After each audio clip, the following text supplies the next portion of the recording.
Chapter 1. It was 4 o'clock when the ceremony was over and the carriages began to arrive.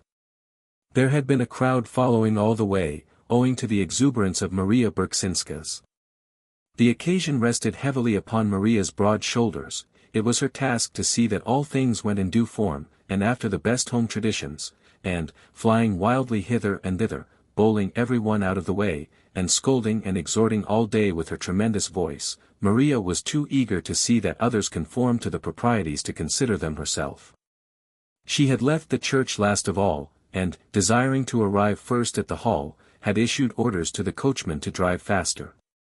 When that personage had developed a will of his own in the matter, Maria had flung up the window of the carriage, and, leaning out, proceeded to tell him her opinion of him, first in Lithuanian, which he did not understand, and then in Polish, which he did. Having the advantage of her in altitude, the driver had stood his ground and even ventured to attempt to speak, and the result had been a furious altercation, which, continuing all the way down Ashland Avenue, had added a new swarm of urchins to the cortege at each side street for half a mile. This was unfortunate, for already there was a throng before the door. The music had started up, and half a block away you could hear the dull broom of a cello, with the squeaking of two fiddles which vied with each other in intricate and altitudinous gymnastics. Seeing the throng, Maria abandoned precipitately the debate concerning the ancestors of her coachman, and, springing from the moving carriage, plunged in and proceeded to clear a way to the hall. Once within, she turned and began to push the other way, roaring, meantime, _eik. Eik. Uzderich duris, in tones which made the orchestral uproar sound like fairy music. Z, Grexunas, Pasilinks minimums darzas. Vinas. Snapses. Wines and liquors. Union headquarters, that was the way the signs ran. The reader, who perhaps has never held much converse in the language of far-off Lithuania, will be glad of the explanation that the place was the rear room of a saloon in that part of Chicago known as back of the yards. This information is definite and suited to the matter of fact, but how pitifully inadequate it would have seemed to one who understood that it was also the supreme hour of ecstasy in the life of one of God's gentlest creatures, the scene of the wedding feast and the joy transfiguration of little Ona Lukasite. She stood in the doorway, shepherded by Cousin Maria, breathless from pushing through the crowd, and in her happiness painful to look upon. There was a light of wonder in her eyes and her lids trembled, and her otherwise wan little face was flushed. She wore a muslin dress, conspicuously white, and a stiff little veil coming to her shoulders. There were 5 pink paper roses twisted in the veil, and 11 bright green rose leaves. There were new white cotton gloves upon her hands, and as she stood staring about her she twisted them together feverishly. It was almost too much for her, you could see the pain of too great emotion in her face, and all the tremor of her form. She was so young, not quite 16, and small for her age, a mere child, and she had just been married, and married to Jurgis, one, of all men, to Jurgis Rudkus, he with the white flower in the buttonhole of his new black suit, he with the mighty shoulders and the giant hands. One, pronounced _Yorgis_. Ona was blue-eyed and fair, while Jurgis had great black eyes with beetling brows, and thick black hair that curled in waves about his ears. In short, they were one of those incongruous and impossible married couples with which Mother Nature so often wills to confound all prophets, before and after. Jurgis could take up a 250-pound quarter of beef and carry it into a car without a stagger, or even a thought, and now he stood in a far corner, frightened as a hunted animal, and obliged to moisten his lips with his tongue each time before he could answer the congratulations of his friends. Gradually there was effected a separation between the spectators and the guests, a separation at least sufficiently complete for working purposes. There was no time during the festivities which ensued when there were not groups of onlookers in the doorways and the corners, and if any one of these onlookers came sufficiently close, or looked sufficiently hungry, a chair was offered him, and he was invited to the feast. It was one of the laws of the _Veselija_ that no one goes hungry, and, while a rule made in the forests of Lithuania is hard to apply in the stockyards district of Chicago, with its 250,000 inhabitants, still they did their best, and the children who ran in from the street, and even the dogs, went out again happier. A charming informality was one of the characteristics of this celebration. The men wore their hats, or, if they wished, they took them off, and their coats with them.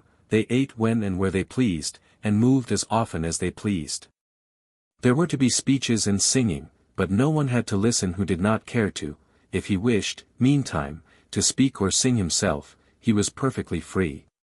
The resulting medley of sound distracted no one, save possibly alone the babies, of which there were present a number equal to the total possessed by all the guests invited.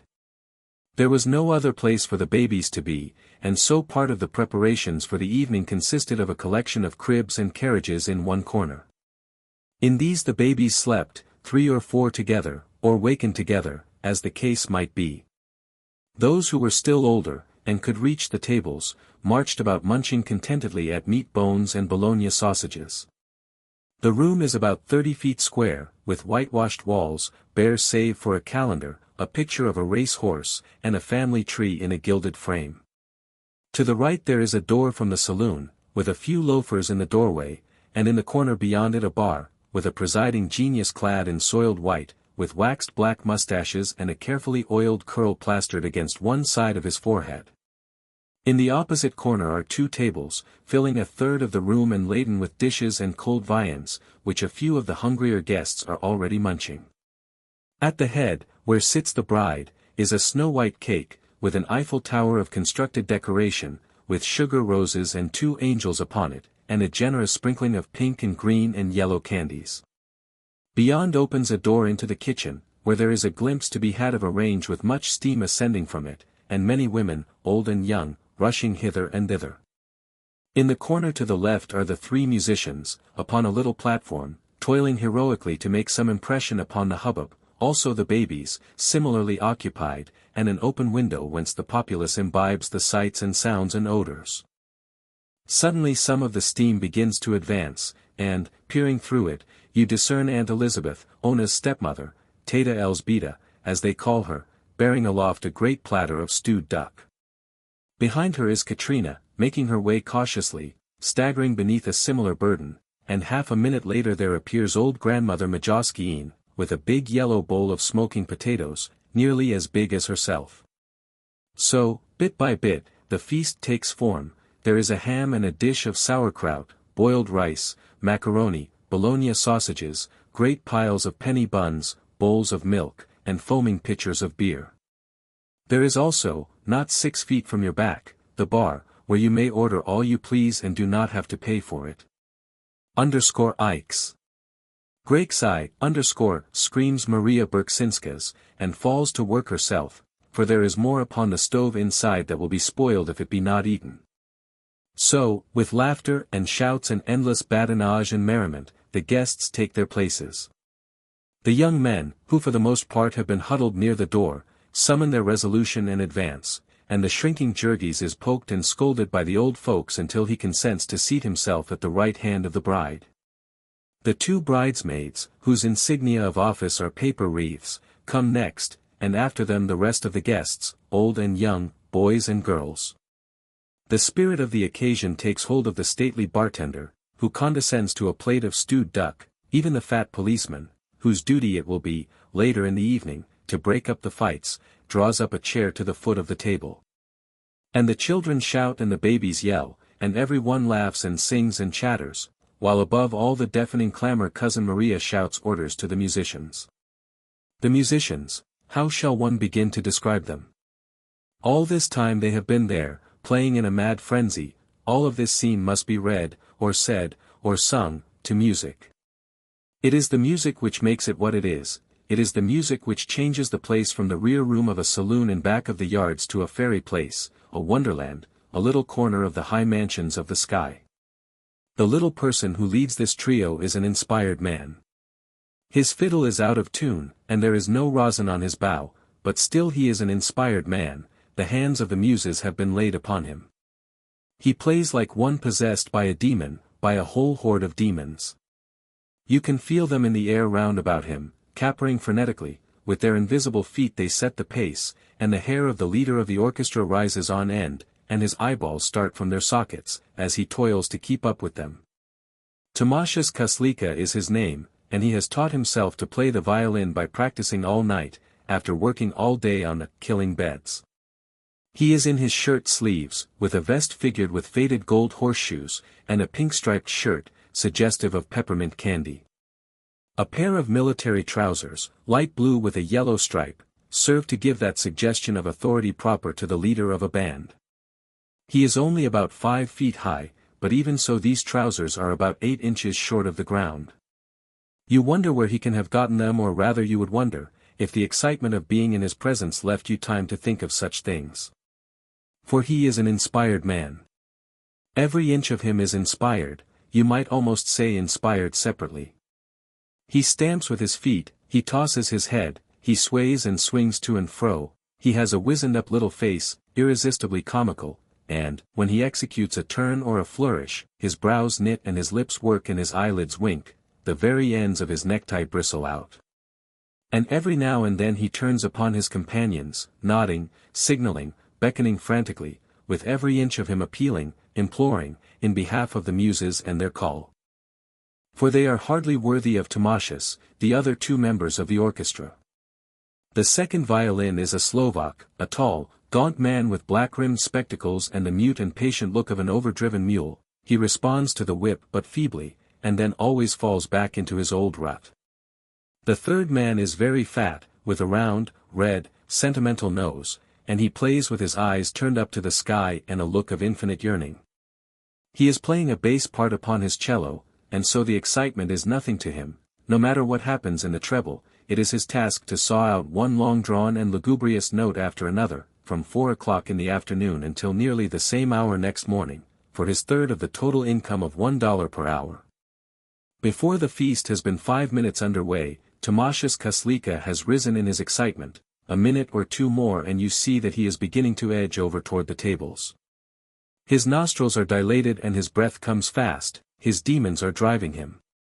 He nods and shakes his head at his companions, jerking at them with his violin, until at last the long form of the second violinist also rises up. In the end all 3 of them begin advancing, step by step, upon the banquetiers, Valentin Avixia, the cellist, bumping along with his instrument between notes. Finally all 3 are gathered at the foot of the tables, and their Tomáš mounts upon a stool. Now he is in his glory, dominating the scene. Some of the people are eating, some are laughing and talking, but you will make a great mistake if you think there is one of them who does not hear him. His notes are never true, and his fiddle buzzes on the low ones and squeaks and scratches on the high, but these things they heed no more than they heed the dirt and noise and squalor about them. It is out of this material that they have to build their lives, with it that they have to utter their souls. And this is their utterance, merry and boisterous, or mournful and wailing, or passionate and rebellious. This music is their music, music of home. It stretches out its arms to them, they have only to give themselves up. Chicago and its saloons and its slums fade away, there are green meadows and sunlit rivers, mighty forests and snow-clad hills. They behold home landscapes and childhood scenes returning, old loves and friendships begin to waken, old joys and griefs to laugh and weep. Some fall back and close their eyes, some beat upon the table. Now and then one leaps up with a cry and calls for this song or that, and then the fire leaps brighter in Tomáš's eyes, and he flings up his fiddle and shouts to his companions, and away they go in mad career. The company takes up the choruses, and men and women cry out like all possessed, some leap to their feet and stamp upon the floor, lifting their glasses and pledging each other. Before long it occurs to someone to demand an old wedding song, which celebrates the beauty of the bride and the joys of love. In the excitement of this masterpiece Tomáš Kaslíka begins to edge in between the tables, making his way toward the head, where sits the bride. There is not a foot of space between the chairs of the guests, and Tomáš is so short that he pokes them with his bow whenever he reaches over for the low notes, but still he presses in, and insists relentlessly that his companions must follow. During their progress, needless to say, the sounds of the cello are pretty well extinguished, but at last the 3 are at the head, and Tomáš takes his station at the right hand of the bride and begins to pour out his soul in melting strains. Little Ona is too excited to eat. Once in a while she tastes a little something, when Cousin Maria pinches her elbow and reminds her, but, for the most part, she sits gazing with the same fearful eyes of wonder. Teta Elzbieta is all in a flutter, like a hummingbird. Her sisters, too, keep running up behind her, whispering, breathless. But Ona seems scarcely to hear them. The music keeps calling, and the far-off look comes back, and she sits with her hands pressed together over her heart. Then the tears begin to come into her eyes, and as she is ashamed to wipe them away, and ashamed to let them run down her cheeks, she turns and shakes her head a little, and then flushes red when she sees that Jurgis is watching her. When in the end Tamashas Kaslika has reached her side, and is waving his magic wand above her, Ona's cheeks are scarlet, and she looks as if she would have to get up and run away. In this crisis, however, she is saved by Maria Berksinskas, whom the muses suddenly visit. Maria is fond of a song of lovers parting. She wishes to hear it, and, as the musicians do not know it, she has risen, and is proceeding to teach them. Maria is short, but powerful in build. She works in a canning factory, and all day long she handles cans of beef that weigh 14 pounds. She has a broad Slavic face, with prominent red cheeks. When she opens her mouth, it is tragical, but you cannot help thinking of a horse. She wears a blue flannel shirt-waist, which is now rolled up at the sleeves, disclosing her brawny arms. She has a carving fork in her hand, with which she pounds on the table to mark the time. As she roars her song, in a voice of which it is enough to say that it leaves no portion of the room vacant, the three musicians follow her, laboriously and note by note, but averaging one note behind. Thus they toil through stanza after stanza of a lovesick swain's lamentation. Sudiev, Kvietkali, tu brangiosis, Sudiev ir lame, man beadnam, matau, paskir tip oxchasiosis, jog vart ant svieto rake vinam. When the song is over, it is time for the speech, and old Didi Antanas rises to his feet. Grandfather Anthony, Jurgi's father, is not more than 60 years of age, but you would think that he was 80. He has been only 6 months in America, and the change has not done him good. In his manhood he worked in a cotton mill, but then a coughing fell upon him, and he had to leave. Out in the country the trouble disappeared, but he has been working in the pickle rooms at Durham's, and the breathing of the cold, damp air all day has brought it back. Now as he rises he is seized with a coughing fit, and holds himself by his chair and turns away his wan and battered face until it passes.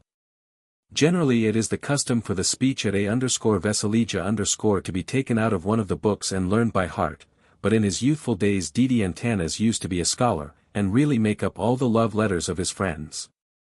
Now it is understood that he has composed an original speech of congratulation and benediction, and this is one of the events of the day. Even the boys, who are romping about the room, draw near and listen, and some of the women sob and wipe their aprons in their eyes. It is very solemn, for Antanas Rudkus has become possessed of the idea that he has not much longer to stay with his children. His speech leaves them all so tearful that one of the guests, Jakuba Sedvilas, who keeps a delicatessen store on Halsted Street, and is fat and hearty, is moved to rise and say that things may not be as bad as that, and then to go on and make a little speech of his own, in which he showers congratulations and prophecies of happiness upon the bride and groom, proceeding to particulars which greatly delight the young men, but which cause Ona to blush more furiously than ever. Jakubas possesses what his wife complacently describes as poetiska vadentuv, a poetical imagination. Now a good many of the guests have finished, and, since there is no pretense of ceremony, the banquet begins to break up. Some of the men gather about the bar, some wander about, laughing and singing. Here and there will be a little group, chanting merrily, and in sublime indifference to the others and to the orchestra as well. Everybody is more or less restless. One would guess that something is on their minds. And so it proves. The last tardy diners are scarcely given time to finish, before the tables and the debris are shoved into the corner, and the chairs and the babies piled out of the way, and the real celebration of the evening begins. Then Tamashas Kaslika, after replenishing himself with a pot of beer, returns to his platform, and, standing up, reviews the scene. He taps authoritatively upon the side of his violin, then tucks it carefully under his chin, then waves his bow in an elaborate flourish, and finally smites the sounding strings and closes his eyes, and floats away in spirit upon the wings of a dreamy waltz. His companion follows, but with his eyes open, watching where he treads, so to speak, and finally Valentin of Ixia, after waiting for a little and beating with his foot to get the time, casts up his eyes to the ceiling and begins to saw, broom. Broom. Broom. The company pairs off quickly, and the whole room is soon in motion. Apparently nobody knows how to waltz, but that is nothing of any consequence. There is music, and they dance, each as he pleases, just as before they sang. Most of them prefer the two-step, especially the young, with whom it is the fashion. The older people have dances from home, strange and complicated steps which they execute with grave solemnity. Some do not dance anything at all, but simply hold each other's hands and allow the undisciplined joy of motion to express itself with their feet. Among these are Jacobas Sedvilas and his wife, Lucija, who together keep the delicatessen store, and consume nearly as much as they sell. They are too fat to dance, but they stand in the middle of the floor, holding each other fast in their arms, rocking slowly from side to side and grinning seraphically, a picture of toothless and perspiring ecstasy. Of these older people many wear clothing reminiscent in some detail of home, an embroidered waistcoat or stomacher, or a gaily colored handkerchief, or a coat with large cuffs and fancy buttons. All these things are carefully avoided by the young, most of whom have learned to speak English and to affect the latest style of clothing. The girls wear ready-made dresses or shirt-waists, and some of them look quite pretty. Some of the young men you would take to be Americans, of the type of clerks, but for the fact that they wear their hats in the room. Each of these younger couples affects a style of its own in dancing. Some hold each other tightly, some at a cautious distance. Some hold their hands out stiffly, some drop them loosely at their sides. Some dance springily, some glide softly, some move with grave dignity. There are boisterous couples, who tear wildly about the room, knocking everyone out of their way. There are nervous couples, whom these frighten, and who cry, Nusfok. Kasura, at them as they pass. Each couple is paired for the evening, you will never see them change about. There is Elena Giseatite, for instance, who has danced unending hours with Juozas Raxius, to whom she is engaged. Elena is the beauty of the evening, and she would be really beautiful if she were not so proud. She wears a white shirtwaist, which represents, perhaps, half a week's labor painting cans. She holds her skirt with her hand as she dances, with stately precision, after the manner of the _grandes dames _. Juozas is driving one of Durham's wagons, and is making big wages. He affects a tough aspect, wearing his hat on one side and keeping a cigarette in his mouth all the evening. Then there is Jadwiga Marcinkus, who is also beautiful, but humble. Jadwiga likewise paints cans, but then she has an invalid mother and 3 little sisters to support by it, and so she does not spend her wages for shirtwaists. Jadwiga is small and delicate, with jet black eyes and hair, the latter twisted into a little knot and tied on the top of her head. She wears an old white dress which she has made herself and worn to parties for the past 5 years. It is high-waisted, almost under her arms, and not very becoming, but that does not trouble Jadwiga, who is dancing with her Mikolas. She is small, while he is big and powerful. She nestles in his arms as if she would hide herself from view, and leans her head upon his shoulder. He in turn has clasped his arms tightly around her, as if he would carry her away, and so she dances, and will dance the entire evening, and would dance forever, in ecstasy of bliss. You would smile, perhaps, to see them, but you would not smile if you knew all the story. This is the 5th year, now, that Jadwiga has been engaged to Mikolas, and her heart is sick. They would have been married in the beginning, only Mikolas has a father who is drunk all day, and he is the only other man in a large family. Even so they might have managed it, for Mikolas is a skilled man, but for cruel accidents which have almost taken the heart out of them. He is a beef boner, and that is a dangerous trade, especially when you are on piecework and trying to earn a bride. Your hands are slippery, and your knife is slippery, and you are toiling like mad, when somebody happens to speak to you, or you strike a bone. Then your hand slips up on the blade, and there is a fearful gash. And that would not be so bad, only for the deadly contagion. The cut may heal, but you never can tell. Twice now, within the last 3 years, Mykolas has been lying at home with blood poisoning, once for 3 months and once for nearly 7. The last time, too, he lost his job, and that meant 6 weeks more of standing at the doors of the packing houses, at 6 o'clock on bitter winter mornings, with a foot of snow on the ground and more in the air. There are learned people who can tell you out of the statistics that beef boners make 40 cents an hour, but, perhaps, these people have never looked into a beef boner's hands. When Tamashas and his companions stop for a rest, as perforce they must, now and then, the dancers halt where they are and wait patiently.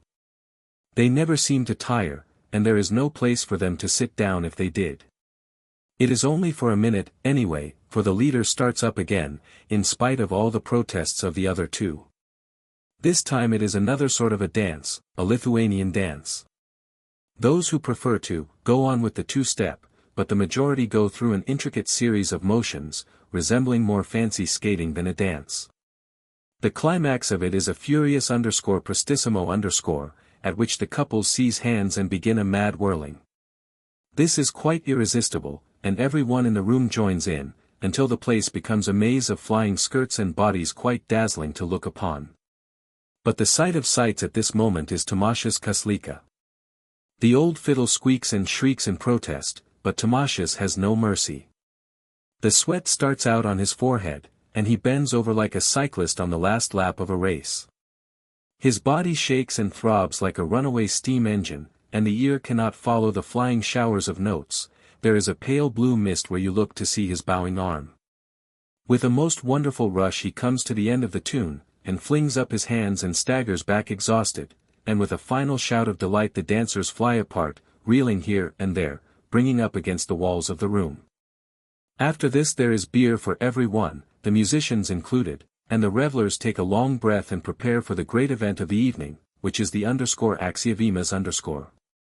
The _axiovimas_ is a ceremony which, once begun, will continue for 3 or 4 hours, and it involves one uninterrupted dance. The guests form a great ring, locking hands, and, when the music starts up, begin to move around in a circle. In the center stands the bride, and, one by one, the men step into the enclosure and dance with her. Each dances for several minutes, as long as he pleases. It is a very merry proceeding, with laughter and singing, and when the guest has finished, he finds himself face to face with Teta Elzbieta, who holds the hat. Into it he drops a sum of money, $1, or perhaps $5, according to his power, and his estimate of the value of the privilege. The guests are expected to pay for this entertainment. If they be proper guests, they will see that there is a neat sum left over for the bride and bridegroom to start life upon. Most fearful they are to contemplate the expenses of this entertainment. They will certainly be over $200 and maybe $300, and $300 is more than the year's income of many a person in this room. There are able-bodied men here who work from early morning until late at night, in ice-cold cellars with 1/4 of an inch of water on the floor, men who for 6 or 7 months in the year never see the sunlight from Sunday afternoon till the next Sunday morning, and who cannot earn $300 in a year. There are little children here, scarce in their teens, who can hardly see the top of the work benches, whose parents have lied to get them their places, and who do not make the half of $300 a year, and perhaps not even the third of it. And then to spend such a sum, all in a single day of your life, at a wedding feast. For obviously it is the same thing, whether you spend it at once for your own wedding, or in a long time, at the weddings of all your friends. It is very imprudent, it is tragic, but, it is so beautiful. Bit by bit these poor people have given up everything else, but to this they cling with all the power of their souls. They cannot give up the _Veselija, to do that would mean, not merely to be defeated, but to acknowledge defeat, and the difference between these two things is what keeps the world going. The _Veselija_ has come down to them from a far-off time, and the meaning of it was that one might dwell within the cave and gaze upon shadows, provided only that once in his lifetime he could break his chains, and feel his wings, and behold the sun, provided that once in his lifetime he might testify to the fact that life, with all its cares and its terrors, is no such great thing after all, but merely a bubble upon the surface of a river, a thing that one may toss about and play with as a juggler tosses his golden balls, a thing that one may quaff, like a goblet of rare red wine. Thus, having known himself for the master of things, a man could go back to his toil and live upon the memory all his days. Endlessly the dancers swung round and round. When they were dizzy they swung the other way. Hour after hour this had continued, the darkness had fallen and the room was dim from the light of 2 smoky oil lamps. The musicians had spent all their fine frenzy by now, and played only one tune, wearily, ploddingly. There were 20 bars or so of it, and when they came to the end they began again. Once every 10 minutes or so they would fail to begin again, but instead would sink back exhausted, a circumstance which invariably brought on a painful and terrifying scene, that made the fat policeman stir uneasily in his sleeping place behind the door. It was all Maria Berksinska's. Maria was one of those hungry souls who cling with desperation to the skirts of the retreating muse. All day long she had been in a state of wonderful exaltation, and now it was leaving, and she would not let it go. Her soul cried out in the words of Faust, "Stay, thou art fair." Whether it was by beer, or by shouting, or by music, or by motion, she meant that it should not go. And she would go back to the chase of it, and no sooner be fairly started than her chariot would be thrown off the track, so to speak, by the stupidity of those thrice accursed musicians. Each time, Maria would emit a howl and fly at them, shaking her fists in their faces, stamping upon the floor, purple and incoherent with rage. In vain the frightened Timasius would attempt to speak, to plead the limitations of the flesh, in vain would the puffing and breathless Ponas Jakubas insist, in vain would Teta Elzbieta implore. Zalin. Maria would scream. Polak. Iskilio. What are you paid for, children of hell? And so, in sheer terror, the orchestra would strike up again, and Maria would return to her place and take up her task. She bore all the burden of the festivities now. Ona was kept up by her excitement, but all of the women and most of the men were tired, the soul of Maria was alone unconquered. She drove on the dancers. What had once been the ring had now the shape of a pear, with Maria at the stem, pulling one way and pushing the other, shouting, stamping, singing, a very volcano of energy.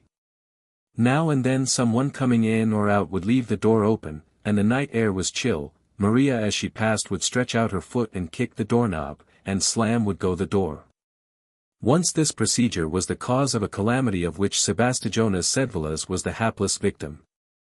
Little Sebastijonas, aged 3, had been wandering about oblivious to all things, holding turned up over his mouth a bottle of liquid known as pop, pink-colored, ice-cold, and delicious.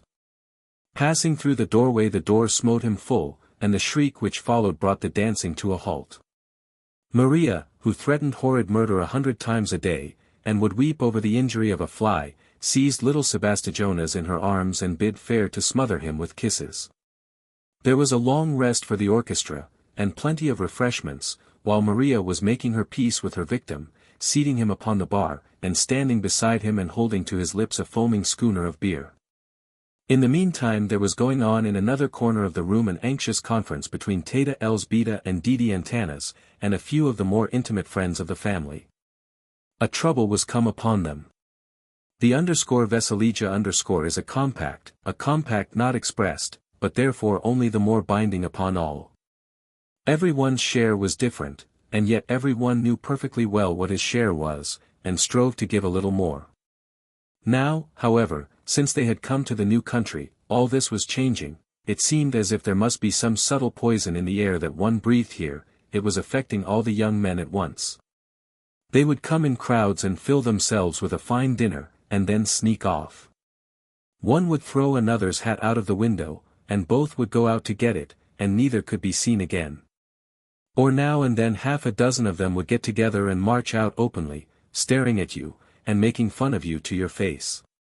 Still others, worse yet, would crowd about the bar, and at the expense of the host drink themselves sodden, paying not the least attention to any one, and leaving it to be thought that either they had danced with the bride already, or meant to later on. All these things were going on now, and the family was helpless with dismay. So long they had toiled, and such an outlay they had made. Ona stood by, her eyes wide with terror. Those frightful bills, how they had haunted her, each item gnawing at her soul all day and spoiling her rest at night. How often she had named them over one by one and figured on them as she went to work: $15 for the hall, $22.25 for the ducks, $12 for the musicians, $5 at the church, and a blessing of the Virgin besides, and so on without an end. Worst of all was the frightful bill that was still to come from Gregzunas for the beer and liquor that might be consumed.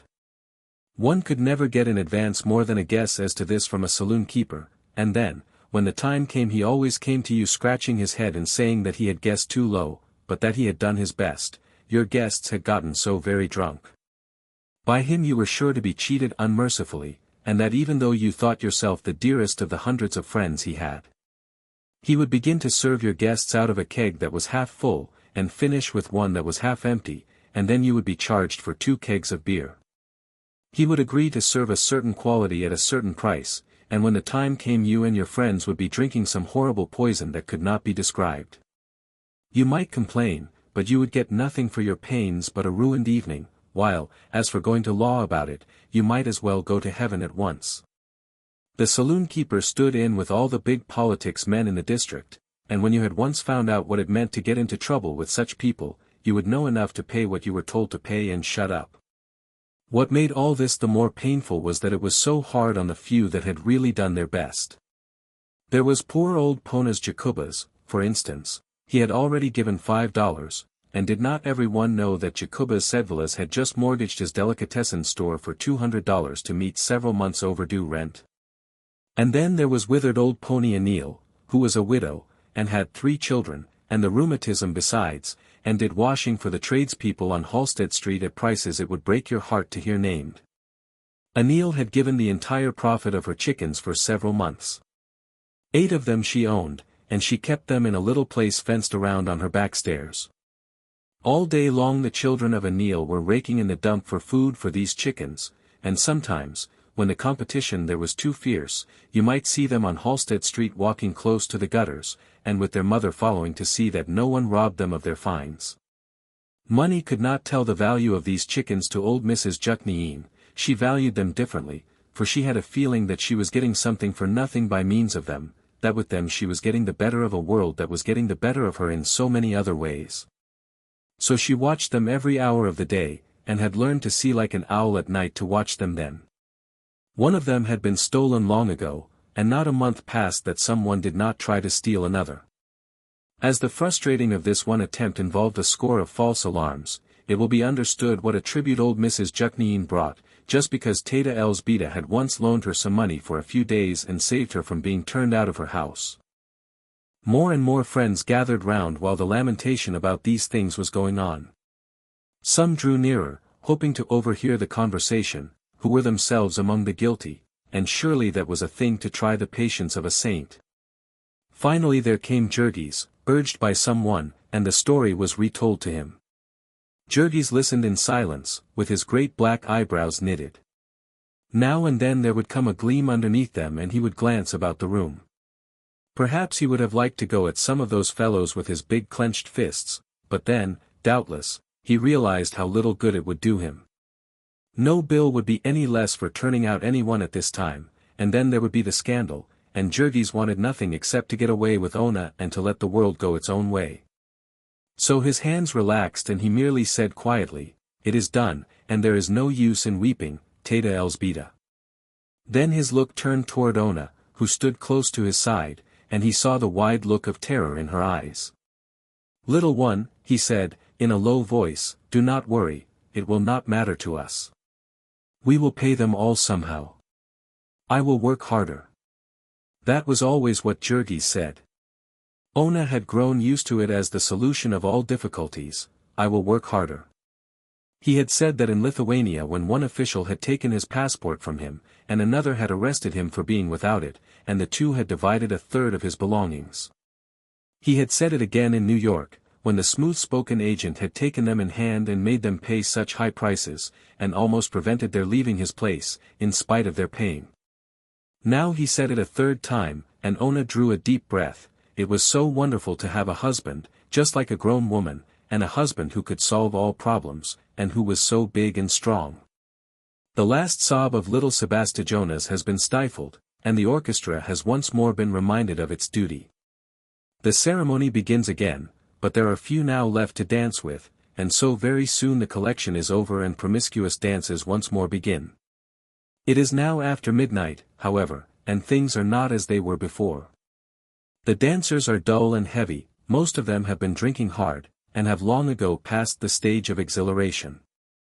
They dance in monotonous measure, round after round, hour after hour, with eyes fixed upon vacancy, as if they were only half conscious, in a constantly growing stupor.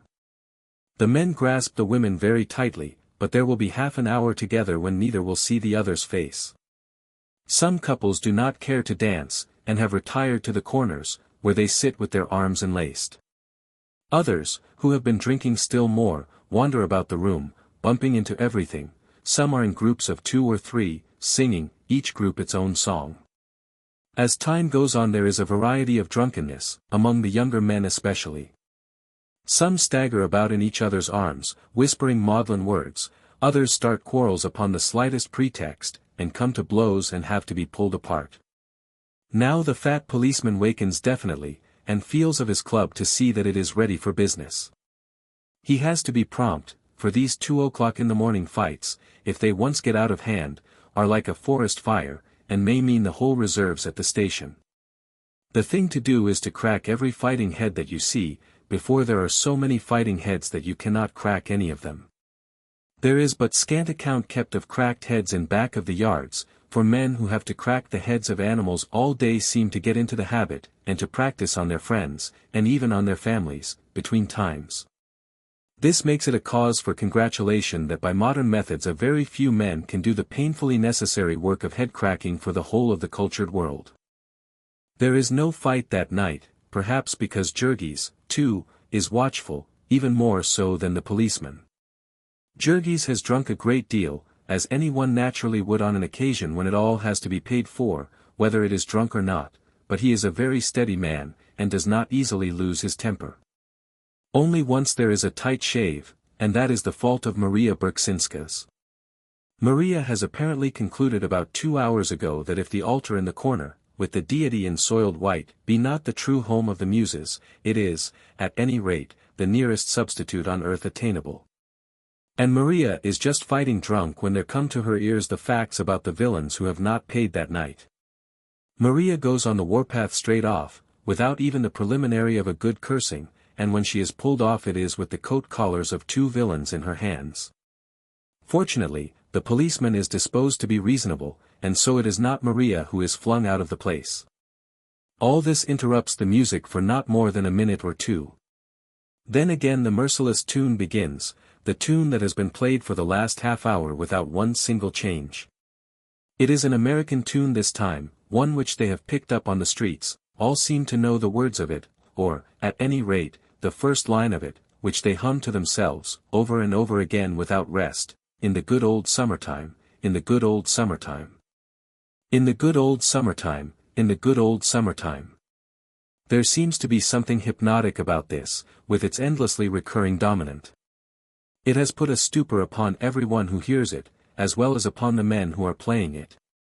No one can get away from it, or even think of getting away from it. It is 3 o'clock in the morning, and they have danced out all their joy, and danced out all their strength, and all the strength that unlimited drink can lend them, and still there is no one among them who has the power to think of stopping.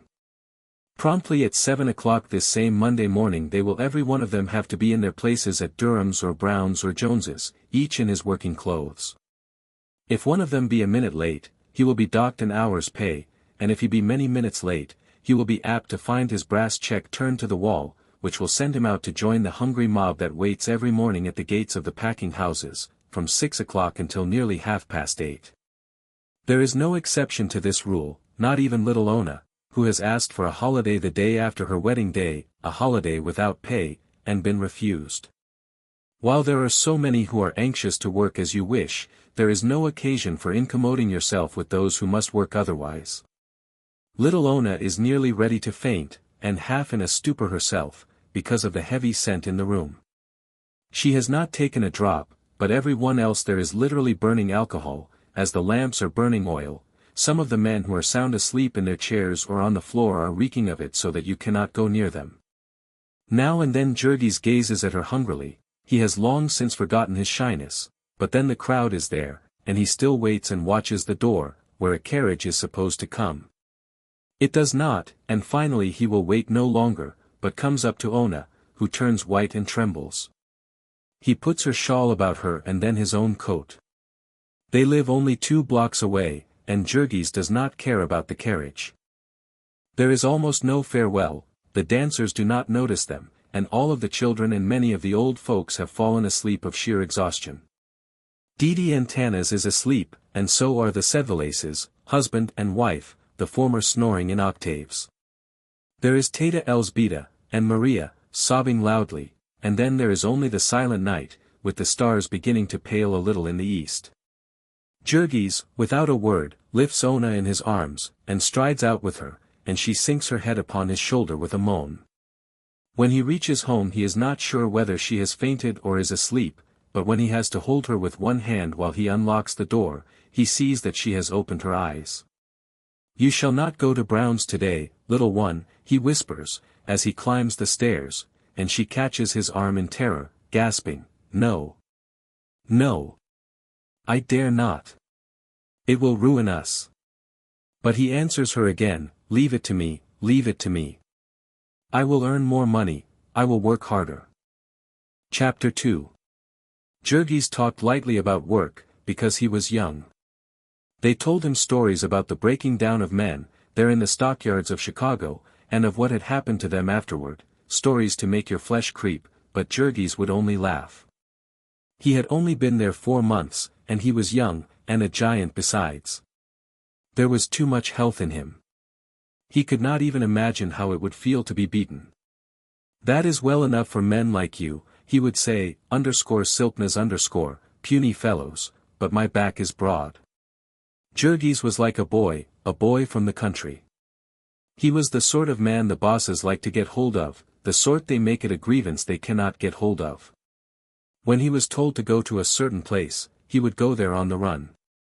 When he had nothing to do for the moment, he would stand round fidgeting, dancing, with the overflow of energy that was in him. If he were working in a line of men, the line always moved too slowly for him, and you could pick him out by his impatience and restlessness.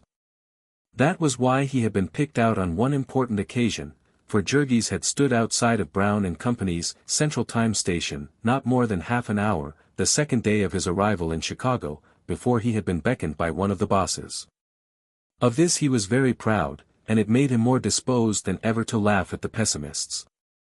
In vain would they all tell him that there were men in that crowd from which he had been chosen who had stood there a month, yes, many months, and not been chosen yet. Yes, he would say, but what sort of men?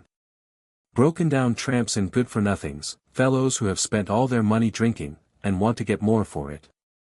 Do you want me to believe that with these arms, and he would clench his fists and hold them up in the air, so that you might see the rolling muscles, that with these arms people will ever let me starve? It is plain, they would answer to this, that you have come from the country, and from very far in the country. And this was the fact, for Jurgis had never seen a city, and scarcely even a fair-sized town, until he had set out to make his fortune in the world and earn his right to Ona.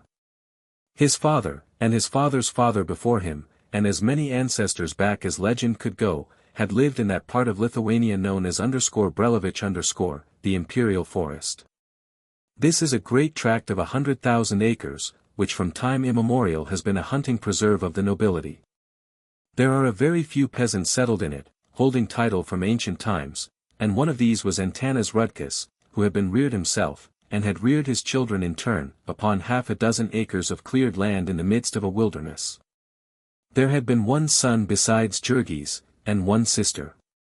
The former had been drafted into the army, that had been over 10 years ago, but since that day nothing had ever been heard of him. The sister was married, and her husband had bought the place when old Antanas had decided to go with his son. It was nearly a year and a half ago that Jurgis had met Ona, at a horse fair 100 miles from home. Jurgis had never expected to get married, he had laughed at it as a foolish trap for a man to walk into, but here, without ever having spoken a word to her, with no more than the exchange of 6 smiles, he found himself, purple in the face with embarrassment and terror, asking her parents to sell her to him for his wife, and offering his father's 2 horses he had been sent to the fair to sell.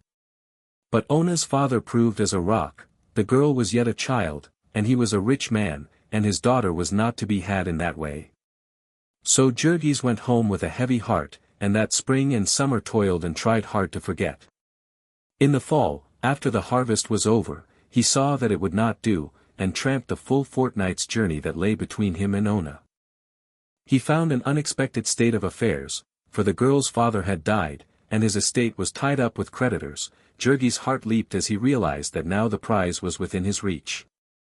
There was Elsbeta Lukasite, Tata, or Aunt, as they called her, Ona's stepmother, and there were her 6 children, of all ages. There was also her brother Jonas, a dried-up little man who had worked upon the farm. They were people of great consequence, as it seemed to Jurgis, fresh out of the woods. Ona knew how to read, and knew many other things that he did not know, and now the farm had been sold, and the whole family was adrift, all they owned in the world being about 700 rubles, which is half as many dollars. They would have had 3 times that, but it had gone to court, and the judge had decided against them, and it had cost the balance to get him to change his decision. Ona might have married and left them, but she would not, for she loved Tata Elsbeta. It was Jonas who suggested that they all go to America, where a friend of his had gotten rich. He would work, for his part, and the women would work, and some of the children, doubtless, they would live somehow. Jurgis, too, had heard of America. That was a country where, they said, a man might earn 3 rubles a day, and Jurgis figured what 3 rubles a day would mean, with prices as they were where he lived, and decided forthwith that he would go to America and marry, and be a rich man in the bargain. In that country, rich or poor, a man was free, it was said. He did not have to go into the army, he did not have to pay out his money to rascally officials, he might do as he pleased, and count himself as good as any other man. So America was a place of which lovers and young people dreamed. If one could only manage to get the price of a passage, he could count his troubles at an end.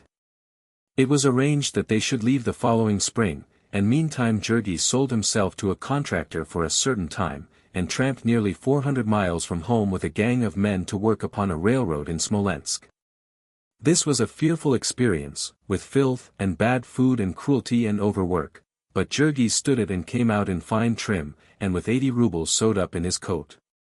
He did not drink or fight, because he was thinking all the time of Ona, and for the rest, he was a quiet, steady man, who did what he was told to, did not lose his temper often, and when he did lose it made the offender anxious that he should not lose it again.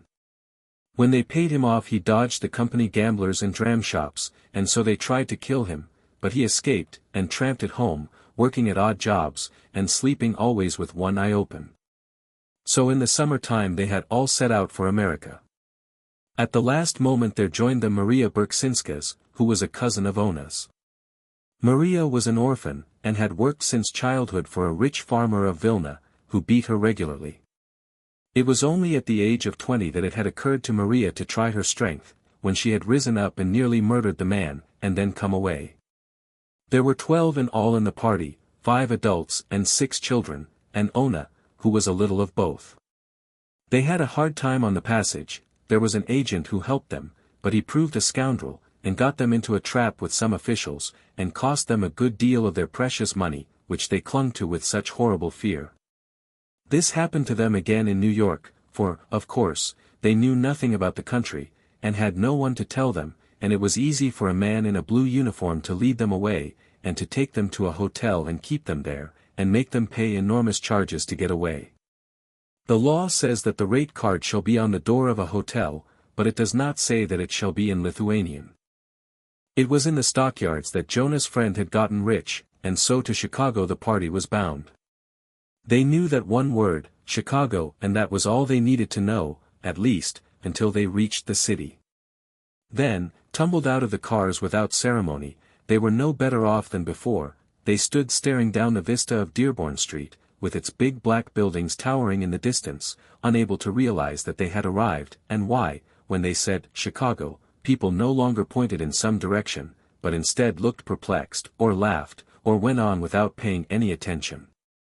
They were pitiable in their helplessness. Above all things they stood in deadly terror of any sort of person in official uniform, and so whenever they saw a policeman they would cross the street and hurry by. For the whole of the first day they wandered about in the midst of deafening confusion, utterly lost, and it was only at night that, cowering in the doorway of a house, they were finally discovered and taken by a policeman to the station. In the morning an interpreter was found, and they were taken and put upon a car, and taught a new word, stockyards. Their delight at discovering that they were to get out of this adventure without losing another share of their possessions it would not be possible to describe. They sat and stared out of the window. They were on a street which seemed to run on forever, mile after mile, 34 of them, if they had known it, and each side of it one uninterrupted row of wretched little two-story frame buildings. Down every side street they could see, it was the same, never a hill and never a hollow, but always the same endless vista of ugly and dirty little wooden buildings. Here and there would be a bridge crossing a filthy creek, with hard-baked mud shores and dingy sheds and docks along it. Here and there would be a railroad crossing, with a tangle of switches, and locomotives puffing, and rattling freight cars filing by. Here and there would be a great factory, a dingy building with innumerable windows in it, and immense volumes of smoke pouring from the chimneys, darkening the air above and making filthy the earth beneath.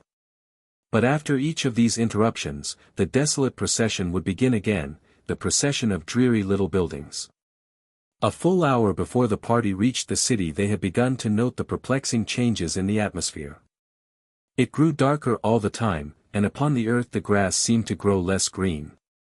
Every minute, as the train sped on, the colors of things became dingier, the fields were grown parched and yellow, the landscape hideous and bare. And along with the thickening smoke they began to notice another circumstance, a strange, pungent odor. They were not sure that it was unpleasant, this odor, some might have called it sickening, but their taste in odors was not developed, and they were only sure that it was curious. Now, sitting in the trolley car, they realized that they were on their way to the home of it, that they had traveled all the way from Lithuania to it. It was now no longer something far off and faint, that you caught in whiffs. You could literally taste it, as well as smell it, you could take hold of it, almost, and examine it at your leisure. They were divided in their opinions about it. It was an elemental odor, raw and crude, it was rich, almost rancid, sensual, and strong. There were some who drank it in as if it were an intoxicant, there were others who put their handkerchiefs to their faces. The new emigrants were still tasting it, lost in wonder, when suddenly the car came to a halt, and the door was flung open, and a voice shouted, "Stockyards." They were left standing upon the corner, staring. Down a side street there were 2 rows of brick houses, and between them a vista, half a dozen chimneys, tall as the tallest of buildings, touching the very sky, and leaping from them half a dozen columns of smoke, thick, oily, and black as night. It might have come from the center of the world, this smoke, where the fires of the ages still smolder. It came as if self-impelled, driving all before it, a perpetual explosion. It was inexhaustible, one stared, waiting to see it stop, but still the great streams rolled out. They spread in vast clouds overhead, writhing, curling, then, uniting in one giant river, they streamed away down the sky, stretching a black pall as far as the eye could reach. Then the party became aware of another strange thing. This, too, like the color, was a thing elemental, it was a sound made up of 10,000 little sounds. You scarcely noticed it at first, it sunk into your consciousness, a vague disturbance, a trouble. It was like the murmuring of the bees in the spring, the whisperings of the forest, it suggested endless activity, the rumblings of a world in motion. It was only by an effort that one could realize that it was made by animals, that it was the distant lowing of 10,000 cattle, the distant grunting of 10,000 swine. They would have liked to follow it up, but, alas, they had no time for adventures just then. The policeman on the corner was beginning to watch them, and so, as usual, they started up the street. Scarcely had they gone a block, however, before Jonas was heard to give a cry, and began pointing excitedly across the street. Before they could gather the meaning of his breathless ejaculations he had bounded away, and they saw him enter a shop, over which was a sign, J. Sedvila's, Delicatessen. When he came out again it was in company with a very stout gentleman in shirt sleeves and an apron, clasping Jonas by both hands and laughing hilariously. Then Teta Elzbieta recollected suddenly that Sedvilas had been the name of the mythical friend who had made his fortune in America. To find that he had been making it in the delicatessen business was an extraordinary piece of good fortune at this juncture. Though it was well on in the morning, they had not breakfasted, and the children were beginning to whimper. Thus was the happy ending to a woeful voyage. The two families literally fell upon each other's necks, for it had been years since Jokubas Sedvilas had met a man from his part of Lithuania. Before half the day they were lifelong friends. Jokubas understood all the pitfalls of this new world, and could explain all of its mysteries. He could tell them the things they ought to have done in the different emergencies, and what was still more to the point, he could tell them what to do now. He would take them to Pony Anil, who kept a boarding house the other side of the yards. Old Mrs. Jukniin, he explained, had not what one would call choice accommodations, but they might do for the moment. To this Teta Elzbieta hastened to respond that nothing could be too cheap to suit them just then, for they were quite terrified over the sums they had had to expend. A very few days of practical experience in this land of high wages had been sufficient to make clear to them the cruel fact that it was also a land of high prices, and that in it the poor man was almost as poor as in any other corner of the earth, and so there vanished in a night all the wonderful dreams of wealth that had been haunting Jurgis. What had made the discovery all the more painful was that they were spending, at American prices, money which they had earned at home rates of wages, and so were really being cheated by the world. The last 2 days they had all but starved themselves. It made them quite sick to pay the prices that the railroad people asked them for food. Yet, when they saw the home of the widow Jukniin they could not but recoil. Even so, in all their journey they had seen nothing so bad as this. Pony Anil had a 4-room flat in one of that wilderness of 2-story frame tenements that lie back of the yards. There were 4 such flats in each building, and each of the 4 was a boarding house for the occupancy of foreigners, Lithuanians, Poles, Slovaks, or Bohemians. Some of these places were kept by private persons, some were cooperative. There would be an average of half a dozen boarders to each room. Sometimes there were 13 or 14 to one room, 50 or 60 to a flat. Each one of the occupants furnished his own accommodations, that is, a mattress and some bedding. The mattresses would be spread upon the floor in rows, and there would be nothing else in the place except a stove. It was by no means unusual for 2 men to own the same mattress in common, one working by day and using it by night, and the other working at night and using it in the daytime. Very frequently a lodging house keeper would rent the same beds to double shifts of men. Mrs. Jukniin was a wizened-up little woman, with a wrinkled face. Her home was unthinkably filthy. You could not enter by the front door at all, owing to the mattresses, and when you tried to go up the back stairs you found that she had walled up most of the porch with old boards to make a place to keep her chickens. It was a standing jest of the boarders that Anil cleaned house by letting the chickens loose in the rooms. Undoubtedly this did keep down the vermin, but it seemed probable, in view of all the circumstances, that the old lady regarded it rather as feeding the chickens than as cleaning the rooms.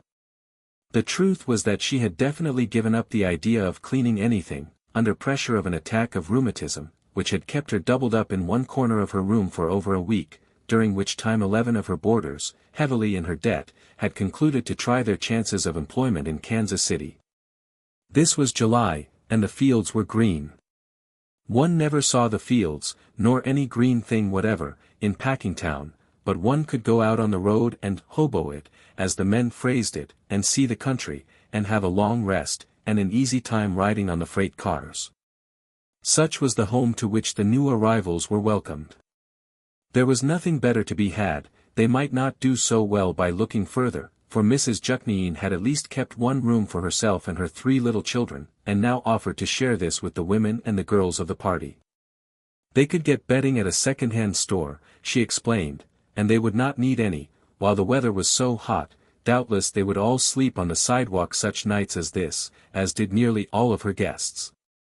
"Tomorrow," Jurgis said, when they were left alone, "tomorrow I will get a job, and perhaps Jonas will get one also, and then we can get a place of our own."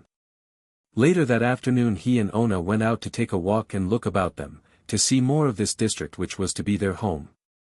In back of the yards the dreary two-story frame houses were scattered farther apart, and there were great spaces bare, that seemingly had been overlooked by the great soar of a city as it spread itself over the surface of the prairie. These bare places were grown up with dingy, yellow weeds, hiding innumerable tomato cans. Innumerable children played upon them, chasing one another here and there, screaming and fighting. The most uncanny thing about this neighborhood was the number of the children. You thought there must be a school just out, and it was only after long acquaintance that you were able to realize that there was no school, but that these were the children of the neighborhood, that there were so many children to the block in Packingtown that nowhere on its streets could a horse and buggy move faster than a walk. It could not move faster anyhow, on account of the state of the streets. Those through which Jurgis and Ona were walking resembled streets less than they did a miniature topographical map. The roadway was commonly several feet lower than the level of the houses, which were sometimes joined by high board walks. There were no pavements, there were mountains and valleys and rivers, gullies and ditches, and great hollows full of stinking green water. In these pools the children played, and rolled about in the mud of the streets. Here and there one noticed them digging in it, after trophies which they had stumbled on. One wondered about this, as also about the swarms of flies which hung about the scene, literally blackening the air, and the strange, fetid odor which assailed one's nostrils, a ghastly odor, of all the dead things of the universe. It impelled the visitor to questions, and then the residents would explain, quietly, that all this was made land, and that it had been made by using it as a dumping ground for the city garbage. After a few years the unpleasant effect of this would pass away, it was said, but meantime, in hot weather, and especially when it rained, the flies were apt to be annoying. Was it not unhealthful? The stranger would ask, and the residents would answer, perhaps, but there is no telling. A little way farther on, and Jurgis and Ona, staring open-eyed and wondering, came to the place where this made ground was in process of making. Here was a great hole, perhaps 2 city blocks square, and with long files of garbage wagons creeping into it. The place had an odor for which there are no polite words, and it was sprinkled over with children, who raked in it from dawn till dark. Sometimes visitors from the packing houses would wander out to see this dump, and they would stand by and debate as to whether the children were eating the food they got, or merely collecting it for the chickens at home. Apparently none of them ever went down to find out. Beyond this dump there stood a great brickyard, with smoking chimneys. First they took out the soil to make bricks, and then they filled it up again with garbage, which seemed to Jurgis and Ona a felicitous arrangement, characteristic of an enterprising country like America. A little way beyond was another great hole, which they had emptied and not yet filled up. This held water, and all summer it stood there, with the nearby soil draining into it, festering and stewing in the sun, and then, when winter came, somebody cut the ice on it and sold it to the people of the city. This, too, seemed to the newcomers an economical arrangement, for they did not read the newspapers, and their heads were not full of troublesome thoughts about germs. They stood there while the sun went down upon this scene, and the sky in the west turned blood-red, and the tops of the houses shone like fire. Jurgis and Ona were not thinking of the sunset, however, their backs were turned to it, and all their thoughts were of Packingtown, which they could see so plainly in the distance. The line of the buildings stood clear-cut and black against the sky. Here and there out of the mass rose the great chimneys, with the river of smoke streaming away to the end of the world. It was a study in colors now, this smoke. In the sunset light it was black and brown and gray and purple. All the sordid suggestions of the place were gone. In the twilight it was a vision of power. To the two who stood watching while the darkness swallowed it up, it seemed a dream of wonder, with its talk of human energy, of things being done, of employment for thousands upon thousands of men, of opportunity and freedom, of life and love and joy. When they came away, arm in arm, Jurgis was saying, "Tomorrow I shall go there and get a job." Chapter 3. In his capacity as delicatessen vendor, Jacubas Sedvilas had many acquaintances. Among these was one of the special policemen employed by Durham, whose duty it frequently was to pick out men for employment. Jacubas had never tried it, but he expressed a certainty that he could get some of his friends a job through this man. It was agreed, after consultation, that he should make the effort with old Antanas and with Jonas. Jurgis was confident of his ability to get work for himself, unassisted by any one. As we have said before, he was not mistaken in this. He had gone to Brown's and stood there not more than half an hour before one of the bosses noticed his form towering above the rest, and signaled to him. The colloquy which followed was brief and to the point. "Speak English?" "No, Lithuanian." Jurgis had studied this word carefully. "Job?" "J.E." A nod. "Worked here before?" "No, stand."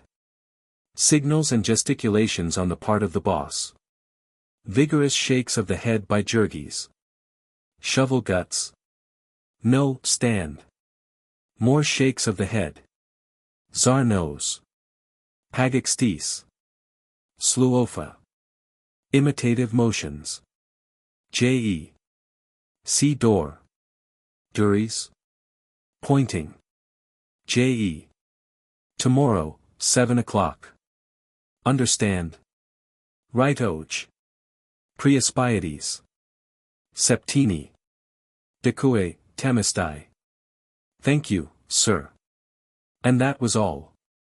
Jurgis turned away, and then in a sudden rush the full realization of his triumph swept over him, and he gave a yell and a jump, and started off on a run. He had a job. He had a job. And he went all the way home as if upon wings, and burst into the house like a cyclone, to the rage of the numerous lodgers who had just turned in for their daily sleep. Meantime Jacobus had been to see his friend the policeman, and received encouragement, so it was a happy party. There being no more to be done that day, the shop was left under the care of Lucija, and her husband sallied forth to show his friends the sights of Packingtown. Jacobus did this with the air of a country gentleman escorting a party of visitors over his estate. He was an old-time resident, and all these wonders had grown up under his eyes, and he had a personal pride in them. The packers might own the land, but he claimed the landscape, and there was no one to say nay to this. They passed down the busy street that led to the yards. It was still early morning, and everything was at its high tide of activity.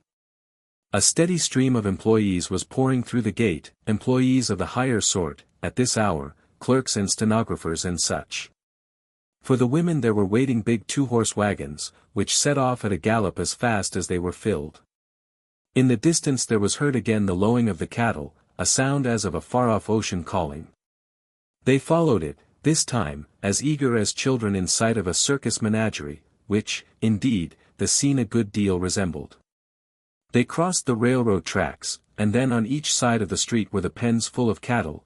They would have stopped to look, but Jacobus hurried them on, to where there was a stairway and a raised gallery, from which everything could be seen.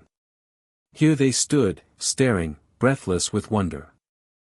There is over a square mile of space in the yards, and more than half of it is occupied by cattle pens. North and south as far as the eye can reach there stretches a sea of pens. And they were all filled. So many cattle no one had ever dreamed existed in the world. Red cattle, black, white, and yellow cattle, old cattle and young cattle, great bellowing bulls and little calves not an hour born, meek-eyed milch cows and fierce, long-horned Texas steers.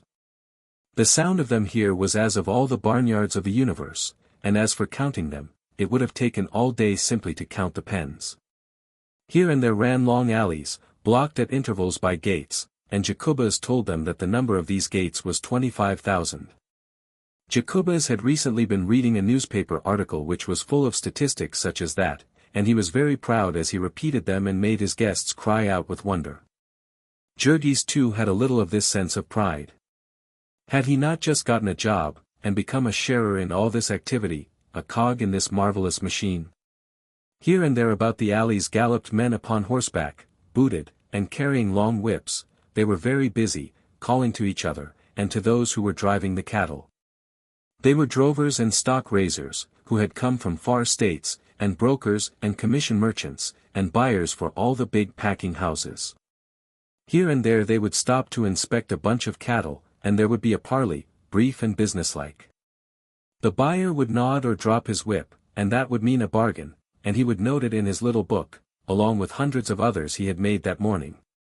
Then Jacobus pointed out the place where the cattle were driven to be weighed, upon a great scale that would weigh 100,000 pounds at once and record it automatically. It was near to the east entrance that they stood, and all along this east side of the yards ran the railroad tracks, into which the cars were run, loaded with cattle. All night long this had been going on, and now the pens were full. By tonight they would all be empty, and the same thing would be done again. "And what will become of all these creatures?" cried Teta Elsbeta. "By tonight," Jacobus answered, "they will all be killed and cut up, and over there on the other side of the packing houses are more railroad tracks, where the cars come to take them away." There were 250 miles of track within the yards, their guide went on to tell them. They brought about 10,000 head of cattle every day, and as many hogs, and half as many sheep, which meant some 8 or 10 million live creatures turned into food every year. One stood and watched, and little by little caught the drift of the tide, as it set in the direction of the packing houses. There were groups of cattle being driven to the chutes, which were roadways about 15 feet wide, raised high above the pens. In these chutes the stream of animals was continuous. It was quite uncanny to watch them, pressing on to their fate, all unsuspicious of very river of death. Our friends were not poetical, and the sight suggested to them no metaphors of human destiny, they thought only of the wonderful efficiency of it all. The chutes into which the hogs went climbed high up, to the very top of the distant buildings, and Jacobus explained that the hogs went up by the power of their own legs, and then their weight carried them back through all the processes necessary to make them into pork. "They don't waste anything here," said the guide, and then he laughed and added a witticism, which he was pleased that his unsophisticated friends should take to be his own: "They use everything about the hog except the squeal." In front of Brown's general office building there grows a tiny plot of grass, and this, you may learn, is the only bit of green thing in Packingtown. Likewise this jest about the hog and his squeal, the stock in trade of all the guides, is the one gleam of humor that you will find there. After they had seen enough of the pens, the party went up the street, to the mass of buildings which occupy the center of the yards. These buildings, made of brick and stained with innumerable layers of Packingtown smoke, were painted all over with advertising signs, from which the visitor realized suddenly that he had come to the home of many of the torments of his life. It was here that they made those products with the wonders of which they pestered him so, by placards that defaced the landscape when he traveled, and by staring advertisements in the newspapers and magazines, by silly little jingles that he could not get out of his mind, and gaudy pictures that lurked for him around every street corner. Here was where they made Brown's imperial hams and bacon, Brown's dressed beef, Brown's Excelsior sausages. Here was the headquarters of Durham's pure leaf lard, of Durham's breakfast bacon, Durham's canned beef, potted ham, deviled chicken, Peerless fertilizer. Entering one of the Durham buildings, they found a number of other visitors waiting, and before long there came a guide, to escort them through the place. They make a great feature of showing strangers through the packing plants, for it is a good advertisement. But Ponas Jacobus whispered maliciously that the visitors did not see any more than the packers wanted them to. They climbed a long series of stairways outside of the building, to the top of its 5 or 6 stories. Here was the chute, with its river of hogs, all patiently toiling upward. There was a place for them to rest to cool off, and then through another passageway they went into a room from which there is no returning for hogs. It was a long, narrow room, with a gallery along it for visitors. At the head there was a great iron wheel, about 20 feet in circumference, with rings here and there along its edge. Upon both sides of this wheel there was a narrow space, into which came the hogs at the end of their journey. In the midst of them stood a great burly negro, bare-armed and bare-chested. He was resting for the moment, for the wheel had stopped while men were cleaning up.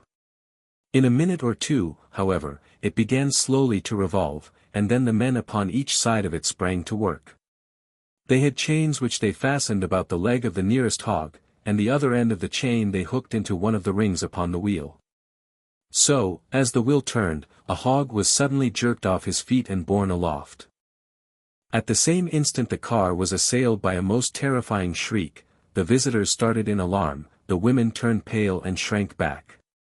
The shriek was followed by another, louder and yet more agonizing, for once started upon that journey, the hog never came back. At the top of the wheel he was shunted off upon a trolley, and went sailing down the room.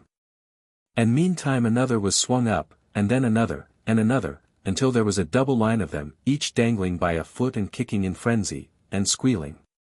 The uproar was appalling, perilous to the eardrums. One feared there was too much sound for the room to hold, that the walls must give way or the ceiling crack. There were high squeals and low squeals, grunts, and wails of agony. There would come a momentary lull, and then a fresh outburst, louder than ever, surging up to a deafening climax. It was too much for some of the visitors. The men would look at each other, laughing nervously, and the women would stand with hands clenched, and the blood rushing to their faces, and the tears starting in their eyes. Meantime, heedless of all these things, the men upon the floor were going about their work. Neither squeals of hogs nor tears of visitors made any difference to them. One by one they hooked up the hogs, and one by one with a swift stroke they slit their throats. There was a long line of hogs, with squeals and lifeblood ebbing away together, until at last each started again, and vanished with a splash into a huge vat of boiling water. It was all so very businesslike that one watched it fascinated. It was pork-making by machinery, pork-making by applied mathematics. And yet somehow the most matter-of-fact person could not help thinking of the hogs. They were so innocent, they came so very trustingly, and they were so very human in their protests, and so perfectly within their rights. They had done nothing to deserve it, and it was adding insult to injury, as the thing was done here, swinging them up in this cold-blooded, impersonal way, without a pretense of apology, without the homage of a tear.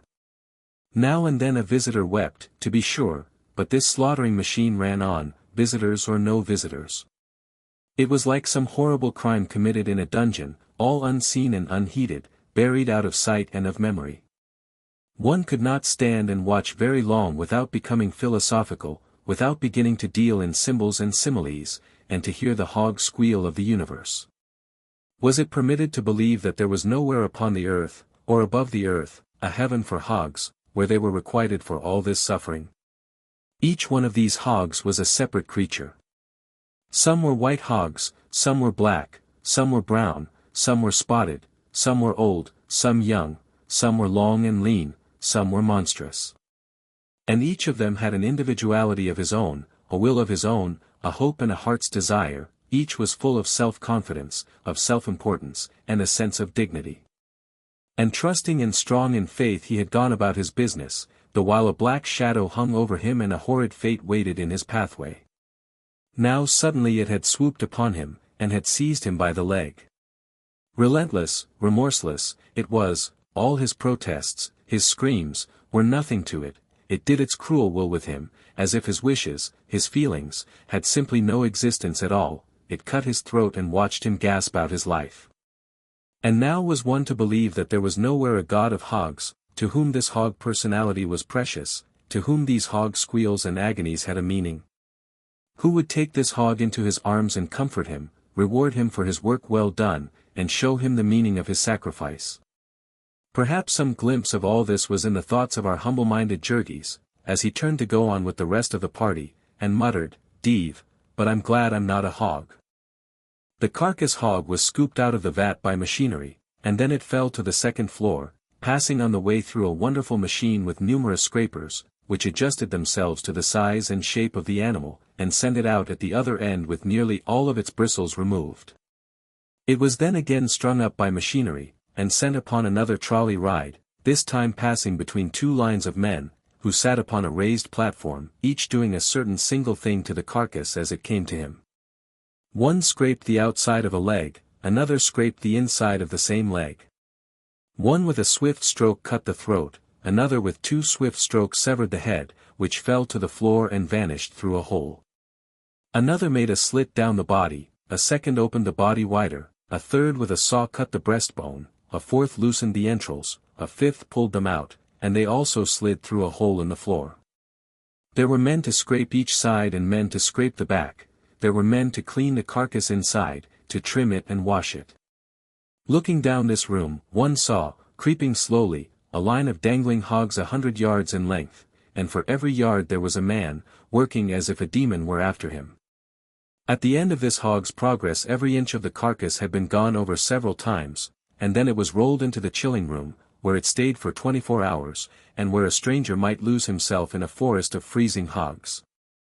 Before the carcass was admitted here, however, it had to pass a government inspector, who sat in the doorway and felt of the glands in the neck for tuberculosis. This government inspector did not have the manner of a man who was worked to death. He was apparently not haunted by a fear that the hog might get by him before he had finished his testing. If you were a sociable person, he was quite willing to enter into conversation with you, and to explain to you the deadly nature of the ptomaines which are found in tubercular pork, and while he was talking with you you could hardly be so ungrateful as to notice that a dozen carcasses were passing him untouched. This inspector wore a blue uniform, with brass buttons, and he gave an atmosphere of authority to the scene, and, as it were, put the stamp of official approval upon the things which were done in Durham's. Jurgis went down the line with the rest of the visitors, staring open-mouthed, lost in wonder. He had dressed hogs himself in the forest of Lithuania, but he had never expected to live to see one hog dressed by several hundred men. It was like a wonderful poem to him, and he took it all in guilelessly, even to the conspicuous signs demanding immaculate cleanliness of the employees.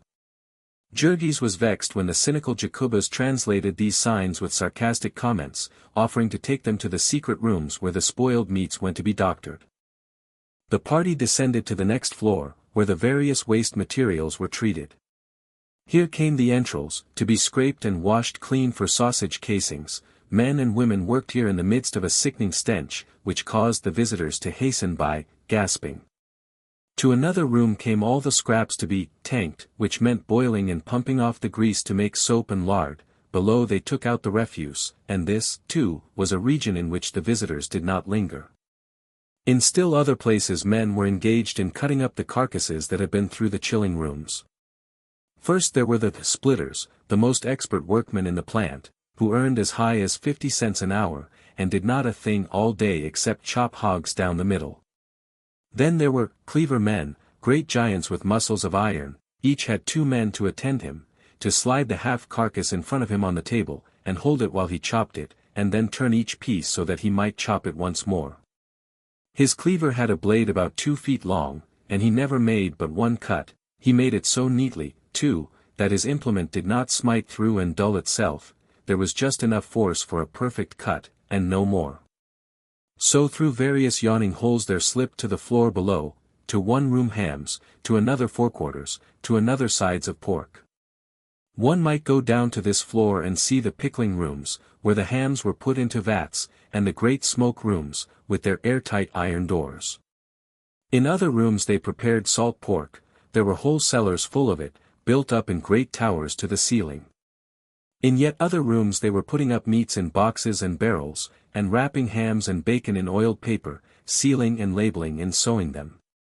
From the doors of these rooms went men with loaded trucks, to the platform where freight cars were waiting to be filled, and one went out there and realized with a start that he had come at last to the ground floor of this enormous building. Then the party went across the street to where they did the killing of beef, where every hour they turned 400 or 500 cattle into meat. Unlike the place they had left, all this work was done on one floor, and instead of there being one line of carcasses which moved to the workmen, there were 15 or 20 lines, and the men moved from one to another of these. This made a scene of intense activity, a picture of human power wonderful to watch. It was all in one great room, like a circus amphitheater, with a gallery for visitors running over the center. Along one side of the room ran a narrow gallery, a few feet from the floor, into which gallery the cattle were driven by men with goads which gave them electric shocks. Once crowded in here, the creatures were prisoned, each in a separate pen, by gates that shut, leaving them no room to turn around, and while they stood bellowing and plunging, over the top of the pen there leaned one of the knockers, armed with a sledge-hammer, and watching for a chance to deal a blow. The room echoed with the thuds in quick succession, and the stamping and kicking of the steers. The instant the animal had fallen, the knocker passed on to another, while a second man raised a lever, and the side of the pen was raised, and the animal, still kicking and struggling, slid out to the killing bed.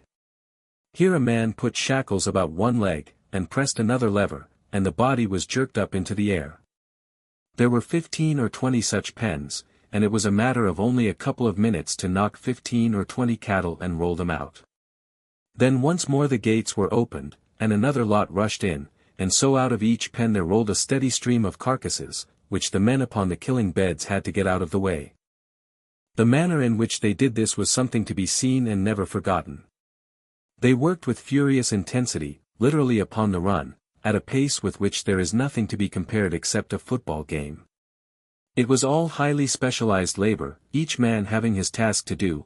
Generally this would consist of only 2 or 3 specific cuts, and he would pass down the line of 15 or 20 carcasses, making these cuts upon each. First there came the butcher, to bleed them. This meant one swift stroke, so swift that you could not see it, only the flash of the knife, and before you could realize it, the man had darted on to the next line, and a stream of bright red was pouring out upon the floor. This floor was half an inch deep with blood. In spite of the best efforts of men who kept shoveling it through holes, it must have made the floor slippery, but no one could have guessed this by watching the men at work.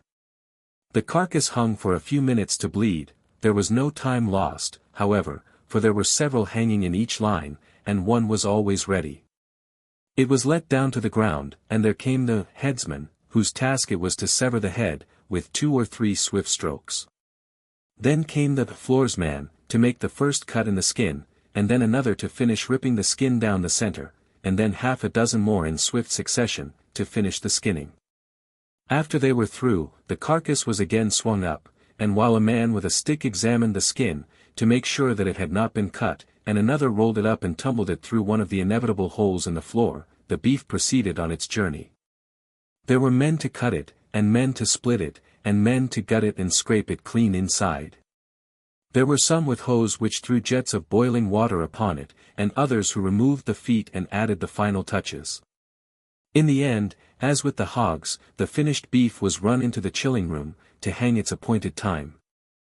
The visitors were taken there and shown them, all neatly hung in rows, labeled conspicuously with the tags of the government inspectors, and some, which had been killed by a special process, marked with the sign of the kosher rabbi, certifying that it was fit for sale to the Orthodox.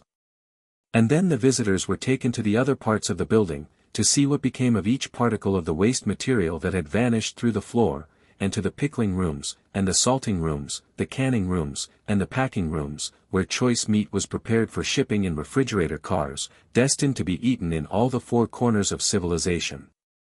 Afterward they went outside, wandering about among the mazes of buildings in which was done the work auxiliary to this great industry.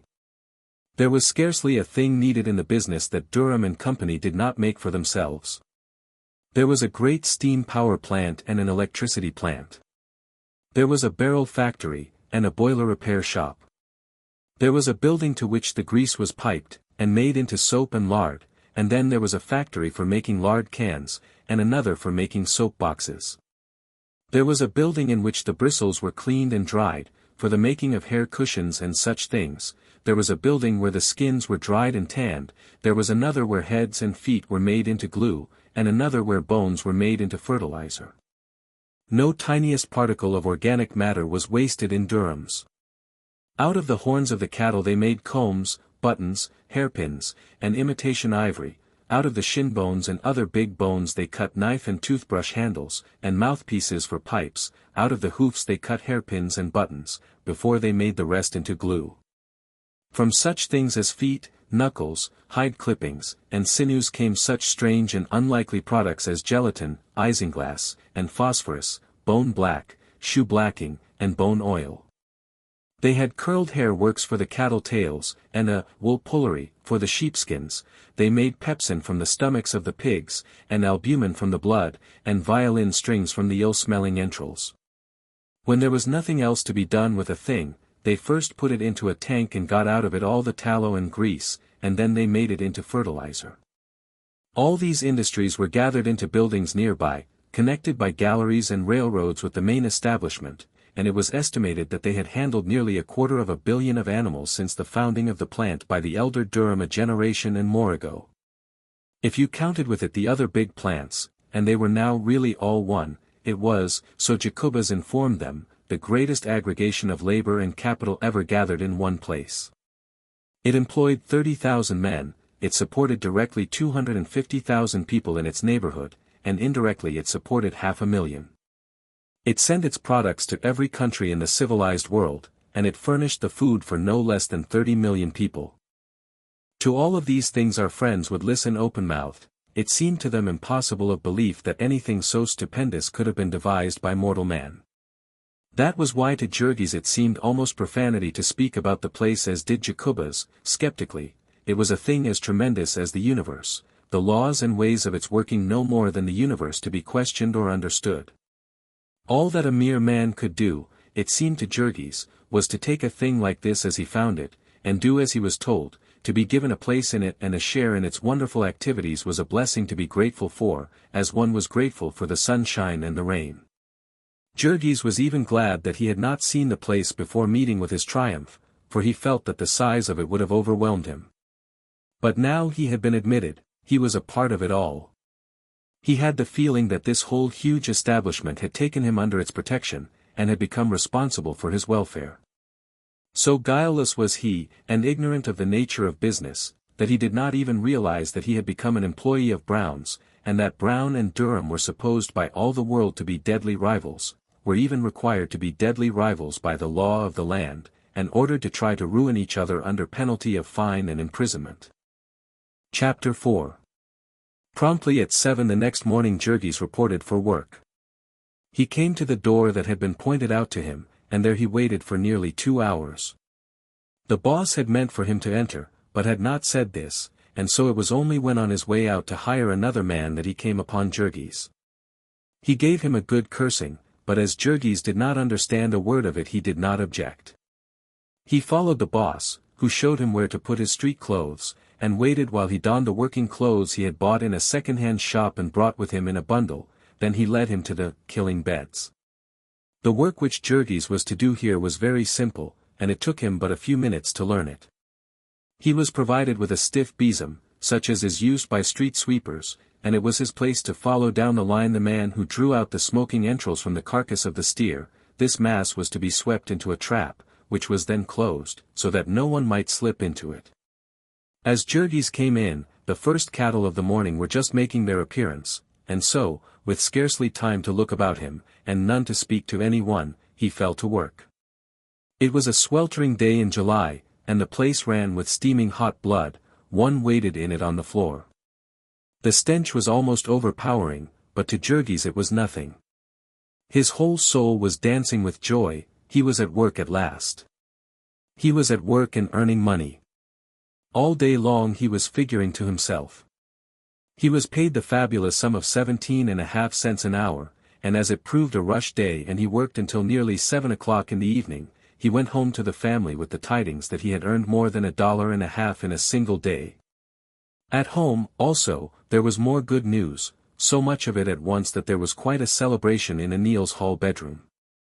Jonas had been to have an interview with the special policeman to whom Sedvilas had introduced him, and had been taken to see several of the bosses, with the result that one had promised him a job the beginning of the next week. And then there was Maria Berksinskas, who, fired with jealousy by the success of Jurgis, had set out upon her own responsibility to get a place. Maria had nothing to take with her save her 2 brawny arms and the word job, laboriously learned, but with these she had marched about Packingtown all day, entering every door where there were signs of activity. Out of some she had been ordered with curses, but Maria was not afraid of man or devil, and asked everyone she saw, visitors and strangers, or work-people like herself, and once or twice even high and lofty office personages, who stared at her as if they thought she was crazy. In the end, however, she had reaped her reward. In one of the smaller plants she had stumbled upon a room where scores of women and girls were sitting at long tables preparing smoked beef in cans, and wandering through room after room, Maria came at last to the place where the sealed cans were being painted and labeled, and here she had the good fortune to encounter the forelady.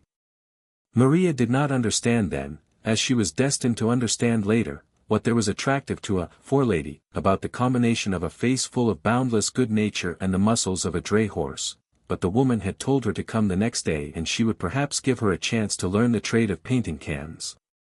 The painting of cans being skilled piecework, and paying as much as $2 a day, Maria burst in upon the family with the yell of a Comanche Indian, and fell to capering about the room so as to frighten the baby almost into convulsions. Better luck than all this could hardly have been hoped for. There was only one of them left to seek a place. Jurgis was determined that Teta Elsbita should stay at home to keep house, and that Ona should help her. He would not have Ona working, he was not that sort of a man, he said, and she was not that sort of a woman.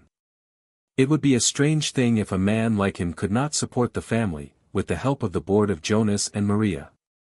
He would not even hear of letting the children go to work. There were schools here in America for children, Jurgis had heard, to which they could go for nothing. That the priest would object to these schools was something of which he had as yet no idea, and for the present his mind was made up that the children of Teta Elzbieta should have as fair a chance as any other children. The oldest of them, little Stanislovas, was but 13, and small for his age at that, and while the oldest son of Sedvilas was only 12, and had worked for over a year at Jones's, Jurgis would have it that Stanislovas should learn to speak English, and grow up to be a skilled man. So there was only old Didi Antanas. Jurgis would have had him rest too, but he was forced to acknowledge that this was not possible, and, besides, the old man would not hear it spoken of. It was his whim to insist that he was as lively as any boy. He had come to America as full of hope as the best of them, and now he was the chief problem that worried his son. For every one that Jurgis spoke to assured him that it was a waste of time to seek employment for the old man in Packingtown. Sedvilas told him that the packers did not even keep the men who had grown old in their own service, to say nothing of taking on new ones. And not only was it the rule here, it was the rule everywhere in America, so far as he knew. To satisfy Jurgis he had asked the policeman, and brought back the message that the thing was not to be thought of. They had not told this to old Anthony, who had consequently spent the 2 days wandering about from one part of the yards to another, and had now come home to hear about the triumph of the others, smiling bravely and saying that it would be his turn another day. Their good luck, they felt, had given them the right to think about a home, and sitting out on the doorstep that summer evening, they held consultation about it, and Jurgis took occasion to broach a weighty subject. Passing down the avenue to work that morning he had seen 2 boys leaving an advertisement from house to house, and seeing that there were pictures upon it, Jurgis had asked for one, and had rolled it up and tucked it into his shirt. At noontime a man with whom he had been talking had read it to him and told him a little about it, with the result that Jurgis had conceived a wild idea.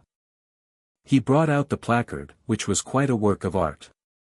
It was nearly 2 feet long, printed on calendared paper, with a selection of colors so bright that they shone even in the moonlight. The center of the placard was occupied by a house, brilliantly painted, new, and dazzling. The roof of it was of a purple hue, and trimmed with gold. The house itself was silvery, and the doors and windows red. It was a 2-story building, with a porch in front, and a very fancy scrollwork around the edges. It was complete in every tiniest detail, even the doorknob, and there was a hammock on the porch and white lace curtains in the windows. Underneath this, in one corner, was a picture of a husband and wife in loving embrace. In the opposite corner was a cradle, with fluffy curtains drawn over it, and a smiling cherub hovering upon silver-colored wings. For fear that the significance of all this should be lost, there was a label, in Polish, Lithuanian, and German, _dom, namai. Heim, why pay rent? The linguistic circular went on to demand. Why not own your own home? Do you know that you can buy one for less than your rent? We have built thousands of homes which are now occupied by happy families. So it became eloquent, picturing the blissfulness of married life in a house with nothing to pay. It even quoted, home, sweet home, and made bold to translate it into Polish, though for some reason it omitted the Lithuanian of this. Perhaps the translator found it a difficult matter to be sentimental in a language in which a sob is known as a guksiojimas and a smile as a nusisipsojimas. Over this document the family pored long, while Ona spelled out its contents. It appeared that this house contained 4 rooms, besides a basement, and that it might be bought for $1,500, the lot and all. Of this, only $300 had to be paid down, the balance being paid at the rate of $12 a month. These were frightful sums, but then they were in America, where people talked about such without fear. They had learned that they would have to pay a rent of $9 a month for a flat, and there was no way of doing better, unless the family of 12 was to exist in 1 or 2 rooms, as at present. If they paid rent, of course, they might pay forever, and be no better off, whereas, if they could only meet the extra expense in the beginning, there would at last come a time when they would not have any rent to pay for the rest of their lives. They figured it up.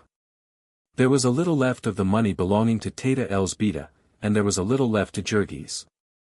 Maria had about $50 pinned up somewhere in her stockings, and grandfather Anthony had part of the money he had gotten for his farm. If they all combined, they would have enough to make the first payment, and if they had employment, so that they could be sure of the future, it might really prove the best plan. It was, of course, not a thing even to be talked of lightly, it was a thing they would have to sift to the bottom.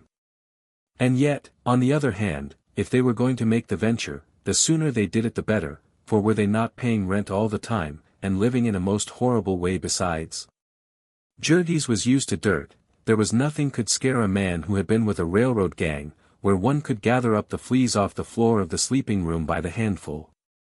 But that sort of thing would not do for Ona. They must have a better place of some sort soon. Jurgis said it with all the assurance of a man who had just made $1.57 in a single day.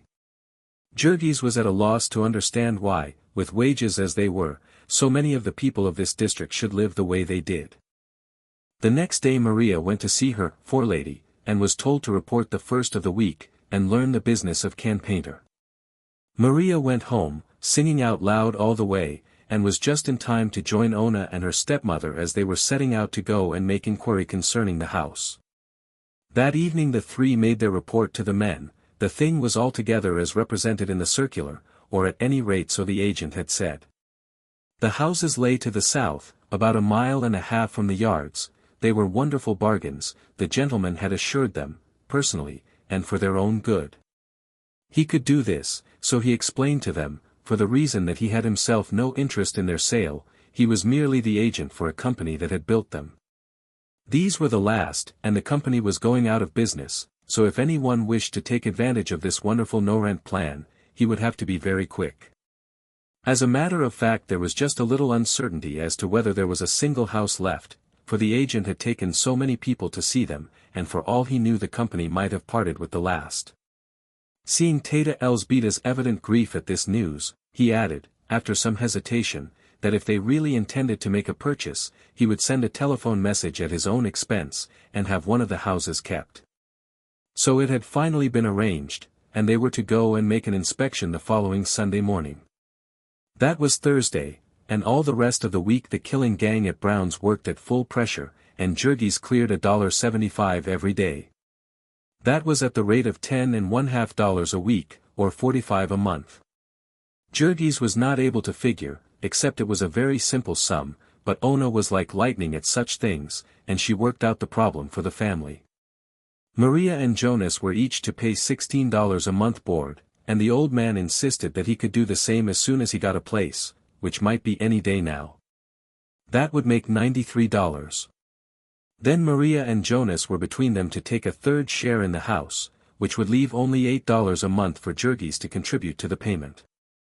So they would have $85 a month, or, supposing that Didi Antanas did not get work at once, $70 a month, which ought surely to be sufficient for the support of a family of 12.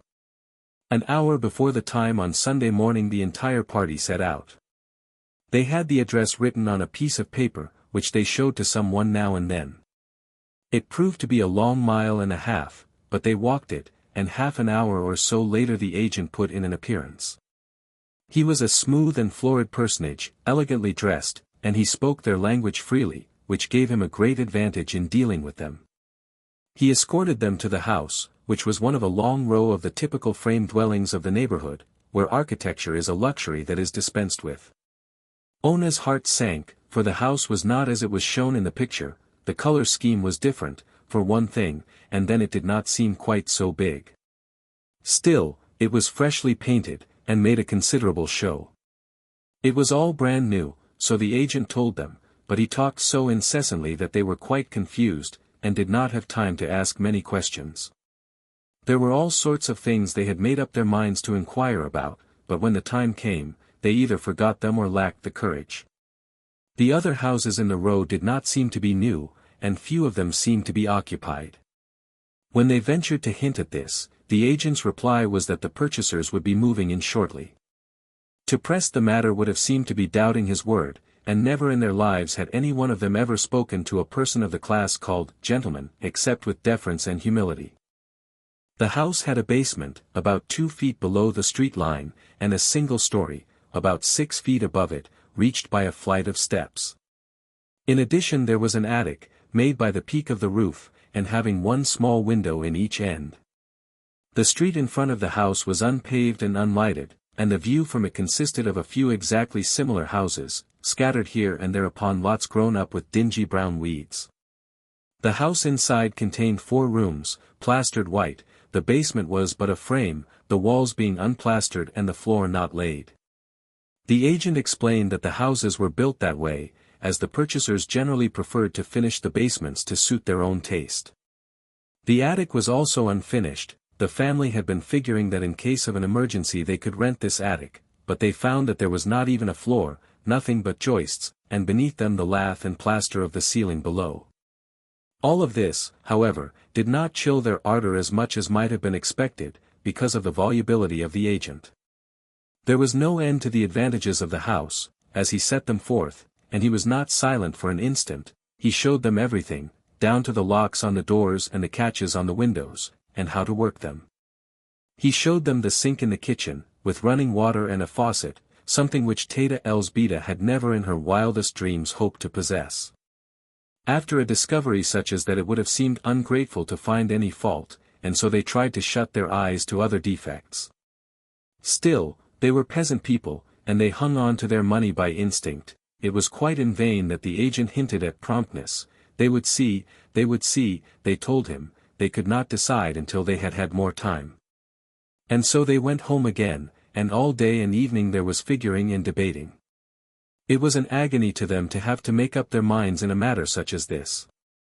They never could agree altogether. There were so many arguments upon each side, and one would be obstinate, and no sooner would the rest have convinced him than it would transpire that his arguments had caused another to waver. Once, in the evening, when they were all in harmony, and the house was as good as bought, Sedvilas came in and upset them again. Sedvilas had no use for property owning. He told them cruel stories of people who had been done to death in this, buying a home, swindle.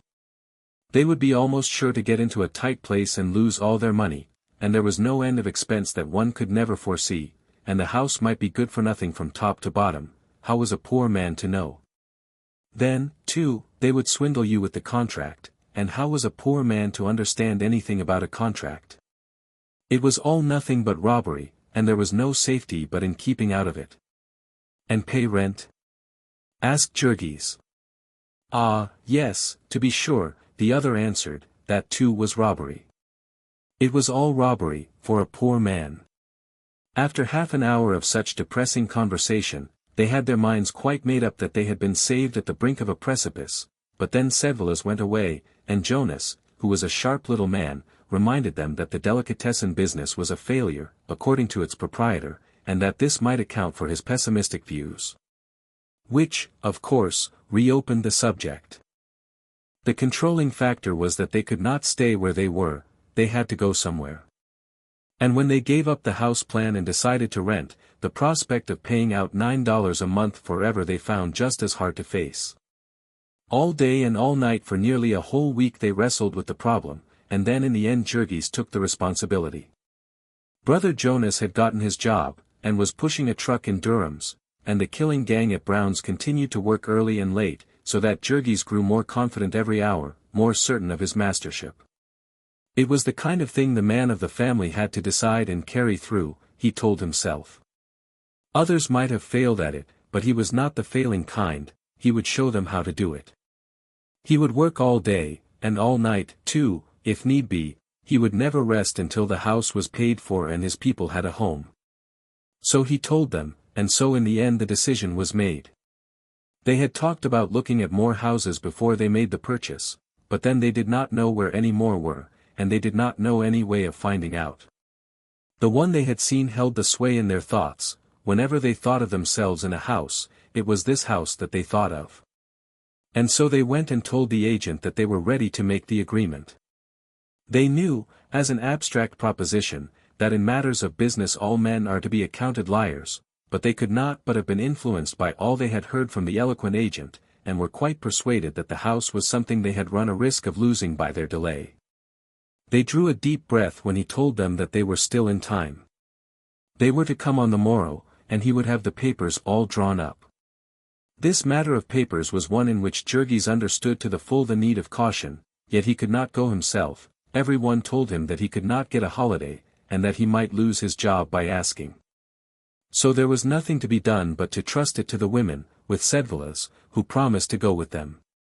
Jurgis spent a whole evening impressing upon them the seriousness of the occasion, and then finally, out of innumerable hiding places about their persons and in their baggage, came forth the precious wads of money, to be done up tightly in a little bag and sewed fast in the lining of Teta Elzbieta's dress.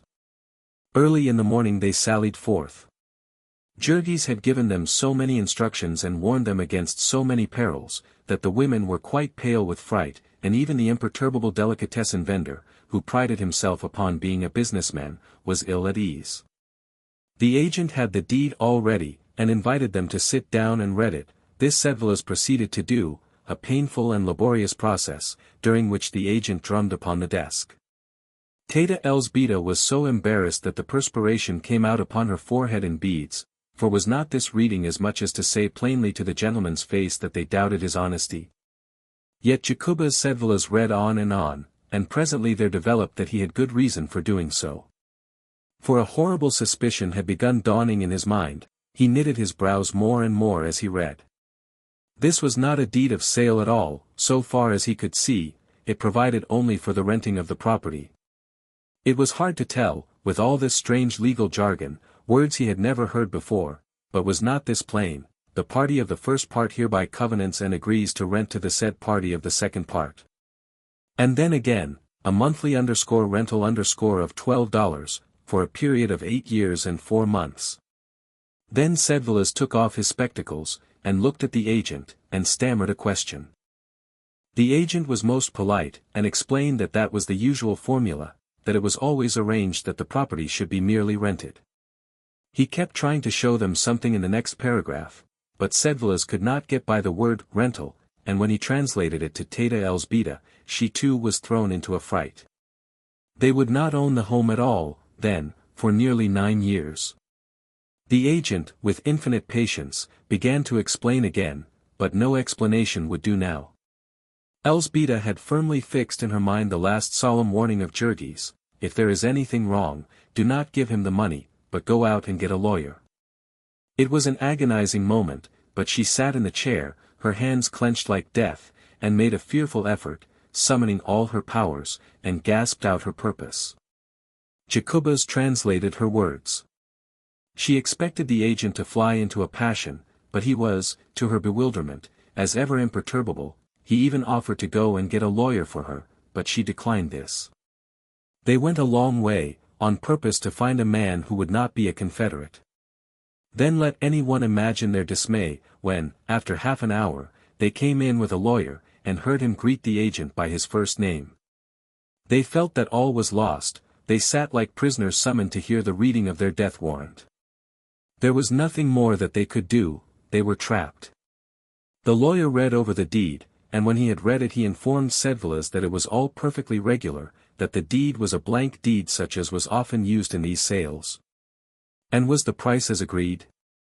The old man asked, $300 down, and the balance at $12 a month, till the total of $1,500 had been paid? Yes, that was correct. And it was for the sale of such and such a house, the house and lot and everything? Yes, and the lawyer showed him where that was all written. And it was all perfectly regular, there were no tricks about it of any sort. They were poor people, and this was all they had in the world, and if there was anything wrong they would be ruined. And so Sedvilas went on, asking one trembling question after another, while the eyes of the women folks were fixed upon him in mute agony. They could not understand what he was saying, but they knew that upon it their fate depended. And when at last he had questioned until there was no more questioning to be done, and the time came for them to make up their minds, and either close the bargain or reject it, it was all that poor Teta Elzbieta could do to keep from bursting into tears. Jacubas had asked her if she wished to sign. He had asked her twice, and what could she say? How did she know if this lawyer were telling the truth, that he was not in the conspiracy? And yet, how could she say so? What excuse could she give? The eyes of everyone in the room were upon her, awaiting her decision, and at last, half blind with her tears, she began fumbling in her jacket, where she had pinned the precious money. And she brought it out and unwrapped it before the men. All of this Ona sat watching, from a corner of the room, twisting her hands together, meantime, in a fever of fright. Ona longed to cry out and tell her stepmother to stop, that it was all a trap, but there seemed to be something clutching her by the throat, and she could not make a sound. And so Teta Elzbieta laid the money on the table, and the agent picked it up and counted it, and then wrote them a receipt for it and passed them the deed. Then he gave a sigh of satisfaction, and rose and shook hands with them all, still as smooth and polite as at the beginning. Ona had a dim recollection of the lawyer telling Sedvilas that his charge was $1, which occasioned some debate, and more agony, and then, after they had paid that, too, they went out into the street, her stepmother clutching the deed in her hand. They were so weak from fright that they could not walk, but had to sit down on the way. So they went home, with a deadly terror gnawing at their souls, and that evening Jurgis came home and heard their story, and that was the end. Jurgis was sure that they had been swindled, and were ruined, and he tore his hair and cursed like a madman, swearing that he would kill the agent that very night. In the end he seized the paper and rushed out of the house, and all the way across the yards to Halsted Street. He dragged Sedvilas out from his supper, and together they rushed to consult another lawyer. When they entered his office the lawyer sprang up, for Jurgis looked like a crazy person, with flying hair and bloodshot eyes. His companion explained the situation, and the lawyer took the paper and began to read it, while Jurgis stood clutching the desk with knotted hands, trembling in every nerve. Once or twice the lawyer looked up and asked a question of Sedvilas. The other did not know a word that he was saying, but his eyes were fixed upon the lawyer's face, striving in an agony of dread to read his mind. He saw the lawyer look up and laugh, and he gave a gasp. The man said something to Sedvilas, and Jurgis turned upon his friend, his heart almost stopping. "Well," he panted. "He says it is all right," said Sedvilas. "All right." "Yes, he says it is just as it should be." And Jurgis, in his relief, sank down into a chair. "Are you sure of it?" he gasped, and made Sedvilas translate question after question. He could not hear it often enough, he could not ask with enough variations. Yes, they had bought the house, they had really bought it. It belonged to them, they had only to pay the money and it would be all right. Then Jurgis covered his face with his hands, for there were tears in his eyes, and he felt like a fool. But he had had such a horrible fright, strong man as he was, it left him almost too weak to stand up. The lawyer explained that the rental was a form, the property was said to be merely rented until the last payment had been made, the purpose being to make it easier to turn the party out if he did not make the payments. So long as they paid, however, they had nothing to fear, the house was all theirs. Jurgis was so grateful that he paid the $50 the lawyer asked without winking an eyelash, and then rushed home to tell the news to the family. He found Ona in a faint and the babies screaming, and the whole house in an uproar, for it had been believed by all that he had gone to murder the agent. It was hours before the excitement could be calmed, and all through that cruel night Jurgis would wake up now and then and hear Ona and her stepmother in the next room, sobbing softly to themselves. Chapter 5. They had bought their home. It was hard for them to realize that the wonderful house was theirs to move into whenever they chose. They spent all their time thinking about it, and what they were going to put into it. As their week with Anil was up in 3 days, they lost no time in getting ready. They had to make some shift to furnish it, and every instant of their leisure was given to discussing this. A person who had such a task before him would not need to look very far in Packingtown, he had only to walk up the avenue and read the signs, or get into a streetcar, to obtain full information as to pretty much everything a human creature could need. It was quite touching, the zeal of people to see that his health and happiness were provided for. Did the person wish to smoke? There was a little discourse about cigars, showing him exactly why the Thomas Jefferson 5-cent Perfecto was the only cigar worthy of the name. Had he, on the other hand, smoked too much? Here was a remedy for the smoking habit, 25 doses for a quarter, and a cure absolutely guaranteed in 10 doses. In innumerable ways such as this, the traveler found that somebody had been busy to make smooth his paths through the world, and to let him know what had been done for him. In Packingtown the advertisements had a style all of their own, adapted to the peculiar population. One would be tenderly solicitous. "Is your wife pale?" it would inquire. "Is she discouraged? Does she drag herself about the house and find fault with everything? Why do you not tell her to try Dr. Lanahan's life preservers?" Another would be jocular in tone, slapping you on the back, so to speak. "Don't be a chump," it would exclaim. "Go and get the Goliath bunion cure." "Get a move on you," would chime in another. "It's easy, if you wear the Eureka 250 shoe." Among these importunate signs was one that had caught the attention of the family by its pictures. It showed two very pretty little birds building themselves a home, and Maria had asked an acquaintance to read it to her, and told them that it related to the furnishing of a house. "Feather your nest," it ran, and went on to say that it could furnish all the necessary feathers for a 4-room nest for the ludicrously small sum of $75. The particularly important thing about this offer was that only a small part of the money need be had at once, the rest one might pay a few dollars every month. Our friends had to have some furniture, there was no getting away from that, but their little fund of money had sunk so low that they could hardly get to sleep at night, and so they fled to this as their deliverance. There was more agony and another paper for Elsbeta to sign, and then one night when Jurgis came home, he was told the breathless tidings that the furniture had arrived and was safely stowed in the house, a parlor set of 4 pieces, a bedroom set of 3 pieces, a dining room table and 4 chairs, a toilet set with beautiful pink roses painted all over it, an assortment of crockery, also with pink roses, and so on. One of the plates in the set had been found broken when they unpacked it, and Ona was going to the store the first thing in the morning to make them change it. Also they had promised 3 saucepans, and there had only 2 come, and did Jurgis think that they were trying to cheat them?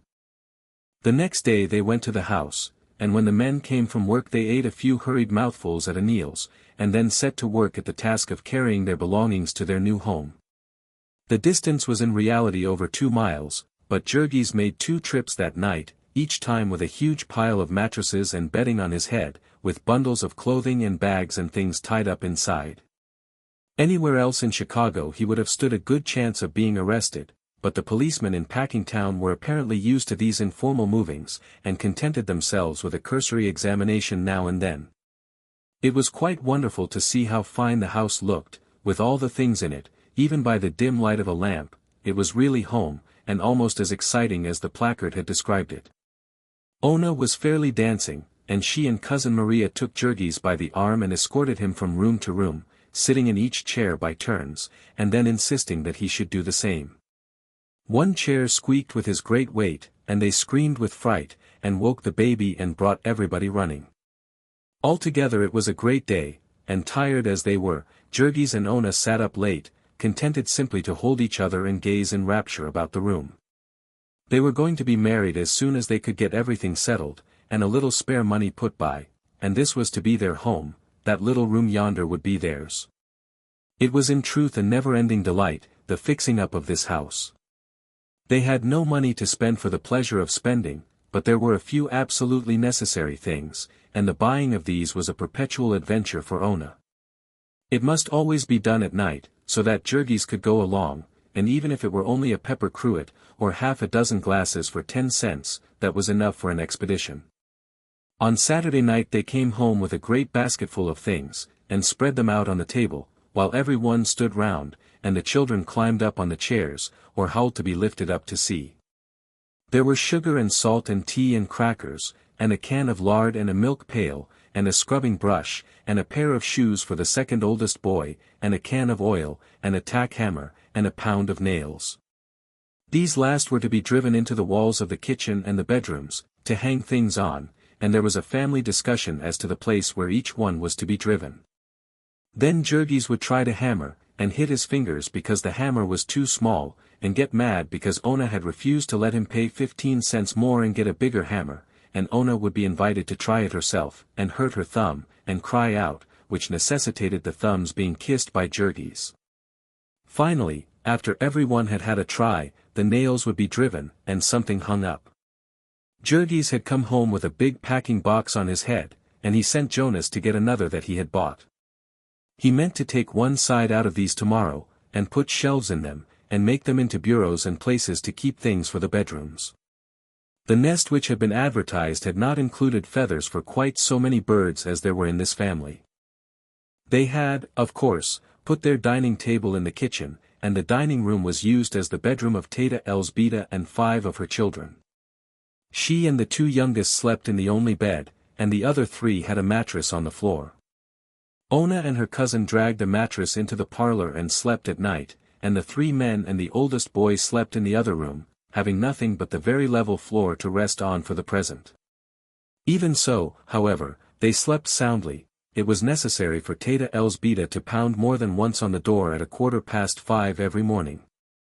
She would have ready a great pot full of steaming black coffee, and oatmeal and bread and smoked sausages, and then she would fix them their dinner pails with more thick slices of bread with lard between them. They could not afford butter, and some onions and a piece of cheese, and so they would tramp away to work. This was the first time in his life that he had ever really worked. It seemed to Jurgis. It was the first time that he had ever had anything to do which took all he had in him. Jurgis had stood with the rest up in the gallery and watched the men on the killing beds, marveling at their speed and power as if they had been wonderful machines. It somehow never occurred to one to think of the flesh and blood side of it, that is, not until he actually got down into the pit and took off his coat. Then he saw things in a different light. He got at the inside of them. The pace they set here, it was one that called for every faculty of a man. From the instant the first steer fell till the sounding of the noon whistle, and again from 12:30 till heaven only knew what hour in the late afternoon or evening, there was never one instant's rest for a man, for his hand or his eye or his brain. Jurgis saw how they managed it. There were portions of the work which determined the pace of the rest, and for these they had picked men whom they paid high wages, and whom they changed frequently. You might easily pick out these pacemakers, for they worked under the eye of the bosses, and they worked like men possessed. This was called speeding up the gang, and if any man could not keep up with the pace, there were hundreds outside begging to try. Yet Jurgis did not mind it, he rather enjoyed it. It saved him the necessity of flinging his arms about and fidgeting as he did in most work. He would laugh to himself as he ran down the line, darting a glance now and then at the man ahead of him. It was not the pleasantest work one could think of, but it was necessary work, and what more had a man the right to ask than a chance to do something useful, and to get good pay for doing it? So Jurgis thought, and so he spoke, in his bold, free way. Very much to his surprise, he found that it had a tendency to get him into trouble. For most of the men here took a fearfully different view of the thing. He was quite dismayed when he first began to find it out, that most of the men hated their work.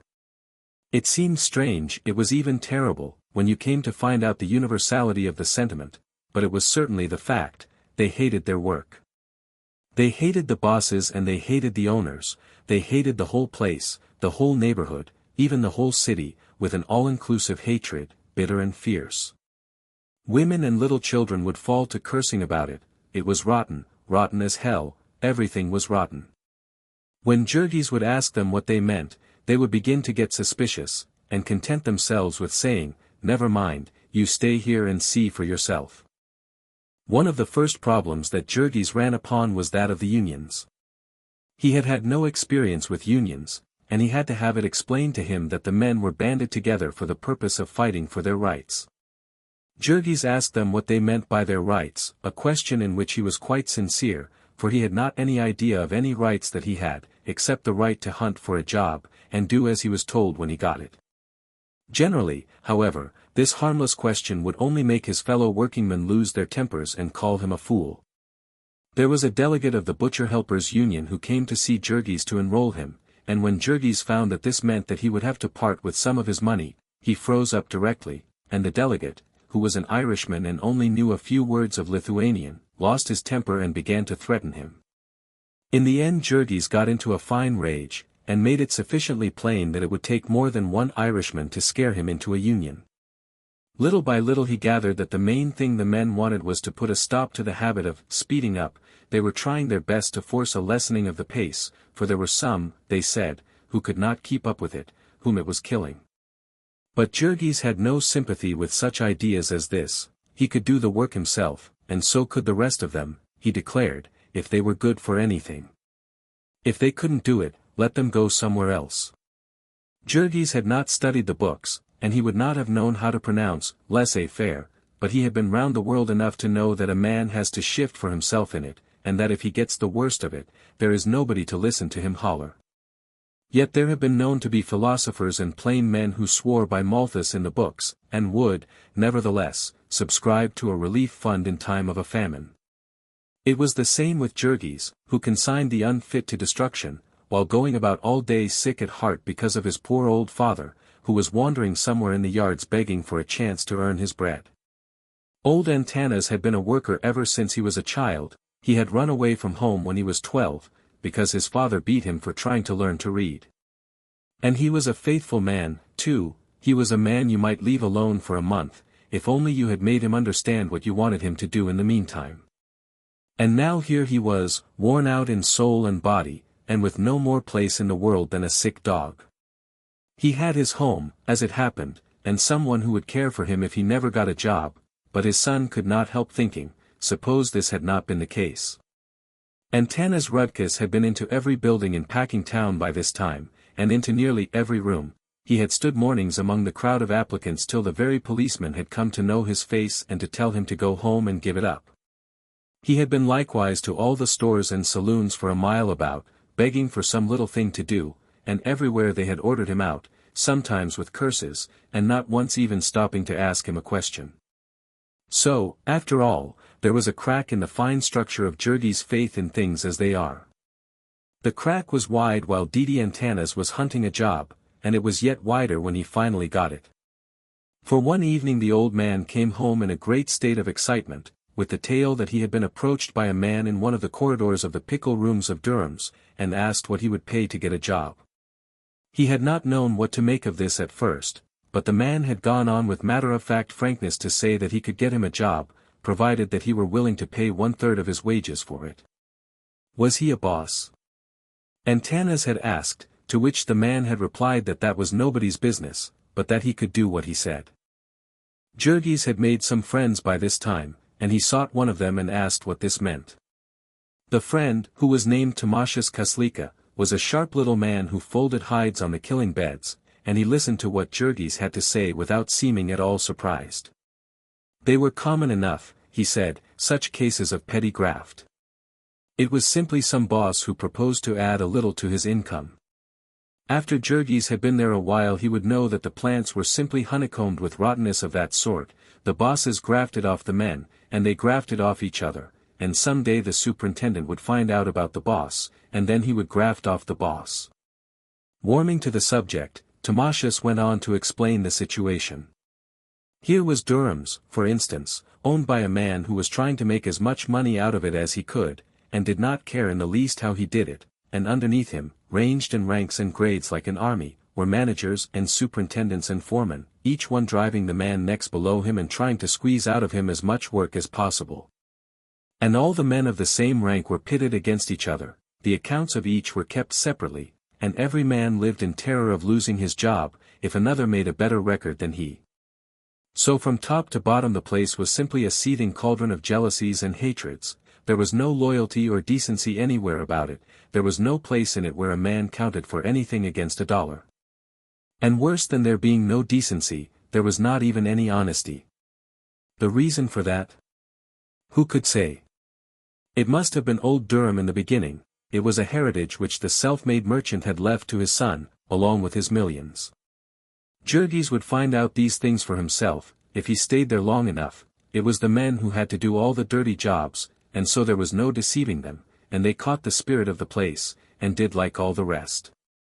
Jurgis had come there, and thought he was going to make himself useful, and rise and become a skilled man, but he would soon find out his error, for nobody rose in Packingtown by doing good work. You could lay that down for a rule: if you met a man who was rising in Packingtown, you met a knave. That man who had been sent to Jurgis' father by the boss, he would rise. The man who told tales and spied upon his fellows would rise, but the man who minded his own business and did his work, why, they would speed him up till they had worn him out, and then they would throw him into the gutter. Jurgis went home with his head buzzing. Yet he could not bring himself to believe such things. No, it could not be so. Timasius was simply another of the grumblers. He was a man who spent all his time fiddling, and he would go to parties at night and not get home till sunrise, and so of course he did not feel like work. Then, too, he was a puny little chap, and so he had been left behind in the race, and that was why he was sore. And yet so many strange things kept coming to Jurgis' notice every day. He tried to persuade his father to have nothing to do with the offer. But old Antanas had begged until he was worn out, and all his courage was gone. He wanted a job, any sort of a job. So the next day he went and found the man who had spoken to him, and promised to bring him a third of all he earned, and that same day he was put to work in Durham's cellars. It was a pickle room, where there was never a dry spot to stand upon, and so he had to take nearly the whole of his first week's earnings to buy him a pair of heavy-soled boots. He was a squeegee man. His job was to go about all day with a long-handled mop, swabbing up the floor. Except that it was damp and dark, it was not an unpleasant job, in summer. Now Antanas Rudkus was the meekest man that God ever put on earth, and so Jurgis found it a striking confirmation of what the men all said, that his father had been at work only 2 days before he came home as bitter as any of them, and cursing Durhams with all the power of his soul. For they had set him to cleaning out the traps, and the family sat round and listened in wonder while he told them what that meant. It seemed that he was working in the room where the men prepared the beef for canning, and the beef had lain in vats full of chemicals, and men with great forks speared it out and dumped it into trucks, to be taken to the cooking room. When they had speared out all they could reach, they emptied the vat on the floor, and then with shovels scraped up the balance and dumped it into the truck. This floor was filthy, yet they set Antanas with his mop slopping the pickle into a hole that connected with a sink, where it was caught and used over again forever, and if that were not enough, there was a trap in the pipe, where all the scraps of meat and odds and ends of refuse were caught, and every few days it was the old man's task to clean these out, and shovel their contents into one of the trucks with the rest of the meat. This was the experience of Antanas, and then there came also Jonas and Maria with tales to tell. Maria was working for one of the independent packers, and was quite beside herself and outrageous with triumph over the sums of money she was making as a painter of cans. But one day she walked home with a pale-faced little woman who worked opposite to her, Jadviga Marcinkus by name, and Jadviga told her how she, Maria, had chanced to get her job. She had taken the place of an Irish woman who had been working in that factory ever since anyone could remember. For over 15 years, so she declared. Mary Dennis was her name, and a long time ago she had been seduced, and had a little boy. He was a cripple, and an epileptic, but still he was all that she had in the world to love, and they had lived in a little room alone somewhere back of Halsted Street, where the Irish were. Mary had had consumption, and all day long you might hear her coughing as she worked. Of late she had been going all to pieces, and when Maria came, the forelady had suddenly decided to turn her off. The forelady had to come up to a certain standard herself, and could not stop for sick people, Jadviga explained. The fact that Mary had been there so long had not made any difference to her. It was doubtful if she even knew that, for both the forelady and the superintendent were new people, having only been there 2 or 3 years themselves. Jadviga did not know what had become of the poor creature. She would have gone to see her, but had been sick herself. She had pains in her back all the time, Jadviga explained, and feared that she had womb trouble. It was not fit work for a woman, handling 14-pound cans all day. It was a striking circumstance that Jonas, too, had gotten his job by the misfortune of some other person.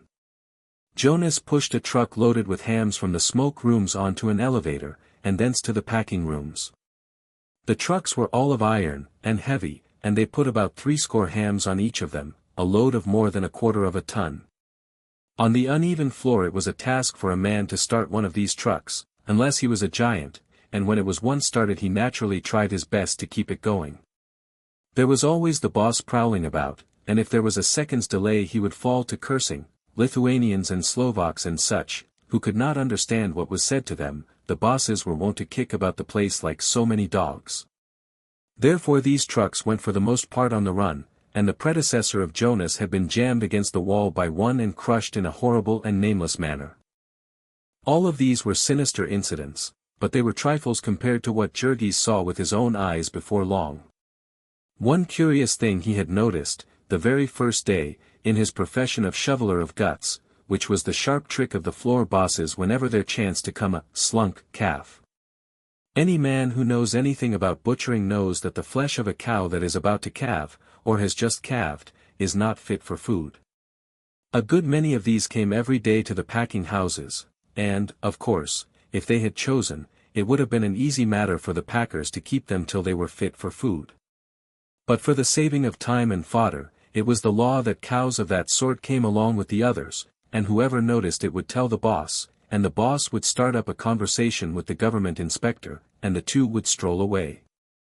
So in a trice the carcass of the cow would be cleaned out, and entrails would have vanished. It was Jurgis' task to slide them into the trap, calves and all, and on the floor below they took out these slunk calves, and butchered them for meat, and used even the skins of them. One day a man slipped and hurt his leg, and that afternoon, when the last of the cattle had been disposed of, and the men were leaving, Jurgis was ordered to remain and do some special work which this injured man had usually done. It was late, almost dark, and the government inspectors had all gone, and there were only a dozen or two of men on the floor. That day they had killed about 4,000 cattle, and these cattle had come in freight trains from far states, and some of them had got hurt. There were some with broken legs, and some with gored sides, there were some that had died, from what cause no one could say, and they were all to be disposed of, here in darkness and silence.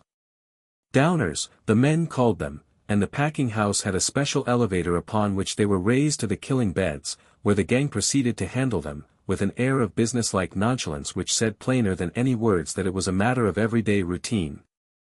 It took a couple of hours to get them out of the way, and in the end Jurgis saw them go into the chilling rooms with the rest of the meat, being carefully scattered here and there so that they could not be identified. When he came home that night he was in a very somber mood, having begun to see at last how those might be right who had laughed at him for his faith in America. Chapter 6. Jurgis and Ona were very much in love. They had waited a long time. It was now well into the second year, and Jurgis judged everything by the criterion of its helping or hindering their union. All his thoughts were there. He accepted the family because it was a part of Ona. And he was interested in the house because it was to be Ona's home. Even the tricks and cruelties he saw at Durham's had little meaning for him just then, save as they might happen to affect his future with Ona. The marriage would have been at once, if they had had their way, but this would mean that they would have to do without any wedding feast, and when they suggested this they came into conflict with the old people. To Teta Elzbieta especially the very suggestion was an affliction. What? She would cry. To be married on the roadside like a parcel of beggars. No. No, Elzbieta had some traditions behind her. She had been a person of importance in her girlhood, had lived on a big estate and had servants, and might have married well and been a lady, but for the fact that there had been 9 daughters and no sons in the family. Even so, however, she knew what was decent, and clung to her traditions with desperation. They were not going to lose all caste, even if they had come to be unskilled laborers in Packingtown, and that Ona had even talked of omitting Veselija_ was enough to keep her stepmother lying awake all night. It was in vain for them to say that they had so few friends. They were bound to have friends in time, and then the friends would talk about it. They must not give up what was right for a little money. If they did, the money would never do them any good, they could depend upon that. And Elzbieta would call upon Didi and Tanis to support her. There was a fear in the souls of these two, lest this journey to a new country might somehow undermine the old home virtues of their children. The very first Sunday they had all been taken to Mass, and poor as they were, Elzbieta had felt it advisable to invest a little of her resources in a representation of the Babe of Bethlehem, made in plaster, and painted in brilliant colors. Though it was only a foot high, there was a shrine with 4 snow-white steeples, and the Virgin standing with her child in her arms, and the kings and shepherds and wise men bowing down before him. It had cost 50 cents, but Elzbieta had a feeling that money spent for such things was not to be counted too closely, it would come back in hidden ways. The piece was beautiful on the parlor mantel, and one could not have a home without some sort of ornament. The cost of the wedding feast would, of course, be returned to them, but the problem was to raise it even temporarily. They had been in the neighborhood so short a time that they could not get much credit, and there was no one except Sedvilas from whom they could borrow even a little. Evening after evening Jurgis and Ona would sit and figure the expenses, calculating the term of their separation. They could not possibly manage it decently for less than $200, and even though they were welcome to count in the whole of the earnings of Maria and Jonas, as a loan, they could not hope to raise this sum in less than 4 or 5 months. So Ona began thinking of seeking employment herself, saying that if she had even ordinarily good luck, she might be able to take 2 months off the time.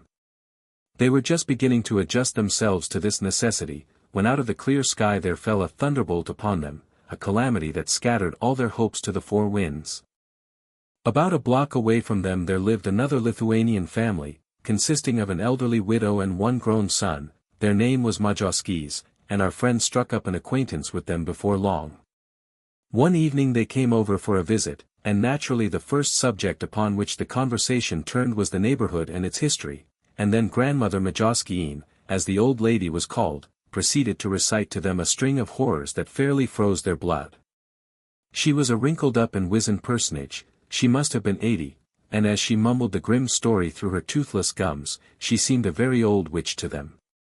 Grandmother Majowskiin had lived in the midst of misfortune so long that it had come to be her element, and she talked about starvation, sickness, and death as other people might about weddings and holidays.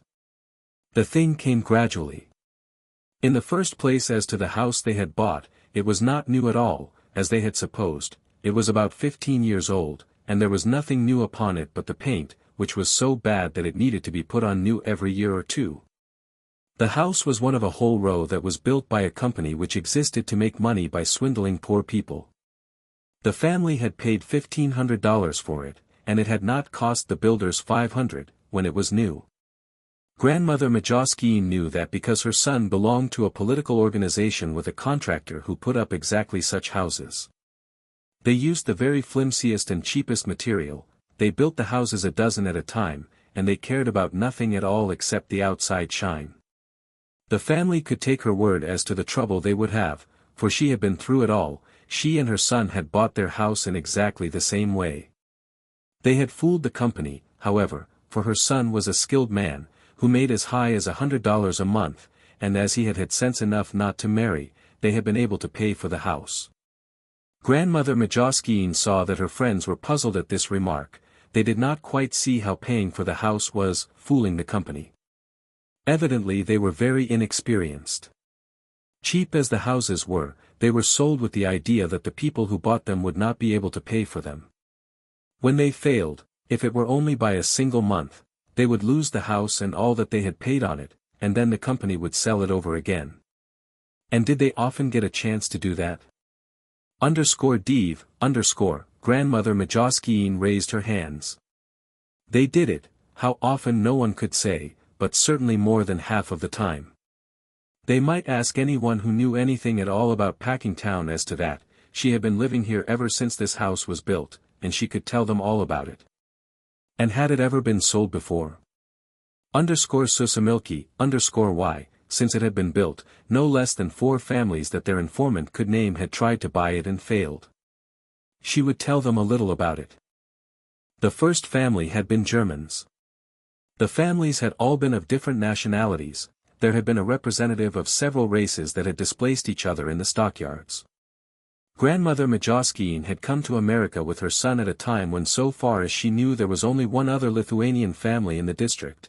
The workers had all been Germans then, skilled cattle butchers that the packers had brought from abroad to start the business.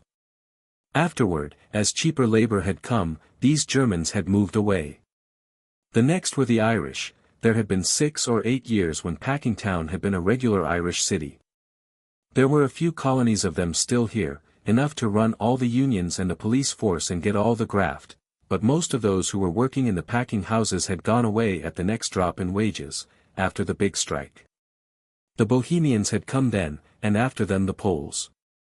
People said that old man Durham himself was responsible for these immigrations. He had sworn that he would fix the people of Packingtown so that they would never again call a strike on him, and so he had sent his agents into every city and village in Europe to spread the tale of the chances of work and high wages at the stockyards.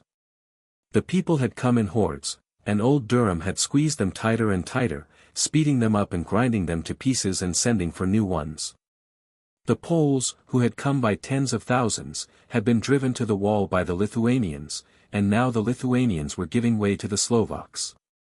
Who there was poorer and more miserable than the Slovaks, Grandmother Majowskiine had no idea, but the packers would find them, never fear. It was easy to bring them, for wages were really much higher, and it was only when it was too late that the poor people found out that everything else was higher too. They were like rats in a trap, that was the truth, and more of them were piling in every day. By and by they would have their revenge, though, for the thing was getting beyond human endurance, and the people would rise and murder the packers. Grandmother Majowskiine was a socialist, or some such strange thing.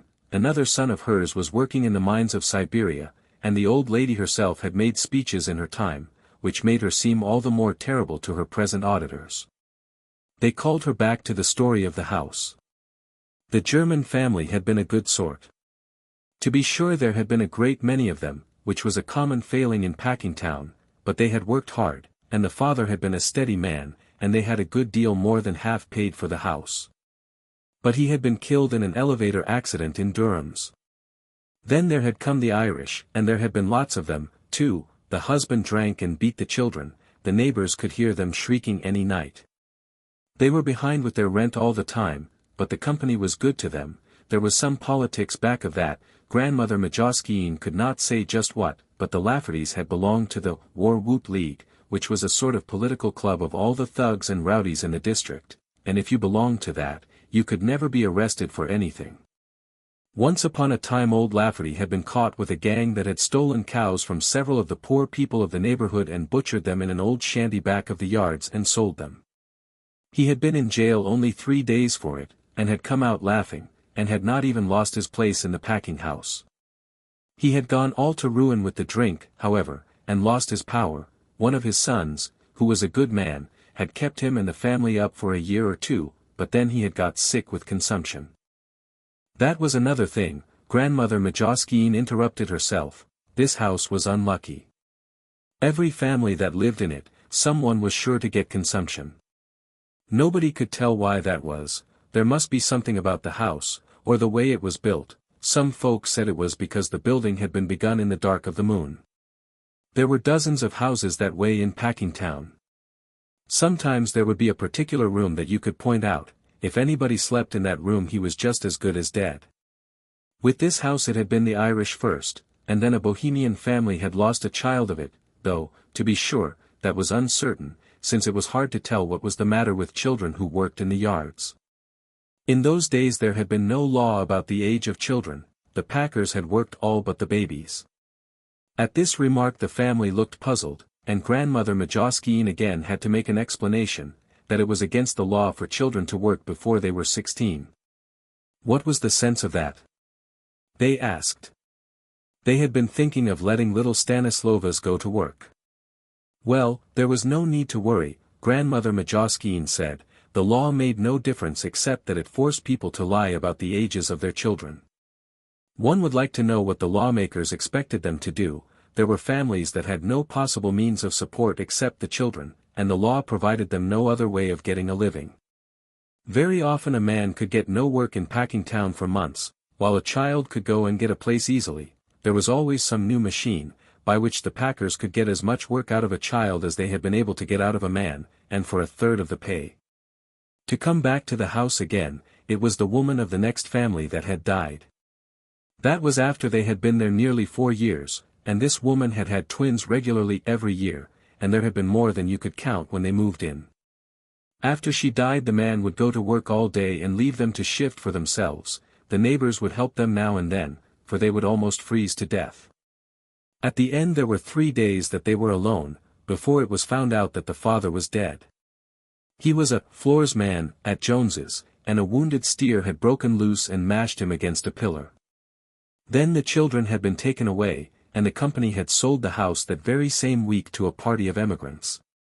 So this grim old woman went on with her tale of horrors.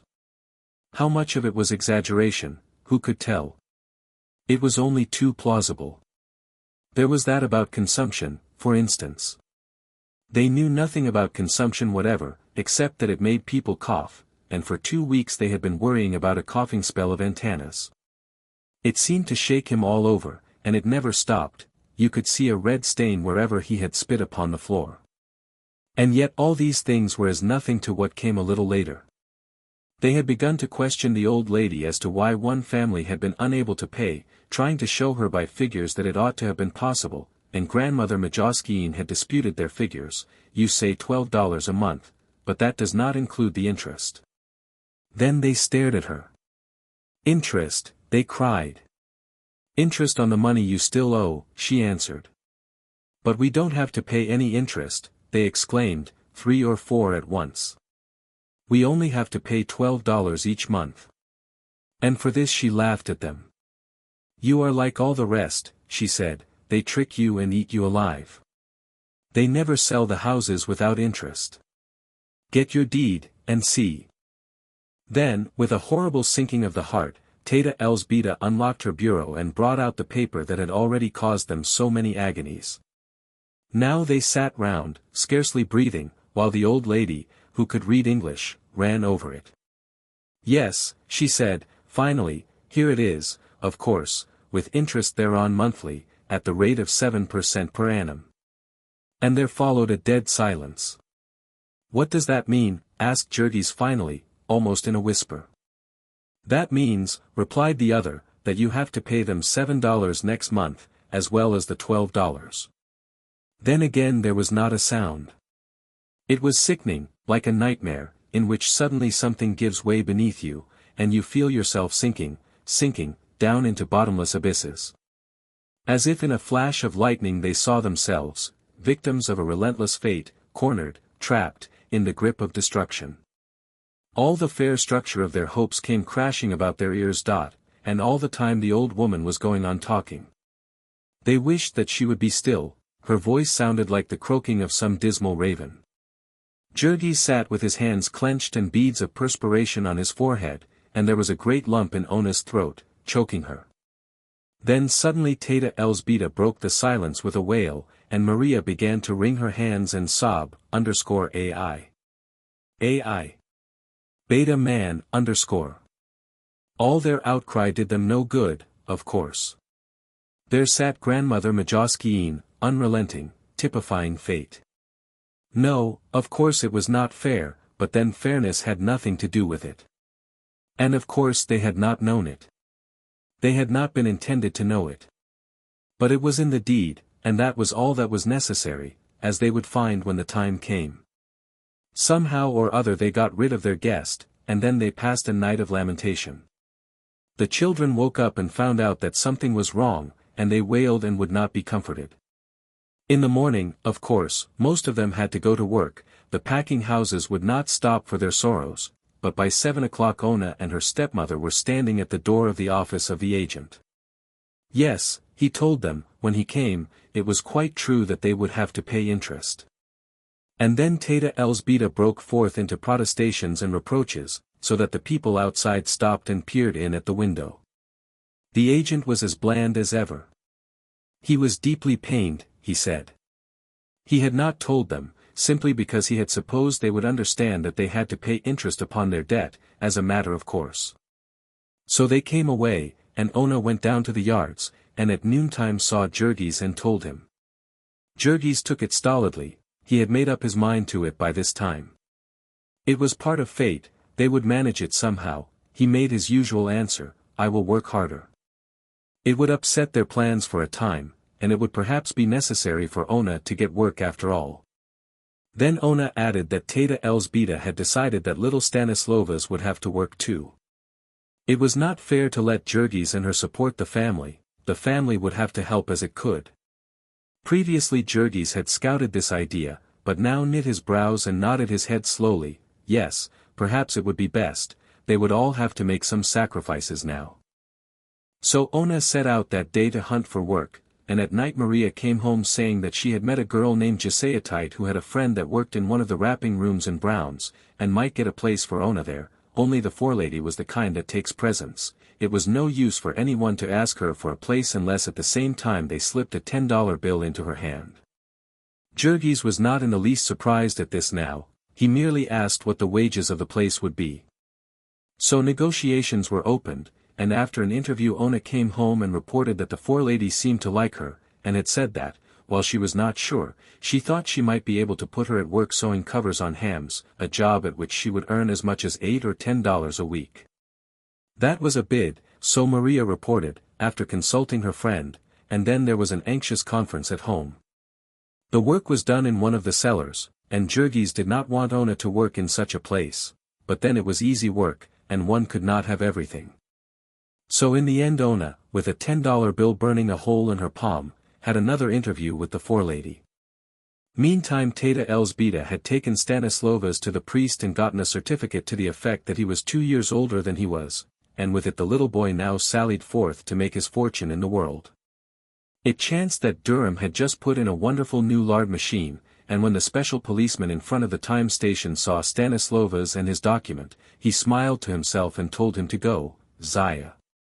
Zaya, pointing. And so Stanislovas went down a long stone corridor, and up a flight of stairs, which took him into a room lighted by electricity, with the new machines for filling lard cans at work in it. The lard was finished on the floor above, and it came in little jets, like beautiful, wriggling, snow-white snakes of unpleasant odor. There were several kinds and sizes of jets, and after a certain precise quantity had come out, each stopped automatically, and the wonderful machine made a turn, and took the can under another jet, and so on, until it was filled neatly to the brim, and pressed tightly, and smoothed off. To attend to all this and fill several hundred cans of lard per hour, there were necessary 2 human creatures, one of whom knew how to place an empty lard can on a certain spot every few seconds, and the other of whom knew how to take a full lard can off a certain spot every few seconds and set it upon a tray. And so, after little Stanislovas had stood gazing timidly about him for a few minutes, a man approached him, and asked what he wanted, to which Stanislovas said, job. Then the man said, how old, and Stanislovas answered, 16. Once or twice every year a state inspector would come wandering through the packing plants, asking a child here and there how old he was, and so the packers were very careful to comply with the law, which cost them as much trouble as was now involved in the bosses taking the document from the little boy, and glancing at it, and then sending it to the office to be filed away. Then he set someone else at a different job, and showed the lad how to place a lard can every time the empty arm of the remorseless machine came to him, and so was decided the place in the universe of little Stanislovas, and his destiny till the end of his days. Hour after hour, day after day, year after year, it was fated that he should stand upon a certain square foot of floor from 7 in the morning until noon, and again from 12:30 till 5:30, making never a motion and thinking never a thought, save for the setting of lard cans. In summer the stench of the warm lard would be nauseating, and in winter the cans would all but freeze to his naked little fingers in the unheated cellar. Half the year it would be dark as night when he went in to work, and dark as night again when he came out, and so he would never know what the sun looked like on weekdays. And for this, at the end of the week, he would carry home $3 to his family, being his pay at the rate of 5 cents per hour, just about his proper share of the total earnings of the 1.75 million of children who are now engaged in earning their livings in the United States. And meantime, because they were young, and hope is not to be stifled before its time, Jurgis and Ona were again calculating, for they had discovered that the wages of Stanislovas would a little more than pay the interest, which left them just about as they had been before. It would be but fair to them to say that the little boy was delighted with his work, and at the idea of earning a lot of money, and also that the two were very much in love with each other. Chapter 7. All summer long the family toiled, and in the fall they had money enough for Jurgis and Ona to be married according to home traditions of decency. In the latter part of November they hired a hall, and invited all their new acquaintances, who came and left them over $100 in debt. It was a bitter and cruel experience, and it plunged them into an agony of despair. Such a time, of all times, for them to have it, when their hearts were made tender. Such a pitiful beginning it was for their married life, they loved each other so, and they could not have the briefest respite. It was a time when everything cried out to them that they ought to be happy, when wonder burned in their hearts, and leaped into flame at the slightest breath. They were shaken to the depths of them, with the awe of love realized, and was it so very weak of them that they cried out for a little peace? They had opened their hearts, like flowers to the springtime, and the merciless winter had fallen upon them. They wondered if ever any love that had blossomed in the world had been so crushed and trampled. Over them, relentless and savage, there cracked the lash of want. The morning after the wedding it sought them as they slept, and drove them out before daybreak to work. Ona was scarcely able to stand with exhaustion, but if she were to lose her place they would be ruined, and she would surely lose it if she were not on time that day. They all had to go, even little Stanislovas, who was ill from overindulgence in sausages and sarsaparilla. All that day he stood at his lard machine, rocking unsteadily, his eyes closing in spite of him, and he all but lost his place even so, for the foreman booted him twice to waken him. It was fully a week before they were all normal again, and meantime, with whining children and cross adults, the house was not a pleasant place to live in. Jurgis lost his temper very little, however, all things considered. It was because of Ona. The least glance at her was always enough to make him control himself. She was so sensitive, she was not fitted for such a life as this, and 100 times a day, when he thought of her, he would clench his hands and fling himself again at the task before him. She was too good for him, he told himself, and he was afraid, because she was his. So long he had hungered to possess her, but now that the time had come he knew that he had not earned the right, that she trusted him so was all her own simple goodness, and no virtue of his. But he was resolved that she should never find this out, and so was always on the watch to see that he did not betray any of his ugly self. He would take care even in little matters, such as his manners, and his habit of swearing when things went wrong. The tears came so easily into Ona's eyes, and she would look at him so appealingly, it kept Jurgis quite busy making resolutions, in addition to all the other things he had on his mind. It was true that more things were going on at this time in the mind of Jurgis than ever had in all his life before. He had to protect her, to do battle for her against the horror he saw about them. He was all that she had to look to, and if he failed she would be lost. He would wrap his arms about her, and try to hide her from the world. He had learned the ways of things about him now. It was a war of each against all, and the devil take the hindmost. You did not give feasts to other people, you waited for them to give feasts to you.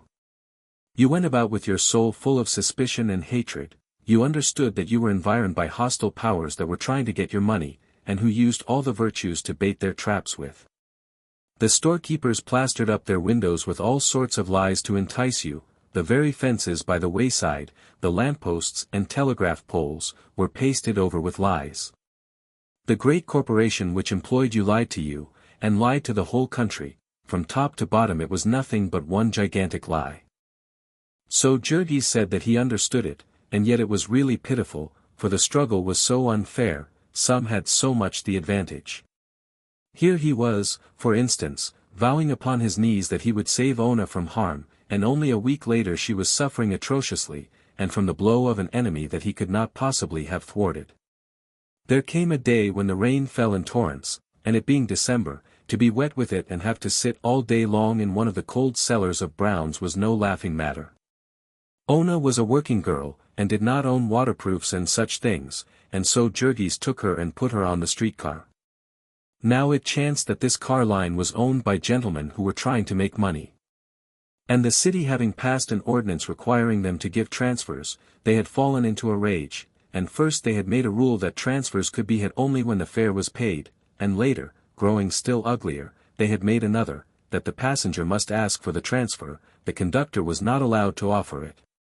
Now Ona had been told that she was to get a transfer, but it was not her way to speak up, and so she merely waited, following the conductor about with her eyes, wondering when he would think of her. When at last the time came for her to get out, she asked for the transfer, and was refused. Not knowing what to make of this, she began to argue with the conductor, in a language of which he did not understand a word. After warning her several times, he pulled the bell and the car went on, at which Ona burst into tears. At the next corner she got out, of course, and as she had no more money, she had to walk the rest of the way to the yards in the pouring rain. And so all day long she sat shivering, and came home at night with her teeth chattering and pains in her head and back. For 2 weeks afterward she suffered cruelly, and yet every day she had to drag herself to her work. The forewoman was especially severe with Ona, because she believed that she was obstinate on account of having been refused a holiday the day after her wedding. Ona had an idea that her forelady did not like to have her girls marry, perhaps because she was old and ugly and unmarried herself. There were many such dangers, in which the odds were all against them. Their children were not as well as they had been at home, but how could they know that there was no sewer to their house, and that the drainage of 15 years was in a cesspool under it? How could they know that the pale blue milk that they bought around the corner was watered, and doctored with formaldehyde besides? When the children were not well at home, Teta Elzbieta would gather herbs and cure them. Now she was obliged to go to the drugstore and buy extracts, and how was she to know that they were all adulterated? How could they find out that their tea and coffee, their sugar and flour, had been doctored, that their canned peas had been colored with copper salts, and their fruit jams with aniline dyes? And even if they had known it, what good would it have done them, since there was no place within miles of them where any other sort was to be had? The bitter winter was coming, and they had to save money to get more clothing and bedding, but it would not matter in the least how much they saved, they could not get anything to keep them warm. All the clothing that was to be had in the stores was made of cotton and shoddy, which is made by tearing old clothes to pieces and weaving the fiber again. If they paid higher prices, they might get frills and fanciness, or be cheated, but genuine quality they could not obtain for love nor money. A young friend of Sedvila's, recently come from abroad, had become a clerk in a store on Ashland Avenue, and he narrated with glee a trick that had been played upon an unsuspecting countryman by his boss. The customer had desired to purchase an alarm clock, and the boss had shown him two exactly similar, telling him that the price of one was $1 and of the other $1.75. Upon being asked what the difference was, the man had wound up the first halfway and the second all the way, and showed the customer how the latter made twice as much noise, upon which the customer remarked that he was a sound sleeper, and had better take the more expensive clock. There is a poet who sings that deeper their heart grows and nobler their bearing, whose youth in the fires of anguish hath died. But it was not likely that he had reference to the kind of anguish that comes with destitution, that is so endlessly bitter and cruel, and yet so sordid and petty, so ugly, so humiliating, unredeemed by the slightest touch of dignity or even of pathos. It is a kind of anguish that poets have not commonly dealt with, its very words are not admitted into the vocabulary of poets, the details of it cannot be told in polite society at all. How, for instance, could anyone expect to excite sympathy among lovers of good literature by telling how a family found their home alive with vermin, and of all the suffering and inconvenience and humiliation they were put to, and the hard-earned money they spent, in efforts to get rid of them? After long hesitation and uncertainty they paid 25 cents for a big package of insect powder, a patent preparation which chanced to be 95% gypsum, a harmless earth which had cost about 2 cents to prepare. Of course it had not the least effect, except upon a few roaches which had the misfortune to drink water after eating it, and so got their inwards set in a coating of plaster of Paris. The family, having no idea of this, and no more money to throw away, had nothing to do but give up and submit to one more misery for the rest of their days. Then there was old Antanas. The winter came, and the place where he worked was a dark, unheated cellar, where you could see your breath all day, and where your fingers sometimes tried to freeze. So the old man's cough grew every day worse, until there came a time when it hardly ever stopped, and he had become a nuisance about the place. Then, too, a still more dreadful thing happened to him. He worked in a place where his feet were soaked in chemicals, and it was not long before they had eaten through his new boots. Then sores began to break out on his feet, and grow worse and worse. Whether it was that his blood was bad, or there had been a cut, he could not say, but he asked the men about it, and learned that it was a regular thing, it was the saltpeter. Every one felt it, sooner or later, and then it was all up with him, at least for that sort of work. The sores would never heal, in the end his toes would drop off, if he did not quit. Yet old Antanas would not quit, he saw the suffering of his family, and he remembered what it had cost him to get a job. So he tied up his feet, and went on limping about and coughing, until at last he fell to pieces, all at once and in a heap, like the one-horse shay. They carried him to a dry place and laid him on the floor, and that night 2 of the men helped him home. The poor old man was put to bed, and though he tried it every morning until the end, he never could get up again. He would lie there and cough, day and night, wasting away to a mere skeleton. There came a time when there was so little flesh on him that the bones began to poke through, which was a horrible thing to see or even to think of. And one night he had a choking fit, and a little river of blood came out of his mouth. The family, wild with terror, sent for a doctor, and paid $50 to be told that there was nothing to be done. Mercifully the doctor did not say this so that the old man could hear, for he was still clinging to the faith that tomorrow or next day he would be better, and could go back to his job. The company had sent word to him that they would keep it for him, or rather Jurgis had bribed one of the men to come one Sunday afternoon and say they had. Didi and Tanas continued to believe it, while 3 more hemorrhages came, and then at last one morning they found him stiff and cold.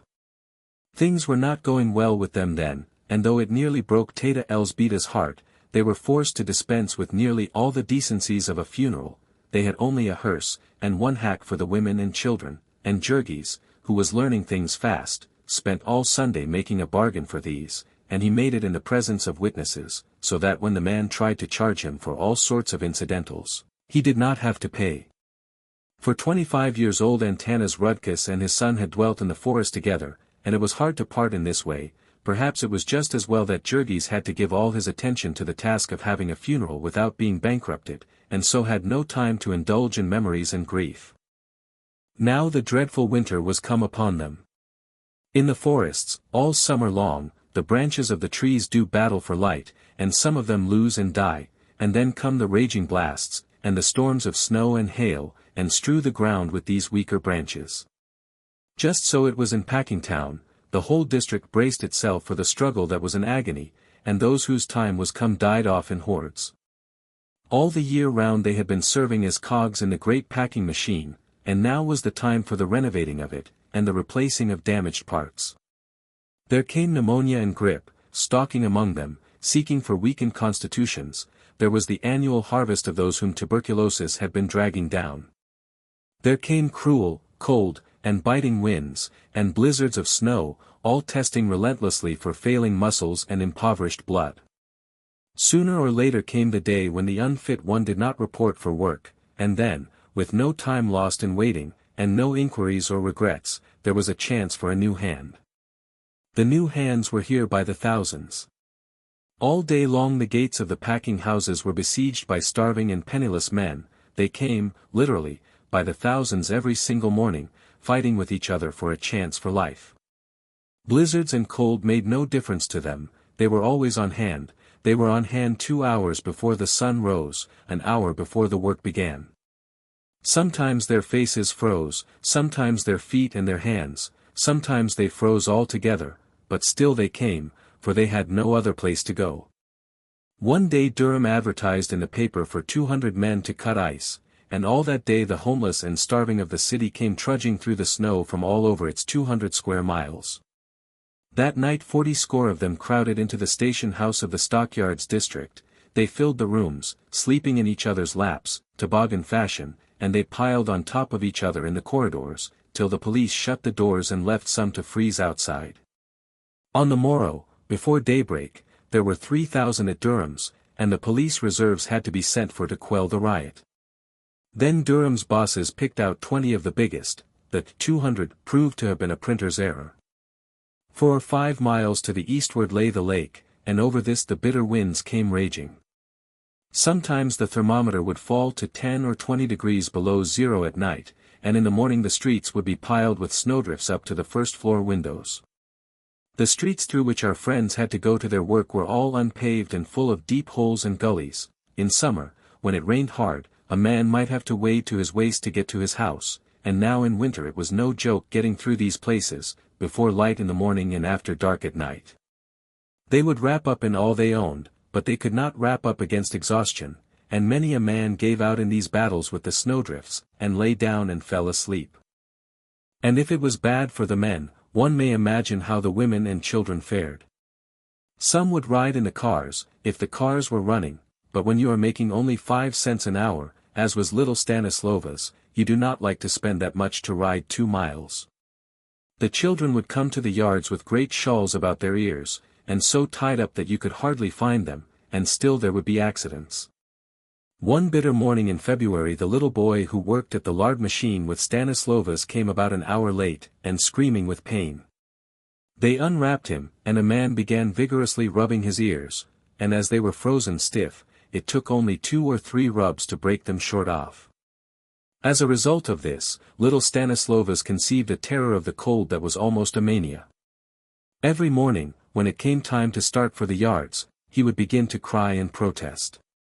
Nobody knew quite how to manage him, for threats did no good, it seemed to be something that he could not control, and they feared sometimes that he would go into convulsions.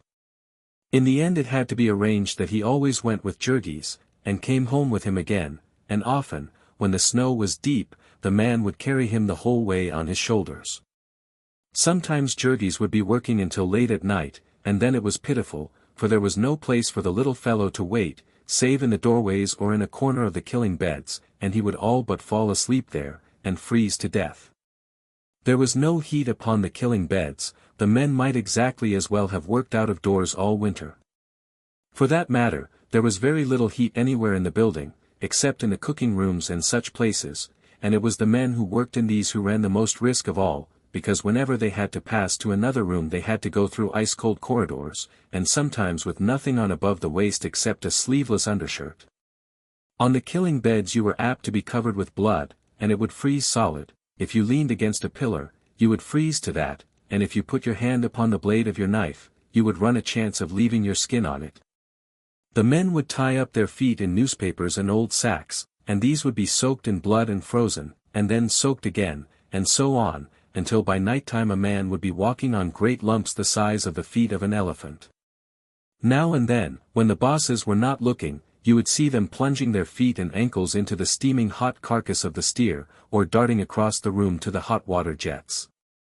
The cruelest thing of all was that nearly all of them, all of those who used knives, were unable to wear gloves, and their arms would be white with frost and their hands would grow numb, and then of course there would be accidents. Also the air would be full of steam, from the hot water and the hot blood, so that you could not see 5 feet before you, and then, with men rushing about at the speed they kept up on the killing beds, and all with butcher knives, like razors, in their hands, well, it was to be counted as a wonder that there were not more men slaughtered than cattle. And yet all this inconvenience they might have put up with, if only it had not been for one thing, if only there had been some place where they might eat. Jurgis had either to eat his dinner amid the stench in which he had worked, or else to rush, as did all his companions, to any one of the hundreds of liquor stores which stretched out their arms to him. To the west of the yards ran Ashland Avenue, and here was an unbroken line of saloons, Whiskey Row, they called it. To the north was 47th Street, where there were half a dozen to the block, and at the angle of the two was Whiskey Point, a space of 15 or 20 acres, and containing one glue factory and about 200 saloons. One might walk among these and take his choice, hot pea soup and boiled cabbage today. Sauerkraut and hot frankfurters. Walk in. Bean soup and stewed lamb. Welcome. All of these things were printed in many languages, as were also the names of the resorts, which were infinite in their variety and appeal.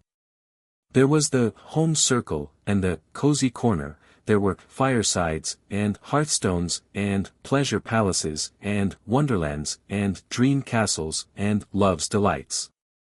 Whatever else they were called, they were sure to be called Union Headquarters, and to hold out a welcome to workingmen, and there was always a warm stove, and a chair near it, and some friends to laugh and talk with. There was only one condition attached: you must drink. If you went in not intending to drink, you would be put out in no time, and if you were slow about going, like as not you would get your head split open with a beer bottle in the bargain. But all of the men understood the convention and drank. They believed that by it they were getting something for nothing, for they did not need to take more than one drink, and upon the strength of it they might fill themselves up with a good hot dinner. This did not always work out in practice, however, for there was pretty sure to be a friend who would treat you, and then you would have to treat him. Then someone else would come in, and, anyhow, a few drinks were good for a man who worked hard. As he went back he did not shiver so, he had more courage for his task, the deadly brutalizing monotony of it did not afflict him so, he had ideas while he worked, and took a more cheerful view of his circumstances. On the way home, however, the shivering was apt to come on him again, and so he would have to stop once or twice to warm up against the cruel cold. As there were hot things to eat in this saloon too, he might get home late to his supper, or he might not get home at all.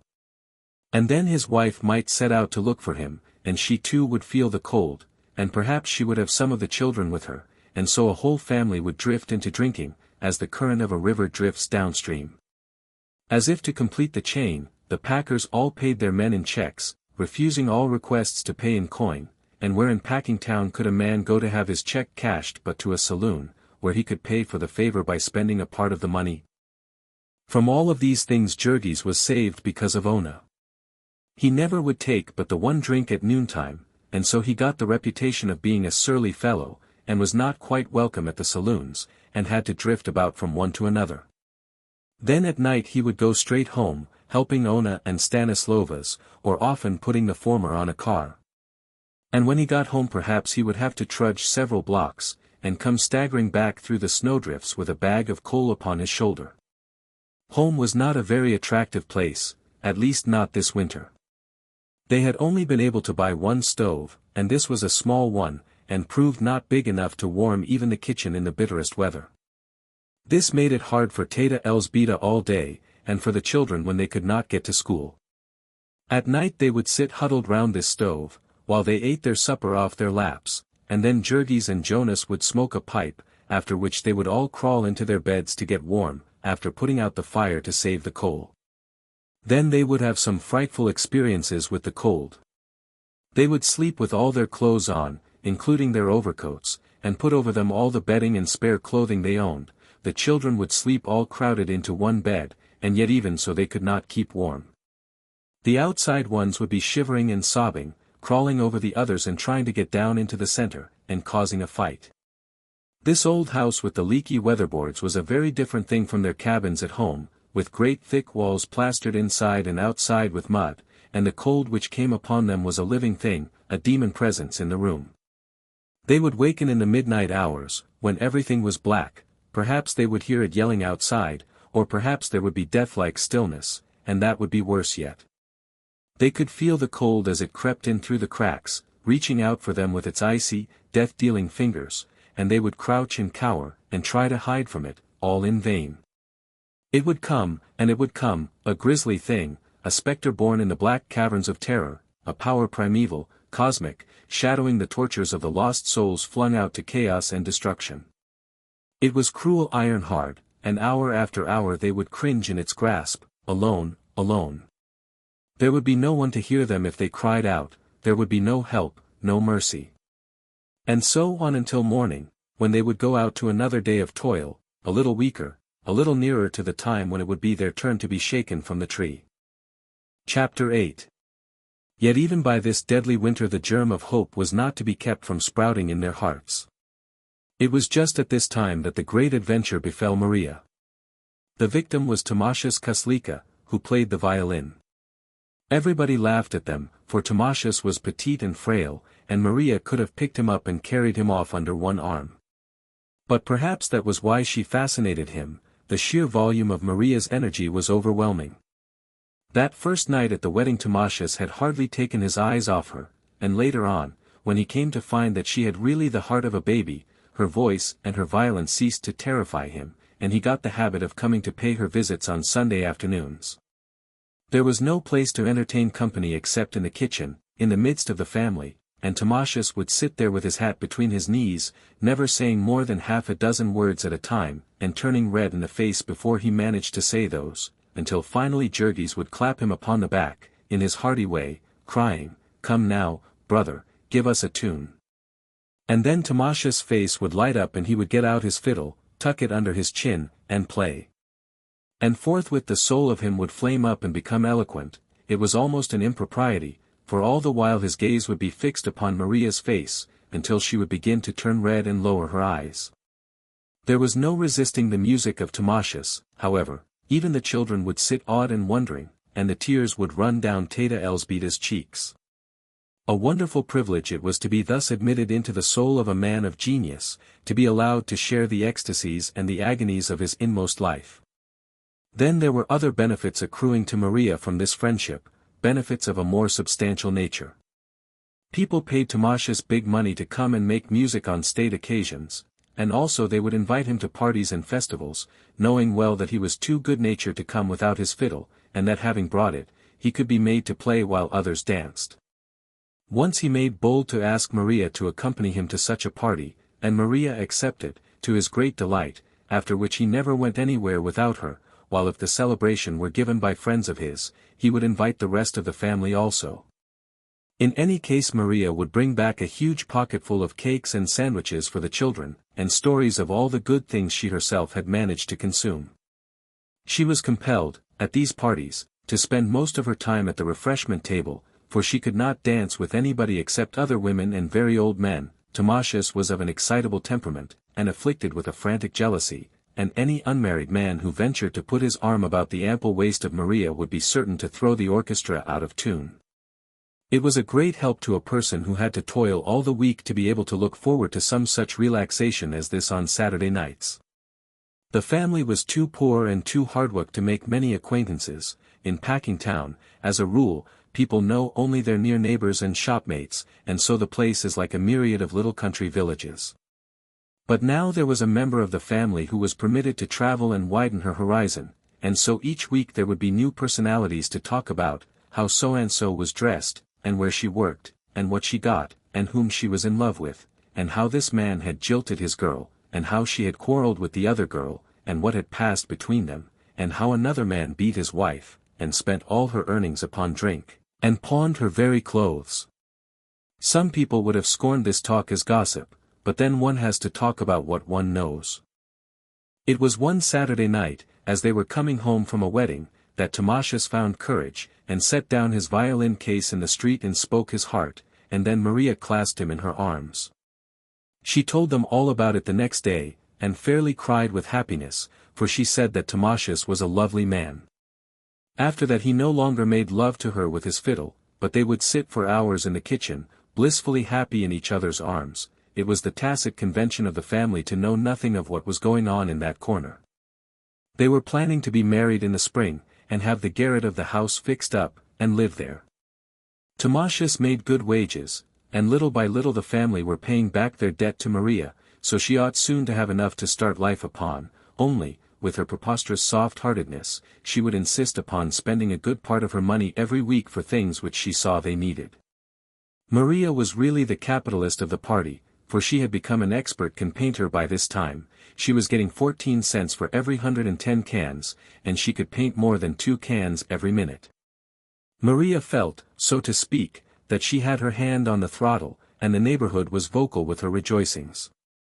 Yet her friends would shake their heads and tell her to go slow. One could not count upon such good fortune forever, there were accidents that always happened. But Maria was not to be prevailed upon, and went on planning and dreaming of all the treasures she was going to have for her home, and so, when the crash did come, her grief was painful to see. For her canning factory shut down. Maria would about as soon have expected to see the sun shut down. The huge establishment had been to her a thing akin to the planets and the seasons. But now it was shut. And they had not given her any explanation, they had not even given her a day's warning. They had simply posted a notice one Saturday that all hands would be paid off that afternoon, and would not resume work for at least a month. And that was all that there was to it. Her job was gone. It was the holiday rush that was over, the girls said in answer to Maria's inquiries. After that there was always a slack. Sometimes the factory would start up on half-time after a while, but there was no telling. It had been known to stay closed until way into the summer. The prospects were bad at present, for truckmen who worked in the storerooms said that these were piled up to the ceilings, so that the firm could not have found room for another week's output of cans. And they had turned off 3/4 of these men, which was a still worse sign, since it meant that there were no orders to be filled. It was all a swindle, can painting, said the girls. You were crazy with delight because you were making $12 or $14 a week, and saving half of it, but you had to spend it all keeping alive while you were out, and so your pay was really only half what you thought. Maria came home, and because she was a person who could not rest without danger of explosion, they first had a great house cleaning, and then she set out to search Packingtown for a job to fill up the gap. As nearly all the canning establishments were shut down, and all the girls hunting work, it will be readily understood that Maria did not find any. Then she took to trying the stores and saloons, and when this failed she even traveled over into the far distant regions near the lake front, where lived the rich people in great palaces, and begged there for some sort of work that could be done by a person who did not know English. The men upon the killing beds felt also the effects of the slump which had turned Maria out, but they felt it in a different way, and a way which made Jurgis understand at last all their bitterness. The big packers did not turn their hands off and close down, like the canning factories, but they began to run for shorter and shorter hours. They had always required the men to be on the killing beds and ready for work at 7 o'clock, although there was almost never any work to be done till the buyers out in the yards had gotten to work, and some cattle had come over the chutes. That would often be 10 or 11 o'clock, which was bad enough, in all conscience, but now, in the slack season, they would perhaps not have a thing for their men to do till late in the afternoon.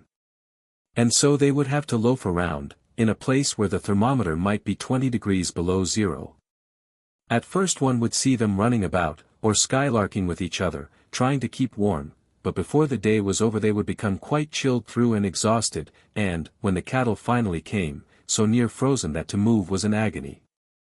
And then suddenly the place would spring into activity, and the merciless speeding up would begin. There were weeks at a time when Jurgis went home after such a day as this with not more than 2 hours' work to his credit, which meant about 35 cents. There were many days when the total was less than half an hour, and others when there was none at all. The general average was 6 hours a day, which meant for Jurgis about $6 a week, and this 6 hours of work would be done after standing on the killing bed till 1 o'clock, or perhaps even 3 or 4 o'clock, in the afternoon. Like as not there would come a rush of cattle at the very end of the day, which the men would have to dispose of before they went home, often working by electric light till 9 or 10, or even 12 or 1 o'clock, and without a single instant for a bite of supper. The men were at the mercy of the cattle. Perhaps the buyers would be holding off for better prices. If they could scare the shippers into thinking that they meant to buy nothing that day, they could get their own terms. For some reason the cost of fodder for cattle in the yards was much above the market price, and you were not allowed to bring your own fodder. Then, too, a number of cars were apt to arrive late in the day, now that the roads were blocked with snow, and the packers would buy their cattle that night, to get them cheaper, and then would come into play their ironclad rule, that all cattle must be killed the same day they were bought. There was no use kicking about this. There had been one delegation after another to see the packers about it, only to be told that it was the rule, and that there was not the slightest chance of its ever being altered. And so on Christmas Eve Jurgis worked till nearly 1 o'clock in the morning, and on Christmas Day he was on the killing bed at 7 o'clock. All this was bad, and yet it was not the worst. For after all the hard work a man did, he was paid for only part of it. Jurgis had once been among those who scoffed at the idea of these huge concerns cheating, and so now he could appreciate the bitter irony of the fact that it was precisely their size which enabled them to do it with impunity. One of the rules on the killing beds was that a man who was 1 minute late was docked an hour, and this was economical, for he was made to work the balance of the hour, he was not allowed to stand round and wait. And on the other hand if he came ahead of time he got no pay for that, though often the bosses would start up the gang 10 or 15 minutes before the whistle. And this same custom they carried over to the end of the day. They did not pay for any fraction of an hour, for broken time.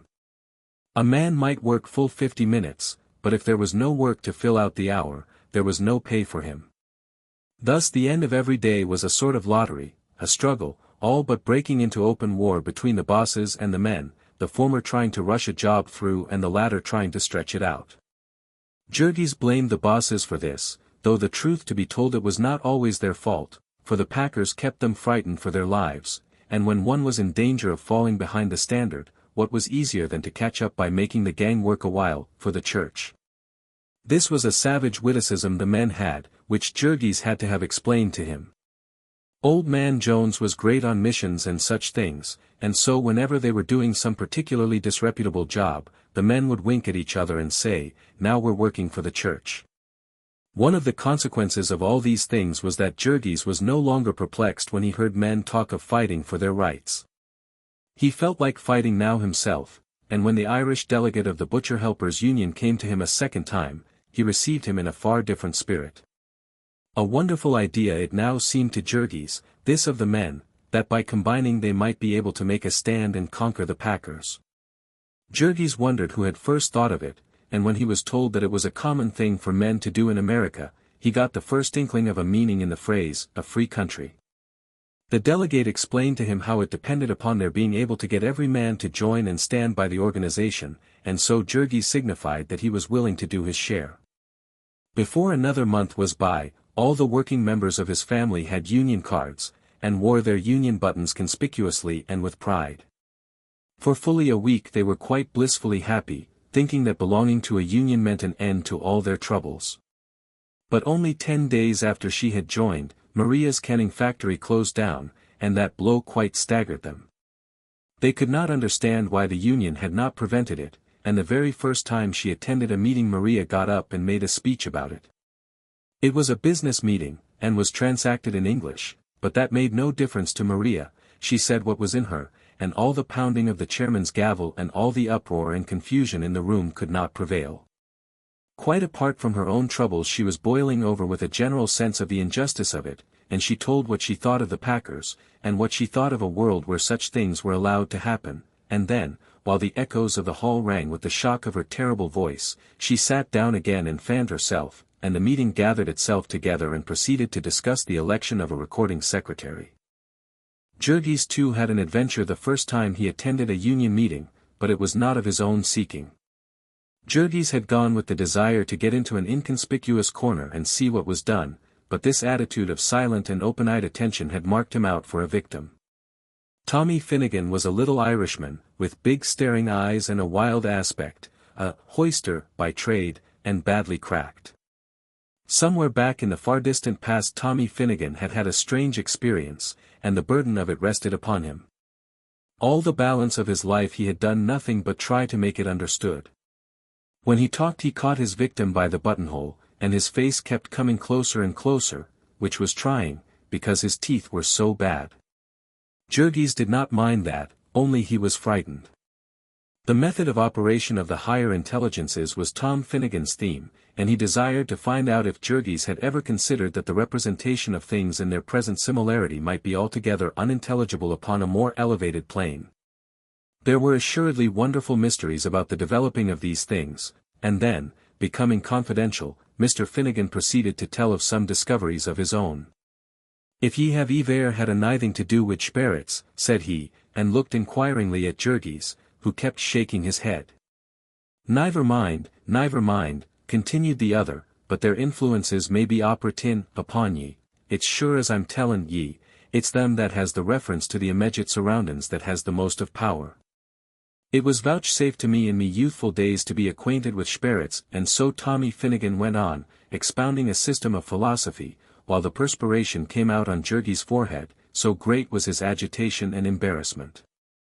In the end one of the men, seeing his plight, came over and rescued him, but it was some time before he was able to find anyone to explain things to him, and meanwhile his fear lest the strange little Irishman should get him cornered again was enough to keep him dodging about the room the whole evening.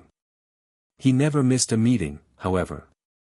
He had picked up a few words of English by this time, and friends would help him to understand.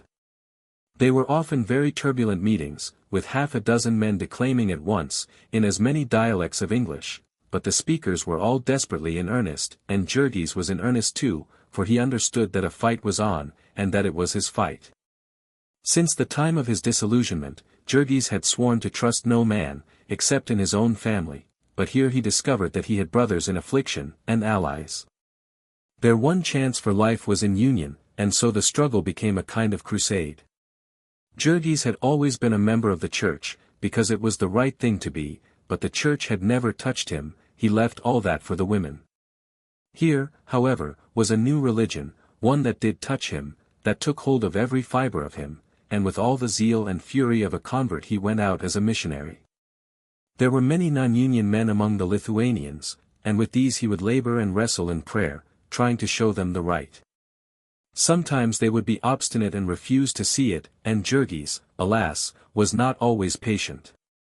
He forgot how he himself had been blind, a short time ago, after the fashion of all crusaders since the original ones, who set out to spread the gospel of brotherhood by force of arms. Chapter 9. One of the first consequences of the discovery of the Union was that Jurgis became desirous of learning English. He wanted to know what was going on at the meetings, and to be able to take part in them, and so he began to look about him, and to try to pick up words. The children, who were at school, and learning fast, would teach him a few, and a friend loaned him a little book that had some in it, and Ona would read them to him. Then Jurgis became sorry that he could not read himself, and later on in the winter, when someone told him that there was a night school that was free, he went and enrolled. After that, every evening that he got home from the yards in time, he would go to the school. He would go even if he were in time for only half an hour. They were teaching him both to read and to speak English, and they would have taught him other things, if only he had had a little time. Also the Union made another great difference with him. It made him begin to pay attention to the country. It was the beginning of democracy with him. It was a little state, the Union, a miniature republic. Its affairs were every man's affairs, and every man had a real say about them. In other words, in the Union Jurgis learned to talk politics. In the place where he had come from there had not been any politics. In Russia one thought of the government as an affliction like the lightning and the hail. "Duck, little brother, duck," the wise old peasants would whisper, "everything passes away." And when Jurgis had first come to America he had supposed that it was the same. He had heard people say that it was a free country, but what did that mean? He found that here, precisely as in Russia, there were rich men who owned everything, and if one could not find any work, was not the hunger he began to feel the same sort of hunger? When Jurgis had been working about 3 weeks at Brown's, there had come to him one noontime a man who was employed as a night watchman, and who asked him if he would not like to take out naturalization papers and become a citizen. Jurgis did not know what that meant, but the man explained the advantages. In the first place, it would not cost him anything, and it would get him half a day off, with his pay just the same, and then when election time came he would be able to vote, and there was something in that. Jurgis was naturally glad to accept, and so the night watchman said a few words to the boss, and he was excused for the rest of the day. When, later on, he wanted a holiday to get married he could not get it, and as for a holiday with pay just the same, what power had wrought that miracle heaven only knew. However, he went with the man, who picked up several other newly landed immigrants, Poles, Lithuanians, and Slovaks, and took them all outside, where stood a great 4-horse tally-ho coach, with 15 or 20 men already in it. It was a fine chance to see the sights of the city, and the party had a merry time, with plenty of beer handed up from inside. So they drove downtown and stopped before an imposing granite building, in which they interviewed an official, who had the papers all ready, with only the names to be filled in. So each man in turn took an oath of which he did not understand a word, and then was presented with a handsome ornamented document with a big red seal and the shield of the United States upon it, and was told that he had become a citizen of the Republic and the equal of the President himself. A month or two later Jurgis had another interview with this same man, who told him where to go to register. And then finally, when election day came, the packing houses posted a notice that men who desired to vote might remain away until 9 that morning, and the same night watchman took Jurgis and the rest of his flock into the back room of a saloon, and showed each of them where and how to mark a ballot, and then gave each $2, and took them to the polling place, where there was a policeman on duty especially to see that they got through all right. Jurgis felt quite proud of this good luck till he got home and met Jonas, who had taken the leader aside and whispered to him, offering to vote 3 times for $4, which offer had been accepted. And now in the Union Jurgis met men who explained all this mystery to him, and he learned that America differed from Russia in that its government existed under the form of a democracy. The officials who ruled it, and got all the graft, had to be elected first, and so there were 2 rival sets of grafters, known as political parties, and the one got the office which bought the most votes. Now and then, the election was very close, and that was the time the poor man came in. In the stockyards this was only in national and state elections, for in local elections the Democratic Party always carried everything. The ruler of the district was therefore the Democratic boss, a little Irishman named Mike Scully. Scully held an important party office in the state, and bossed even the mayor of the city. It was said, it was his boast that he carried the stockyards in his pocket. He was an enormously rich man, he had a hand in all the big graft in the neighborhood. It was Scully, for instance, who owned that dump which Jurgis and Ona had seen the first day of their arrival. Not only did he own the dump, but he owned the brick factory as well, and first he took out the clay and made it into bricks, and then he had the city bring garbage to fill up the hole, so that he could build houses to sell to the people. Then, too, he sold the bricks to the city, at his own price, and the city came and got them in its own wagons. And also he owned the other hole nearby, where the stagnant water was, and it was he who cut the ice and sold it, and what was more, if the men told truth, he had not had to pay any taxes for the water, and he had built the ice house out of city lumber, and had not had to pay anything for that. The newspapers had got hold of that story, and there had been a scandal, but Scully had hired somebody to confess and take all the blame, and then skip the country. It was said, too, that he had built his brick kiln in the same way, and that the workmen were on the city payroll while they did it. However, one had to press closely to get these things out of the men, for it was not their business, and Mike Scully was a good man to stand in with. A note signed by him was equal to a job any time at the packing houses, and also he employed a good many men himself, and worked them only 8 hours a day, and paid them the highest wages. This gave him many friends, all of whom he had gotten together into the War Whoop League, whose clubhouse you might see just outside of the yards. It was the biggest clubhouse, and the biggest club, in all Chicago, and they had prize fights every now and then, and cockfights and even dogfights. The policemen in the district all belonged to the league, and instead of suppressing the fights, they sold tickets for them. The man that had taken Jurgis to be naturalized was one of these Indians, as they were called, and on election day there would be hundreds of them out, and all with big wads of money in their pockets and free drinks at every saloon in the district. That was another thing, the men said, all the saloon keepers had to be Indians, and to put up on demand, otherwise they could not do business on Sundays, nor have any gambling at all. In the same way Scully had all the jobs in the fire department at his disposal, and all the rest of the city graft in the stockyards district. He was building a block of flats somewhere up on Ashland Avenue, and the man who was overseeing it for him was drawing pay as a city inspector of sewers. The city inspector of water pipes had been dead and buried for over a year, but somebody was still drawing his pay. The city inspector of sidewalks was a barkeeper at the War Whoop Cafe, and maybe he could make it uncomfortable for any tradesman who did not stand in with Scully. Even the packers were in awe of him, so the men said.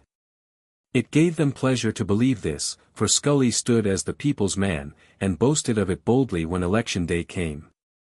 The packers had wanted a bridge at Ashland Avenue, but they had not been able to get it till they had seen Scully, and it was the same with Bubbly Creek, which the city had threatened to make the packers cover over, till Scully had come to their aid.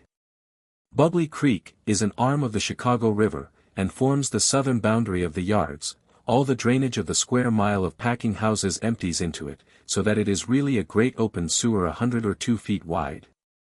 One long arm of it is blind, and the filth stays there forever and a day.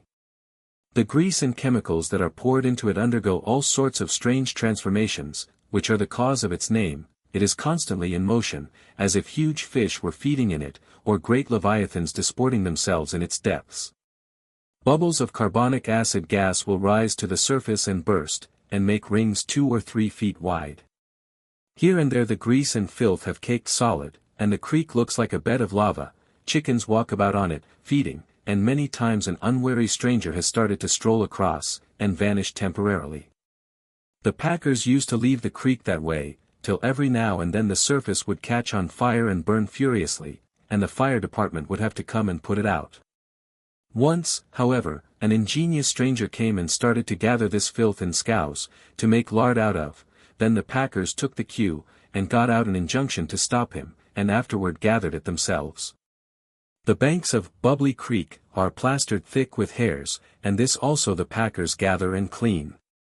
And there were things even stranger than this, according to the gossip of the men. The packers had secret mains, through which they stole billions of gallons of the city's water. The newspapers had been full of this scandal. Once there had even been an investigation, and an actual uncovering of the pipes, but nobody had been punished, and the thing went right on. And then there was the condemned meat industry, with its endless horrors. The people of Chicago saw the government inspectors in Packingtown, and they all took that to mean that they were protected from diseased meat. They did not understand that these 163 inspectors had been appointed at the request of the packers, and that they were paid by the United States government to certify that all the diseased meat was kept in the state. They had no authority beyond that, for the inspection of meat to be sold in the city and state. The whole force in Packingtown consisted of 3 henchmen of the local political machine, 2, and shortly afterward one of these, a physician, made the discovery that the carcasses of steers which had been condemned as tubercular by the government inspectors, and which therefore contained ptomaines, which are deadly poisons, were left upon an open platform and carted away to be sold in the city, and so he insisted that these carcasses be treated with an injection of kerosene, and was ordered to resign the same week.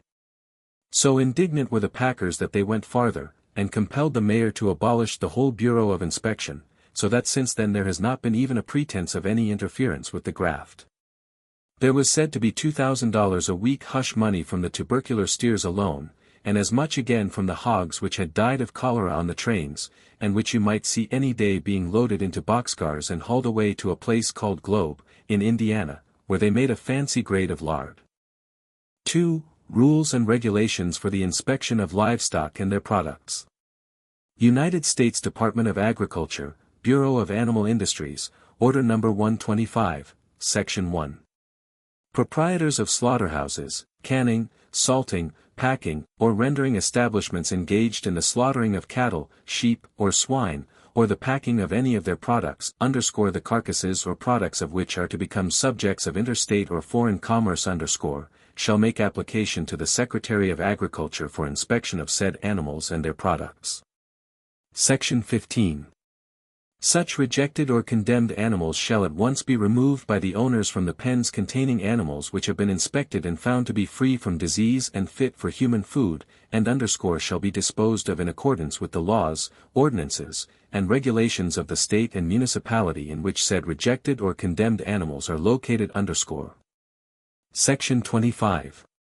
A microscopic examination for trichini shall be made of all swine products exported to countries requiring such examination. No microscopic examination will be made of hogs slaughtered for interstate trade, but this examination shall be confined to those intended for the export trade. Jurgis heard of these things little by little, in the gossip of those who were obliged to perpetrate them. It seemed as if every time you met a person from a new department, you heard of new swindles and new crimes. There was, for instance, a Lithuanian who was a cattle butcher for the plant where Maria had worked, which killed meat for canning only, and to hear this man describe the animals which came to his place would have been worthwhile for a Dante or a Zola. It seemed that they must have agencies all over the country, to hunt out old and crippled and diseased cattle to be canned. There were cattle which had been fed on whiskey malt, the refuse of the breweries, and had become what the men called steerly, which means covered with boils. It was a nasty job killing these, for when you plunged your knife into them they would burst and splash foul-smelling stuff into your face, and when a man's sleeves were smeared with blood, and his hands steeped in it, how was he ever to wipe his face, or to clear his eyes so that he could see? It was stuff such as this that made the embalmed beef, that had killed several times as many United States soldiers as all the bullets of the Spaniards. Only the army beef, besides, was not fresh canned, it was old stuff that had been lying for years in the cellars. Then one Sunday evening, Jurgis sat puffing his pipe by the kitchen stove, and talking with an old fellow whom Jonas had introduced, and who worked in the canning rooms at Durham's, and so Jurgis learned a few things about the great and only Durham canned goods, which had become a national institution. They were regular alchemists at Durham's, they advertised a mushroom catsup, and the men who made it did not know what a mushroom looked like. They advertised potted chicken, and it was like the boarding-house soup of the comic papers, through which a chicken had walked with rubbers on. Perhaps they had a secret process for making chickens chemically, who knows? Said Jurgis' friend, the things that went into the mixture were tripe, and the fat of pork, and beef suet, and hearts of beef, and finally the waste ends of veal, when they had any. They put these up in several grades, and sold them at several prices, but the contents of the cans all came out of the same hopper. And then there was potted game, and potted grouse, potted ham, and deviled ham, deviled, as the men called it. Deviled ham was made out of the waste ends of smoked beef that were too small to be sliced by the machines, and also tripe, dyed with chemicals so that it would not show white, and trimmings of hams and corned beef, and potatoes, skins and all, and finally the hard cartilaginous gullets of beef, after the tongues had been cut out. All this ingenious mixture was ground up and flavored with spices to make it taste like something. Anybody who could invent a new imitation had been sure of a fortune from old Durham, said Jurgie's informant, but it was hard to think of anything new in a place where so many sharp wits had been at work for so long, where men welcomed tuberculosis in the cattle they were feeding, because it made them fatten more quickly, and where they bought up all the old rancid butter left over in the grocery stores of a continent, and oxidized it by a forced air process, to take away the odor, rechurned it with skim milk, and sold it in bricks in the cities. Up to a year or two ago it had been the custom to kill horses in the yards, ostensibly for fertilizer, but after long agitation the newspapers had been able to make the public realize that the horses were being canned. Now it was against the law to kill horses in Packingtown, and the law was really complied with, for the present, at any rate. Any day, however, one might see sharp-horned and shaggy-haired creatures running with the sheep, and yet what a job you would have to get the public to believe that a good part of what it buys for lamb and mutton is really goat's flesh.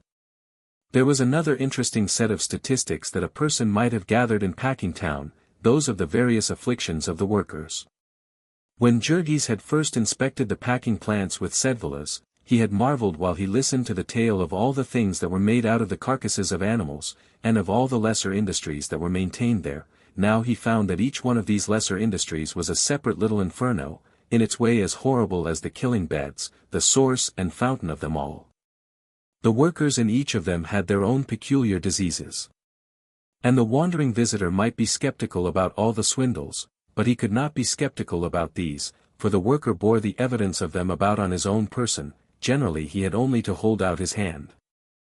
There were the men in the pickle rooms, for instance, where old Antanas had gotten his death, scarce a one of these that had not some spot of horror on his person. Let a man so much as scrape his finger pushing a truck in the pickle rooms, and he might have a sore that would put him out of the world. All the joints in his fingers might be eaten by the acid, one by one. Of the butchers and floors men, the beef boners and trimmers, and all those who used knives, you could scarcely find a person who had the use of his thumb. Time and time again the base of it had been slashed, till it was a mere lump of flesh against which the man pressed the knife to hold it. The hands of these men would be crisscrossed with cuts, until you could no longer pretend to count them or to trace them. They would have no nails, they had worn them off pulling hides, their knuckles were swollen so that their fingers spread out like a fan. There were men who worked in the cooking rooms, in the midst of steam and sickening odors, by artificial light. In these rooms the germs of tuberculosis might live for 2 years, but the supply was renewed every hour. There were the beef luggers, who carried 200-pound quarters into the refrigerator cars, a fearful kind of work, that began at 4 o'clock in the morning, and that wore out the most powerful men in a few years. There were those who worked in the chilling rooms, and whose special disease was rheumatism. The time limit that a man could work in the chilling rooms was said to be 5 years. There were the wool pluckers, whose hands went to pieces even sooner than the hands of the pickle men, for the pelts of the sheep had to be painted with acid to loosen the wool, and then the pluckers had to pull out this wool with their bare hands, till the acid had eaten their fingers off. There were those who made the tins for the canned meat, and their hands, too, were a maze of cuts, and each cut represented a chance for blood poisoning. Some worked at the stamping machines, and it was very seldom that one could work long there at the pace that was set, and not give out and forget himself and have a part of his hand chopped off. There were the hoisters, as they were called, whose task it was to press the lever which lifted the dead cattle off the floor. They ran along upon a rafter, peering down through the damp and the steam, and as old Durham's architects had not built the killing room for the convenience of the hoisters, at every few feet they would have to stoop under a beam, say 4 feet above the one they ran on, which got them into the habit of stooping, so that in a few years they would be walking like chimpanzees. Worst of any, however, were the fertilizer men, and those who served in the cooking rooms. These people could not be shown to the visitor, for the odor of a fertilizer man would scare any ordinary visitor at 100 yards, and as for the other men, who worked in tank rooms full of steam, and in some of which there were open vats near the level of the floor, their peculiar trouble was that they fell into the vats, and when they were fished out, there was never enough of them left to be worth exhibiting. Sometimes they would be overlooked for days, till all but the bones of them had gone out to the world as Durham's pure leaf lard. Chapter 10. During the early part of the winter the family had had money enough to live and a little over to pay their debts with, but when the earnings of Jurgis fell from $9 or $10 a week to $5 or $6, there was no longer anything to spare. The winter went, and the spring came, and found them still living thus from hand to mouth, hanging on day by day, with literally not a month's wages between them and starvation. Maria was in despair, for there was still no word about the reopening of the canning factory, and her savings were almost entirely gone. She had had to give up all idea of marrying then. The family could not get along without her, though for that matter she was likely soon to become a burden even upon them, for when her money was all gone, they would have to pay back what they owed her in board. So Jurgis and Ona and Teta Elzbieta would hold anxious conferences until late at night, trying to figure how they could manage this too without starving. Such were the cruel terms upon which their life was possible, that they might never have nor expect a single instant's respite from worry, a single instant in which they were not haunted by the thought of money. They would no sooner escape, as by a miracle, from one difficulty, than a new one would come into view. In addition to all their physical hardships, there was thus a constant strain upon their minds. They were harried all day and nearly all night by worry and fear. This was in truth not living, it was scarcely even existing, and they felt that it was too little for the price they paid. They were willing to work all the time, and when people did their best, ought they not to be able to keep alive? There seemed never to be an end to the things they had to buy and to the unforeseen contingencies. Once their water pipes froze and burst, and when, in their ignorance, they thawed them out, they had a terrifying flood in their house. It happened while the men were away, and poor Elzbieta rushed out into the street screaming for help, for she did not even know whether the flood could be stopped, or whether they were ruined for life. It was nearly as bad as the latter, they found in the end, for the plumber charged them 75 cents an hour, and 75 cents for another man who had stood and watched him, and included all the time the two had been going and coming, and also a charge for all sorts of material and extras. And then again, when they went to pay their January's installment on the house, the agent terrified them by asking them if they had had the insurance attended to yet. In answer to their inquiry he showed them a clause in the deed which provided that they were to keep the house insured for $1,000, as soon as the present policy ran out, which would happen in a few days. Poor Elzbieta, upon whom again fell the blow, demanded how much it would cost them. $7, the man said, and that night came Jurgis, grim and determined, requesting that the agent would be good enough to inform him, once for all, as to all the expenses they were liable for. The deed was signed now, he said, with sarcasm proper to the new way of life he had learned. The deed was signed, and so the agent had no longer anything to gain by keeping quiet. And Jurgis looked the fellow squarely in the eye, and so the fellow wasted no time in conventional protests, but read him the deed. They would have to renew the insurance every year, they would have to pay the taxes, about $10 a year, they would have to pay the water tax, about $6 a year. Jurgis silently resolved to shut off the hydrant. This, besides the interest and the monthly installments, would be all, unless by chance the city should happen to decide to put in a sewer or to lay a sidewalk. Yes, said the agent, they would have to have these, whether they wanted them or not, if the city said so. The sewer would cost them about $22, and the sidewalk $15 if it were wood, $25 if it were cement. So Jurgis went home again. It was a relief to know the worst, at any rate, so that he could no more be surprised by fresh demands. He saw now how they had been plundered, but they were in for it, there was no turning back. They could only go on and make the fight and win, for defeat was a thing that could not even be thought of. When the springtime came, they were delivered from the dreadful cold, and that was a great deal, but in addition they had counted on the money they would not have to pay for coal, and it was just at this time that Maria's board began to fail. Then, too, the warm weather brought trials of its own. Each season had its trials, as they found. In the spring there were cold rains, that turned the streets into canals and bogs. The mud would be so deep that wagons would sink up to the hubs, so that half a dozen horses could not move them. Then, of course, it was impossible for anyone to get to work with dry feet, and this was bad for men that were poorly clad and shod, and still worse for women and children. Later came midsummer, with the stifling heat, when the dingy killing beds of Durham's became a very purgatory. One time, in a single day, 3 men fell dead from sunstroke. All day long the rivers of hot blood poured forth, until, with the sun beating down, and the air motionless, the stench was enough to knock a man over. All the old smells of a generation would be drawn out by this heat, for there was never any washing of the walls and rafters and pillars, and they were caked with the filth of a lifetime. The men who worked on the killing beds would come to reek with foulness, so that you could smell one of them 50 feet away. There was simply no such thing as keeping decent. The most careful man gave it up in the end, and wallowed in uncleanness. There was not even a place where a man could wash his hands, and the men ate as much raw blood as food at dinner time. When they were at work they could not even wipe off their faces.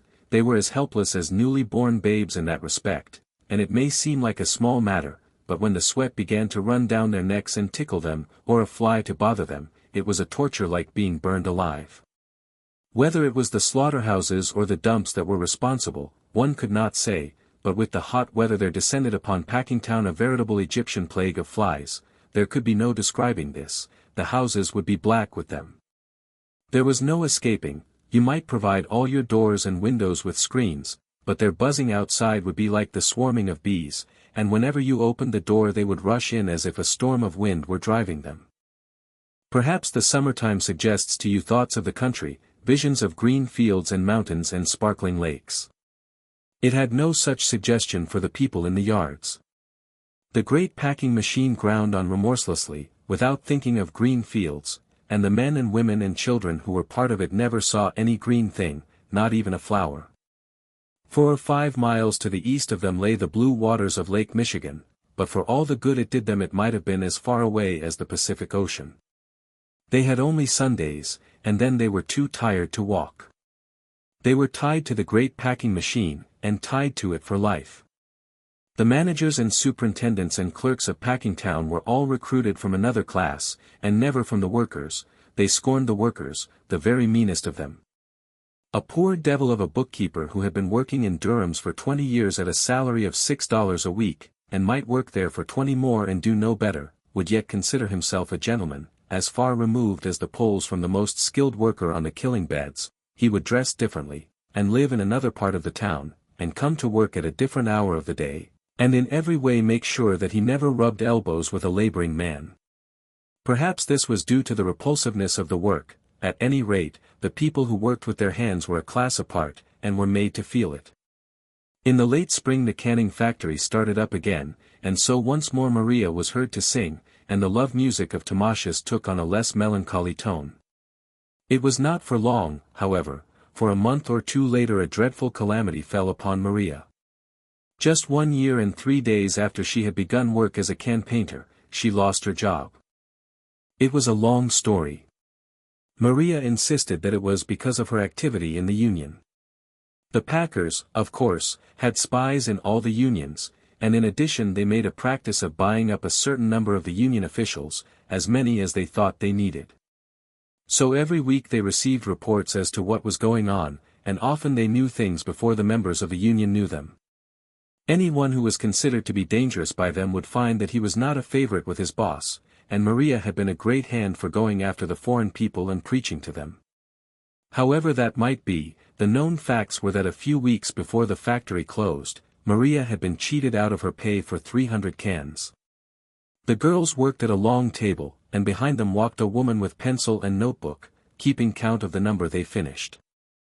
This woman was, of course, only human, and sometimes made mistakes. When this happened, there was no redress. If on Saturday you got less money than you had earned, you had to make the best of it. But Maria did not understand this, and made a disturbance. Maria's disturbances did not mean anything, and while she had known only Lithuanian and Polish, they had done no harm, for people only laughed at her and made her cry. But now Maria was able to call names in English, and so she got the woman who made the mistake to disliking her. Probably, as Maria claimed, she made mistakes on purpose after that. At any rate, she made them, and the third time it happened Maria went on the warpath and took the matter first to the forelady, and when she got no satisfaction there, to the superintendent. This was unheard of presumption, but the superintendent said he would see about it, which Maria took to mean that she was going to get her money. After waiting 3 days, she went to see the superintendent again. This time the man frowned, and said that he had not had time to attend to it, and when Maria, against the advice and warning of every one, tried it once more, he ordered her back to her work in a passion.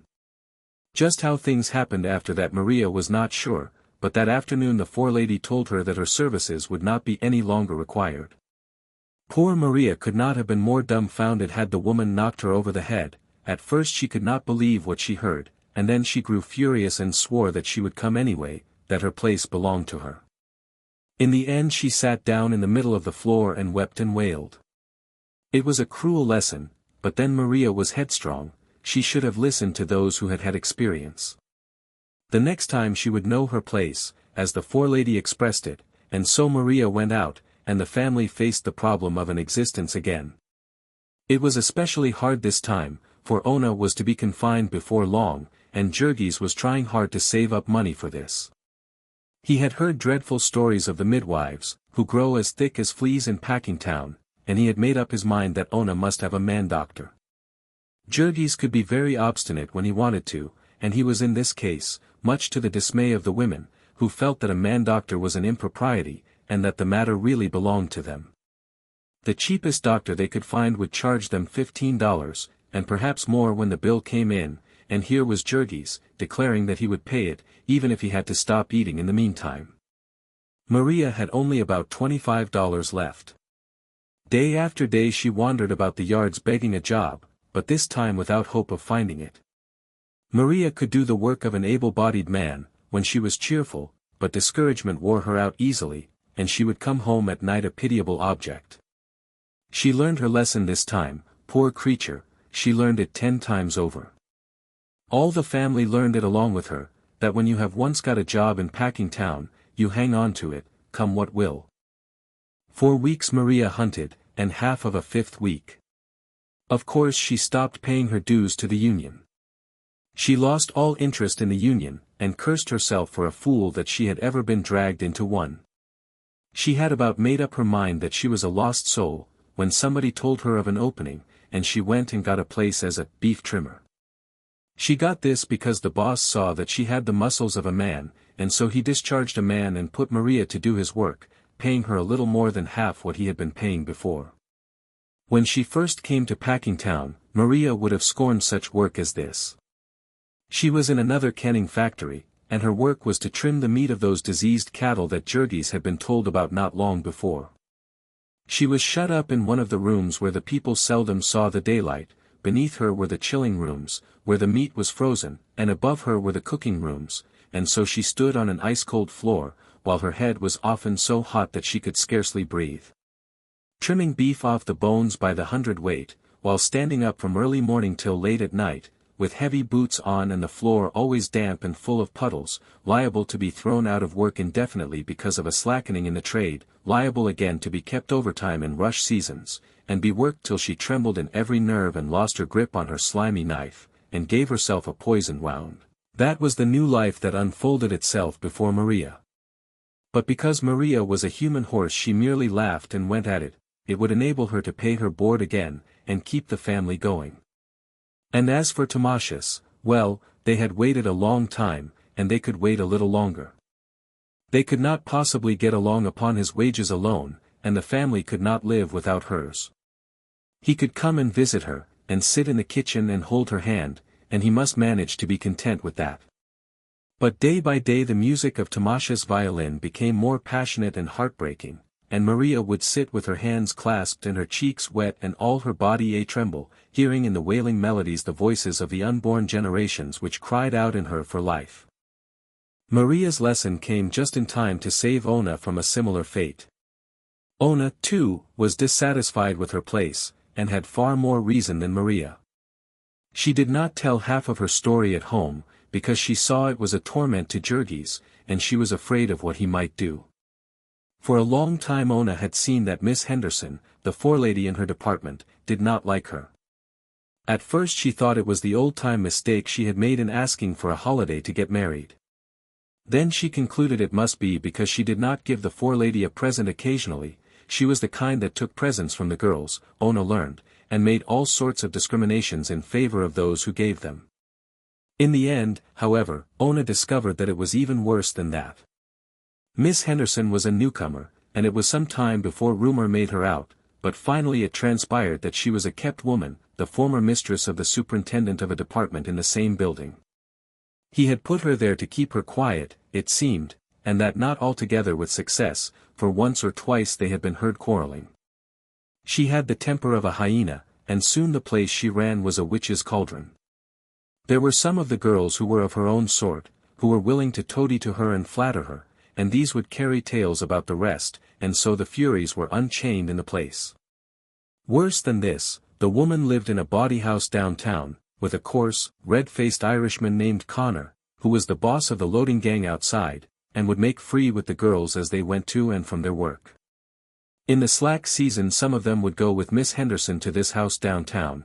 In fact, it would not be too much to say that she managed her department at Brown's in conjunction with it. Sometimes women from the house would be given places alongside of decent girls, and after other decent girls had been turned off to make room for them. When you worked in this woman's department the house downtown was never out of your thoughts all day. There were always whiffs of it to be caught, like the odor of the Packingtown rendering plants at night, when the wind shifted suddenly. There would be stories about it going the rounds, the girls opposite you would be telling them and winking at you. In such a place Ona would not have stayed a day, but for starvation, and, as it was, she was never sure that she could stay the next day. She understood now that the real reason that Miss Henderson hated her was that she was a decent married girl, and she knew that the talebearers and the toadies hated her for the same reason, and were doing their best to make her life miserable. But there was no place a girl could go in Packingtown, if she was particular about things of this sort. There was no place in it where a prostitute could not get along better than a decent girl. Here was a population, low class and mostly foreign, hanging always on the verge of starvation, and dependent for its opportunities of life upon the whim of men every bit as brutal and unscrupulous as the old-time slave drivers. Under such circumstances immorality was exactly as inevitable, and as prevalent, as it was under the system of chattel slavery. Things that were quite unspeakable went on there in the packing houses all the time, and were taken for granted by everybody, only they did not show, as in the old slavery times, because there was no difference in color between master and slave. One morning Ona stayed home, and Jurgis had the man doctor, according to his whim, and she was safely delivered of a fine baby. It was an enormous big boy, and Ona was such a tiny creature herself, that it seemed quite incredible. Jurgis would stand and gaze at the stranger by the hour, unable to believe that it had really happened. The coming of this boy was a decisive event with Jurgis. It made him irrevocably a family man. It killed the last lingering impulse that he might have had to go out in the evenings and sit and talk with the men in the saloons. There was nothing he cared for now so much as to sit and look at the baby. This was very curious, for Jurgis had never been interested in babies before. But then, this was a very unusual sort of a baby. He had the brightest little black eyes, and little black ringlets all over his head. He was the living image of his father, everybody said, and Jurgis found this a fascinating circumstance. It was sufficiently perplexing that this tiny mite of life should have come into the world at all in the manner that it had, that it should have come with a comical imitation of its father's nose was simply uncanny. Perhaps, Jurgis thought, this was intended to signify that it was his baby, that it was his and Ona's, to care for all its life. Jurgis had never possessed anything nearly so interesting. A baby was, when you came to think about it, assuredly a marvelous possession. It would grow up to be a man, a human soul, with a personality all its own, a will of its own. Such thoughts would keep haunting Jurgis, filling him with all sorts of strange and almost painful excitements. He was wonderfully proud of little Antanas. He was curious about all the details of him, the washing and the dressing and the eating and the sleeping of him, and asked all sorts of absurd questions. It took him quite a while to get over his alarm at the incredible shortness of the little creature's legs. Jurgis had, alas, very little time to see his baby. He never felt the chains about him more than just then. When he came home at night, the baby would be asleep, and it would be the merest chance if he awoke before Jurgis had to go to sleep himself. Then in the morning there was no time to look at him, so really the only chance the father had was on Sundays. This was more cruel yet for Ona, who ought to have stayed home and nursed him, the doctor said, for her own health as well as the baby's, but Ona had to go to work, and leave him for Teta Elsbeta to feed upon the pale blue poison that was called milk at the corner grocery. Ona's confinement lost her only a week's wages. She would go to the factory the second Monday, and the best that Jurgis could persuade her was to ride in the car, and let him run along behind and help her to Brown's when she alighted. After that it would be all right, said Ona. It was no strain sitting still sewing hams all day, and if she waited longer she might find that her dreadful forelady had put someone else in her place. That would be a greater calamity than ever now, Ona continued, on account of the baby. They would all have to work harder now on his account. It was such a responsibility, they must not have the baby grow up to suffer as they had.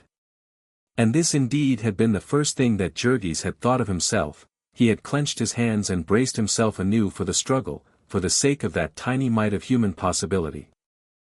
And so Ona went back to Brown's and saved her place and a week's wages, and so she gave herself some one of the 1,000 ailments that women group under the title of womb trouble, and was never again a well person as long as she lived. It is difficult to convey in words all that this meant to Ona. It seemed such a slight offense, and the punishment was so out of all proportion, that neither she nor anyone else ever connected the two. Womb trouble to Ona did not mean a specialist's diagnosis, and a course of treatment, and perhaps an operation or two. It meant simply headaches and pains in the back, and depression and heartsickness, and neuralgia when she had to go to work in the rain. The great majority of the women who worked in packing towns suffered in the same way, and from the same cause, so it was not deemed a thing to see the doctor about. Instead Ona would try patent medicines, one after another, as her friends told her about them. As these all contained alcohol, or some other stimulant, she found that they all did her good while she took them, and so she was always chasing the phantom of good health, and losing it because she was too poor to continue. Chapter 11. During the summer the packing houses were in full activity again, and Jurgis made more money. He did not make so much, however, as he had the previous summer, for the packers took on more hands. There were new men every week, it seemed. It was a regular system, and this number they would keep over to the next slack season, so that everyone would have less than ever. Sooner or later, by this plan, they would have all the floating labor of Chicago trained to do their work. And how very cunning a trick was that! The men were to teach new hands, who would some day come and break their strike, and meantime they were kept so poor that they could not prepare for the trial. But let no one suppose that this superfluity of employees meant easier work for any one. On the contrary, the speeding up seemed to be growing more savage all the time. They were continually inventing new devices to crowd the work on. It was for all the world like the thumbscrew of the medieval torture chamber. They would get new pacemakers and pay them more. They would drive the men on with new machinery. It was said that in the hog-killing rooms the speed at which the hogs moved was determined by clockwork, and that it was increased a little every day.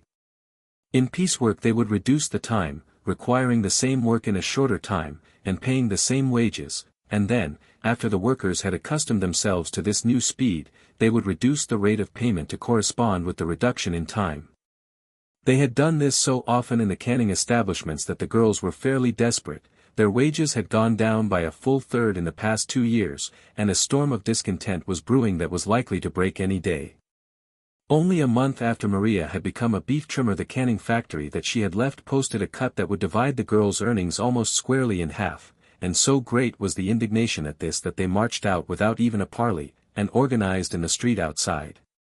One of the girls had read somewhere that a red flag was the proper symbol for oppressed workers, and so they mounted one, and paraded all about the yards, yelling with rage.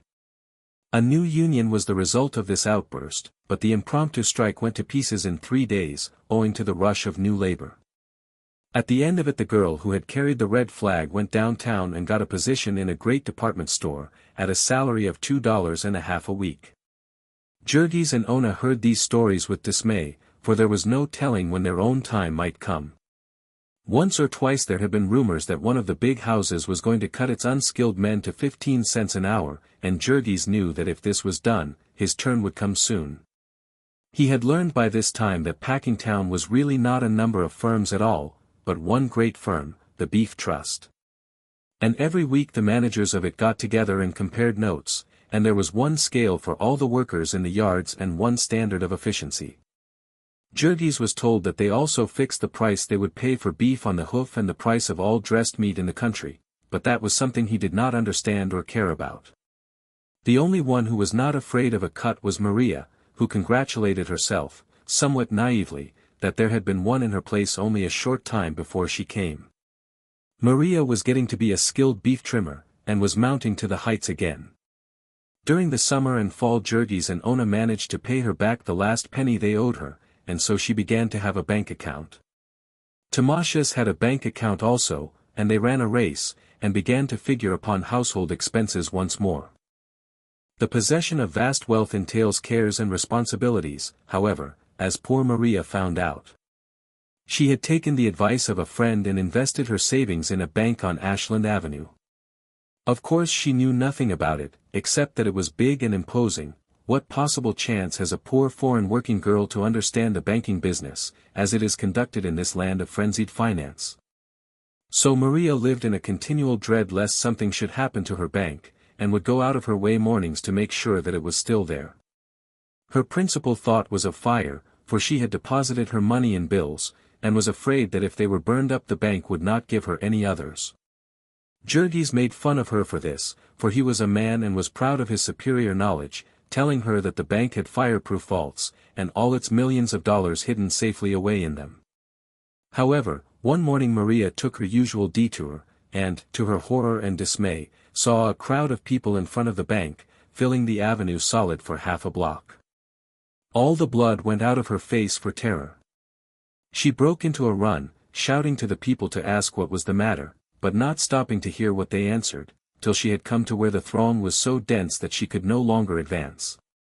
There was a run on the bank, they told her then, but she did not know what that was, and turned from one person to another, trying in an agony of fear to make out what they meant. Had something gone wrong with the bank? Nobody was sure, but they thought so. Couldn't she get her money? There was no telling, the people were afraid not, and they were all trying to get it. It was too early yet to tell anything, the bank would not open for nearly 3 hours. So in a frenzy of despair Maria began to claw her way toward the doors of this building, through a throng of men, women, and children, all as excited as herself. It was a scene of wild confusion, women shrieking and wringing their hands and fainting, and men fighting and trampling down everything in their way. In the midst of the melee Maria recollected that she did not have her bank book, and could not get her money anyway, so she fought her way out and started on a run for home. This was fortunate for her, for a few minutes later the police reserves arrived. In half an hour Maria was back, Tata Elsbeta with her, both of them breathless with running and sick with fear. The crowd was now formed in a line, extending for several blocks, with 100 policemen keeping guard, and so there was nothing for them to do but to take their places at the end of it. At 9 o'clock the bank opened and began to pay the waiting throng, but then, what good did that do Maria, who saw 3,000 people before her, enough to take out the last penny of a dozen banks? To make matters worse a drizzling rain came up, and soaked them to the skin, yet all the morning they stood there, creeping slowly toward the goal, all the afternoon they stood there, heartsick, seeing that the hour of closing was coming, and that they were going to be left out. Maria made up her mind that, come what might, she would stay there and keep her place, but as nearly all did the same, all through the long, cold night, she got very little closer to the bank for that. Toward evening Jurgis came, he had heard the story from the children, and he brought some food and dry wraps, which made it a little easier. The next morning, before daybreak, came a bigger crowd than ever, and more policemen from downtown. Maria held on like grim death, and toward afternoon she got into the bank and got her money, all in big silver dollars, a handkerchief full. When she had once got her hands on them her fear vanished, and she wanted to put them back again, but the man at the window was savage, and said that the bank would receive no more deposits from those who had taken part in the run. So Maria was forced to take her dollars home with her, watching to right and left, expecting every instant that someone would try to rob her, and when she got home she was not much better off.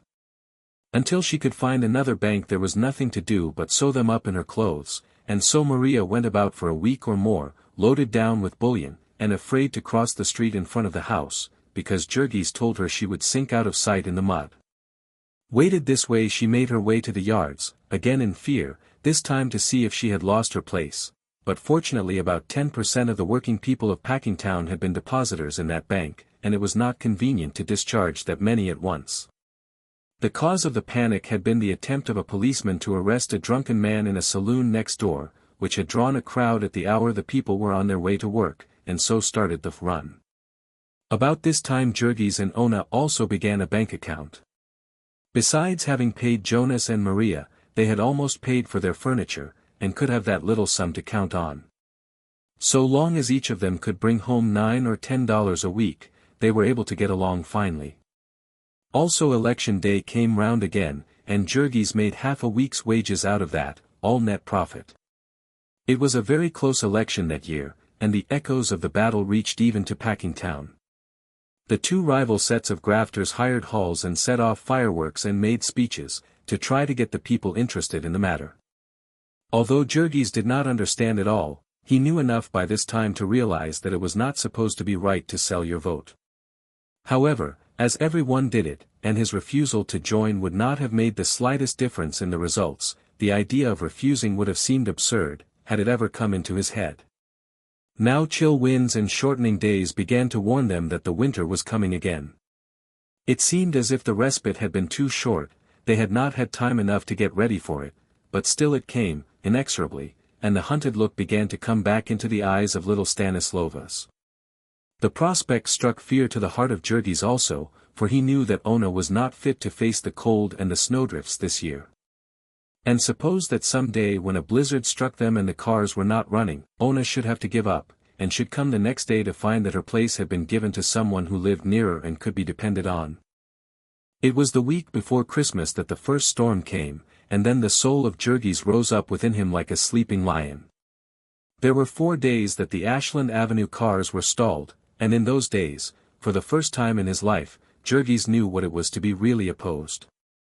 He had faced difficulties before, but they had been child's play, now there was a death struggle, and all the furies were unchained within him. The first morning they set out 2 hours before dawn, Ona wrapped all in blankets and tossed upon his shoulder like a sack of meal, and the little boy, bundled nearly out of sight, hanging by his coat-tails. There was a raging blast beating in his face, and the thermometer stood below zero. The snow was never short of his knees, and in some of the drifts it was nearly up to his armpits. It would catch his feet and try to trip him, it would build itself into a wall before him to beat him back, and he would fling himself into it, plunging like a wounded buffalo, puffing and snorting in rage. So foot by foot he drove his way, and when at last he came to Durham's he was staggering and almost blind, and leaned against a pillar, gasping, and thanking God that the cattle came late to the killing beds that day. In the evening the same thing had to be done again, and because Jurgis could not tell what hour of the night he would get off, he got a saloon keeper to let Ona sit and wait for him in a corner. Once it was 11 o'clock at night, and black as the pit, but still they got home.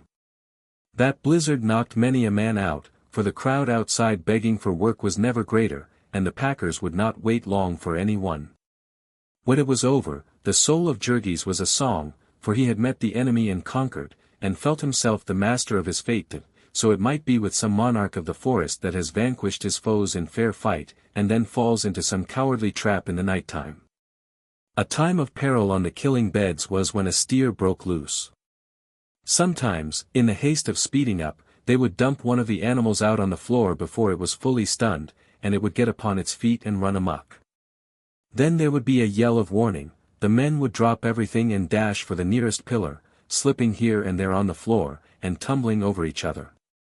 This was bad enough in the summer, when a man could see. In wintertime it was enough to make your hair stand up, for the room would be so full of steam that you could not make anything out 5 feet in front of you. To be sure, the steer was generally blind and frantic, and not especially bent on hurting anyone, but think of the chances of running upon a knife, while nearly every man had one in his hand. And then, to cap the climax, the floor boss would come rushing up with a rifle and begin blazing away. It was in one of these melees that Jurgis fell into his trap. That is the only word to describe it. It was so cruel, and so utterly not to be foreseen. At first he hardly noticed it, it was such a slight accident, simply that in leaping out of the way he turned his ankle. There was a twinge of pain, but Jurgis was used to pain, and did not coddle himself. When he came to walk home, however, he realized that it was hurting him a great deal, and in the morning his ankle was swollen out nearly double its size, and he could not get his foot into his shoe. Still, even then, he did nothing more than swear a little, and wrapped his foot in old rags, and hobbled out to take the car. It chanced to be a rush day at Durham's, and all the long morning he limped about with his aching foot. By noontime the pain was so great that it made him faint, and after a couple of hours in the afternoon he was fairly beaten, and had to tell the boss. They sent for the company doctor, and he examined the foot and told Jurgis to go home to bed, adding that he had probably laid himself up for months by his folly. The injury was not one that Durham and company could be held responsible for, and so that was all there was to it, so far as the doctor was concerned. Jurgis got home somehow, scarcely able to see for the pain, and with an awful terror in his soul. Elzbieta helped him into bed and bandaged his injured foot with cold water and tried hard not to let him see her dismay. When the rest came home at night she met them outside and told them, and they, too, put on a cheerful face, saying it would only be for a week or two, and that they would pull him through. When they had gotten him to sleep, however, they sat by the kitchen fire and talked it over in frightened whispers. They were in for a siege, that was plainly to be seen. Jurgis had only about $60 in the bank, and the slack season was upon them. Both Jonas and Maria might soon be earning no more than enough to pay their board, and besides that there were only the wages of Ona and the pittance of the little boy. There was the rent to pay, and still some on the furniture, there was the insurance just due, and every month there was sack after sack of coal. It was January, midwinter, an awful time to have to face privation. Deep snows would come again, and who would carry Ona to her work now? She might lose her place, she was almost certain to lose it. And then little Stanislovas began to whimper, who would take care of him? It was dreadful that an accident of this sort, that no man can help, should have meant such suffering. The bitterness of it was the daily food and drink of Jurgis. It was of no use for them to try to deceive him, he knew as much about the situation as they did, and he knew that the family might literally starve to death. The worry of it fairly ate him up, he began to look haggard the first 2 or 3 days of it. In truth, it was almost maddening for a strong man like him, a fighter, to have to lie there helpless on his back. It was for all the world the old story of Prometheus Bound. As Jurgis lay on his bed, hour after hour there came to him emotions that he had never known before. Before this he had met life with a welcome, it had its trials, but none that a man could not face. But now, in the night time, when he lay tossing about, there would come stalking into his chamber a grisly phantom, the sight of which made his flesh curl and his hair to bristle up. It was like seeing the world fall away from underneath his feet, like plunging down into a bottomless abyss into yawning caverns of despair. It might be true, then, after all, what others had told him about life, that the best powers of a man might not be equal to it. It might be true that, strive as he would, toil as he would, he might fail, and go down and be destroyed. The thought of this was like an icy hand at his heart, the thought that here, in this ghastly home of all horror, he and all those who were dear to him might lie and perish of starvation and cold, and there would be no ear to hear their cry, no hand to help them. It was true, that here in this huge city, with its stores of heaped-up wealth, human creatures might be hunted down and destroyed by the wild beast powers of nature, just as truly as ever they were in the days of the cave men. Ona was now making about $30 a month, and Stanislovas about $13. To add to this there was the board of Jonas and Maria, about $45.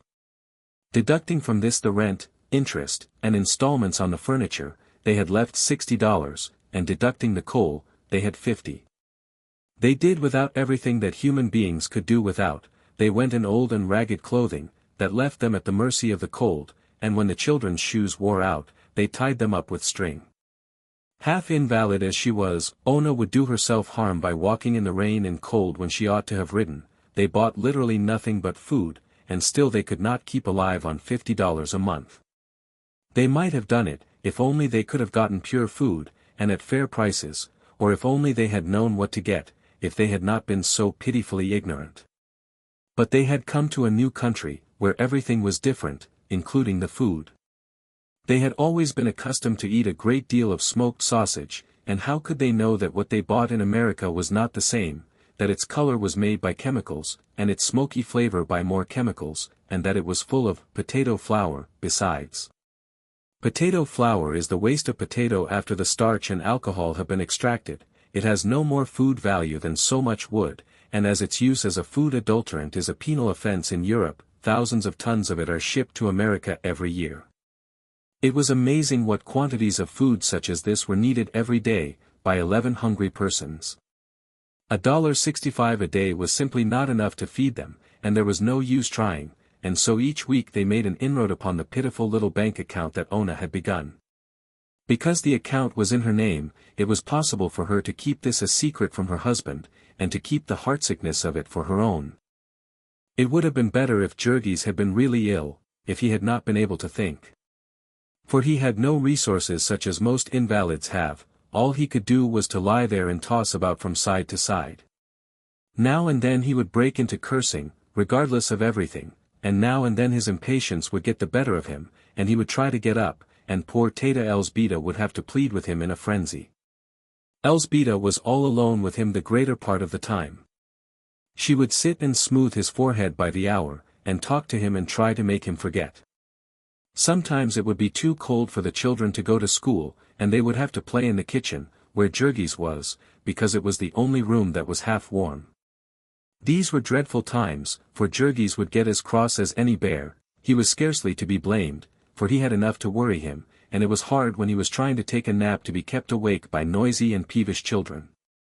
Elzbieta's only resource in those times was little Antanas. Indeed, it would be hard to say how they could have gotten along at all if it had not been for little Antanas. It was the one consolation of Jurgis' long imprisonment that now he had time to look at his baby. Teta Elzbieta would put the clothes basket in which the baby slept alongside of his mattress, and Jurgis would lie upon one elbow and watch him by the hour, imagining things. Then little Antanas would open his eyes. He was beginning to take notice of things now, and he would smile. How he would smile. So Jurgis would begin to forget and be happy because he was in a world where there was a thing so beautiful as the smile of little Antanas, and because such a world could not but be good at the heart of it. He looked more like his father every hour, Elzbieta would say, and said it many times a day, because she saw that it pleased Jurgis. The poor little terror-stricken woman was planning all day and all night to suit the prison giant who was entrusted to her care. Jurgis, who knew nothing about the age-long and everlasting hypocrisy of woman, would take the bait and grin with delight, and then he would hold his finger in front of little Antanas' eyes, and move it this way and that, and laugh with glee to see the baby follow it.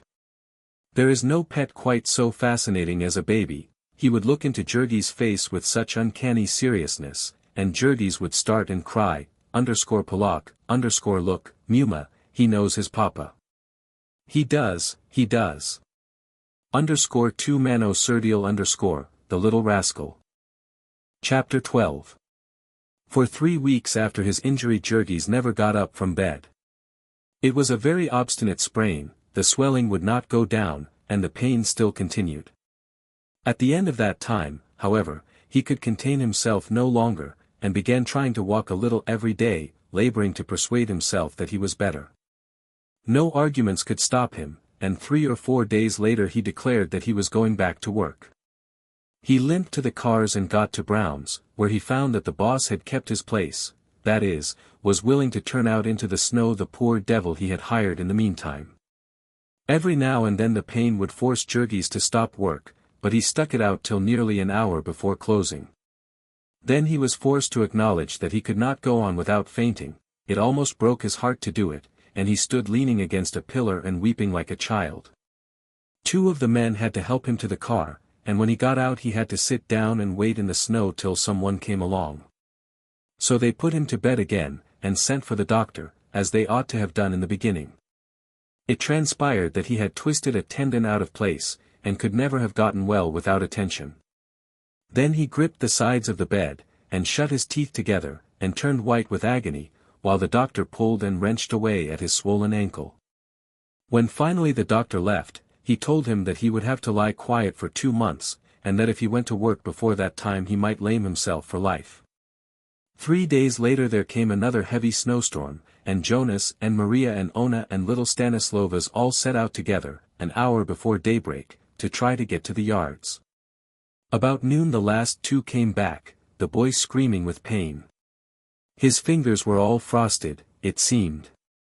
They had had to give up trying to get to the yards, and had nearly perished in a drift.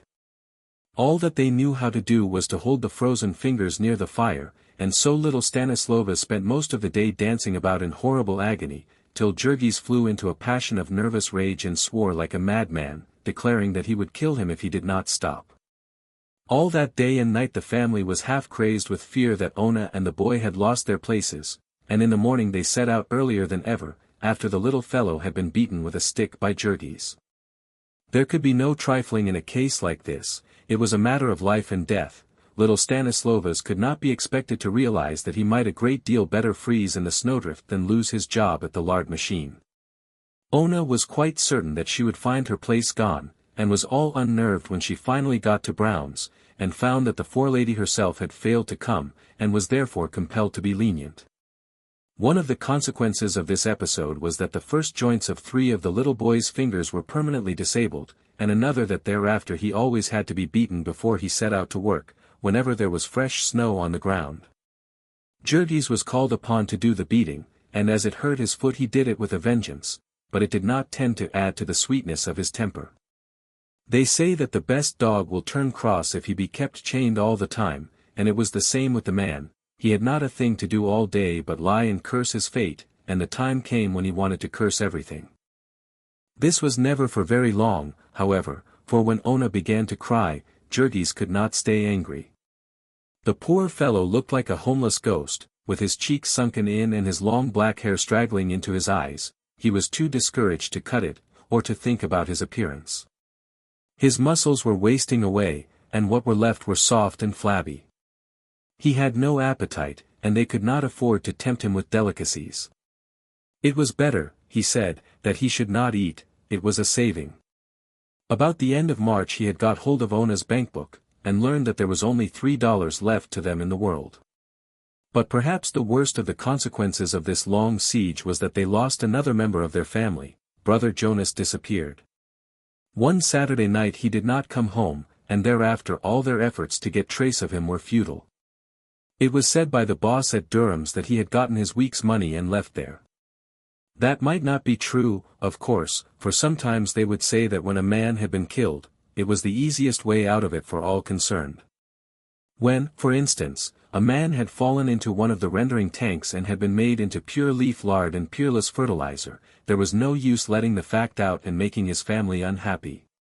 More probable, however, was the theory that Jonas had deserted them, and gone on the road, seeking happiness.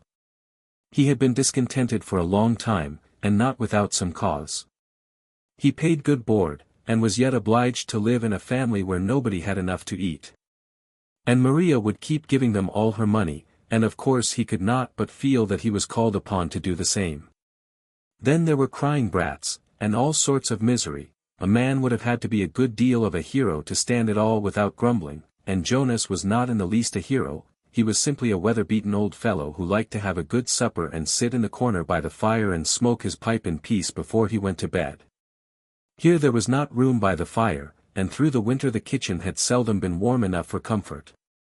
So, with the springtime, what was more likely than that the wild idea of escaping had come to him?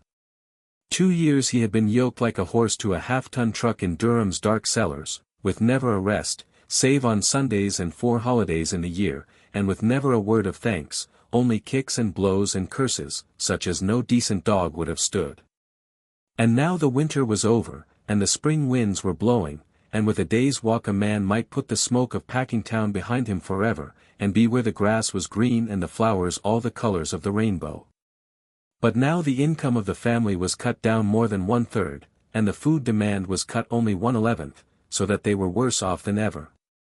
Also they were borrowing money from Maria, and eating up her bank account, and spoiling once again her hopes of marriage and happiness. And they were even going into debt to Tomasius Kuslika and letting him impoverish himself. Poor Tomasius was a man without any relatives, and with a wonderful talent besides, and he ought to have made money and prospered, but he had fallen in love, and so given hostages to fortune, and was doomed to be dragged down too. So it was finally decided that 2 more of the children would have to leave school. Next to Stanislovas, who was now 15, there was a girl, little Katrina, who was 2 years younger, and then 2 boys, Vilimas, who was 11, and Nicologus, who was 10. Both of these last were bright boys, and there was no reason why their family should starve when tens of thousands of children no older were earning their own livings. So one morning they were given a quarter apiece and a roll with a sausage in it, and, with their minds top-heavy with good advice, were sent out to make their way to the city and learn to sell newspapers. They came back late at night in tears, having walked for the 5 or 6 miles to report that a man had offered to take them to a place where they sold newspapers, and had taken their money and gone into a store to get them, and never more been seen. So they both received a whipping, and the next morning set out again. This time they found the newspaper place, and procured their stock, and after wandering about till nearly noontime, saying, "Paper," to every one they saw, they had all their stock taken away and received a thrashing besides from a big newsman upon whose territory they had trespassed. Fortunately, however, they had already sold some papers, and came back with nearly as much as they started with. After a week of mishaps such as these, the 2 little fellows began to learn the ways of the trade, the names of the different papers, and how many of each to get, and what sort of people to offer them to, and where to go and where to stay away from. After this, leaving home at 4 o'clock in the morning, and running about the streets, first with morning papers and then with evening, they might come home late at night with 20 or 30 cents apiece, possibly as much as 40 cents. From this they had to deduct their car fare, since the distance was so great, but after a while they made friends, and learned still more, and then they would save their car fare. They would get on a car when the conductor was not looking, and hide in the crowd, and 3 times out of 4 he would not ask for their fares, either not seeing them, or thinking they had already paid, or if he did ask, they would hunt through their pockets, and then begin to cry, and either have their fares paid by some kind old lady, or else try the trick again on a new car. All this was fair play, they felt. Whose fault was it that at the hours when workingmen were going to their work and back, the cars were so crowded that the conductors could not collect all the fares? And besides, the companies were thieves, people said, had stolen all their franchises with the help of scoundrelly politicians. Now that the winter was by, and there was no more danger of snow, and no more coal to buy, and another room warm enough to put the children into when they cried, and enough money to get along from week to week with, Jurgis was less terrible than he had been. A man can get used to anything in the course of time, and Jurgis had gotten used to lying about the house. Ona saw this, and was very careful not to destroy his peace of mind, by letting him know how very much pain she was suffering. It was now the time of the spring rains, and Ona had often to ride to her work. In spite of the expense, she was getting paler every day, and sometimes, in spite of her good resolutions, it pained her that Jurgis did not notice it. She wondered if he cared for her as much as ever, if all this misery was not wearing out his love. She had to be away from him all the time, and bear her own troubles while he was bearing his, and then, when she came home, she was so worn out, and whenever they talked they had only their worries to talk of. Truly it was hard, in such a life, to keep any sentiment alive. The woe of this would flame up in Ona sometimes. At night she would suddenly clasp her big husband in her arms and break into passionate weeping, demanding to know if he really loved her. Poor Jurgis, who had in truth grown more matter-of-fact, under the endless pressure of penury, would not know what to make of these things, and could only try to recollect when he had last been cross, and so Ona would have to forgive him and sob herself to sleep. The latter part of April Jurgis went to see the doctor, and was given a bandage to lace about his ankle, and told that he might go back to work. It needed more than the permission of the doctor, however, for when he showed up on the killing floor of Brown's, he was told by the foreman that it had not been possible to keep his job for him. Jurgis knew that this meant simply that the foreman had found someone else to do the work as well and did not want to bother to make a change. He stood in the doorway, looking mournfully on, seeing his friends and companions at work, and feeling like an outcast. Then he went out and took his place with the mob of the unemployed. This time, however, Jurgis did not have the same fine confidence, nor the same reason for it. He was no longer the finest-looking man in the throng, and the bosses no longer made for him. He was thin and haggard, and his clothes were seedy, and he looked miserable. And there were hundreds who looked and felt just like him, and who had been wandering about Packingtown for months begging for work. This was a critical time in Jurgis' life, and if he had been a weaker man he would have gone the way the rest did. Those out-of-work wretches would stand about the packing houses every morning till the police drove them away, and then they would scatter among the saloons.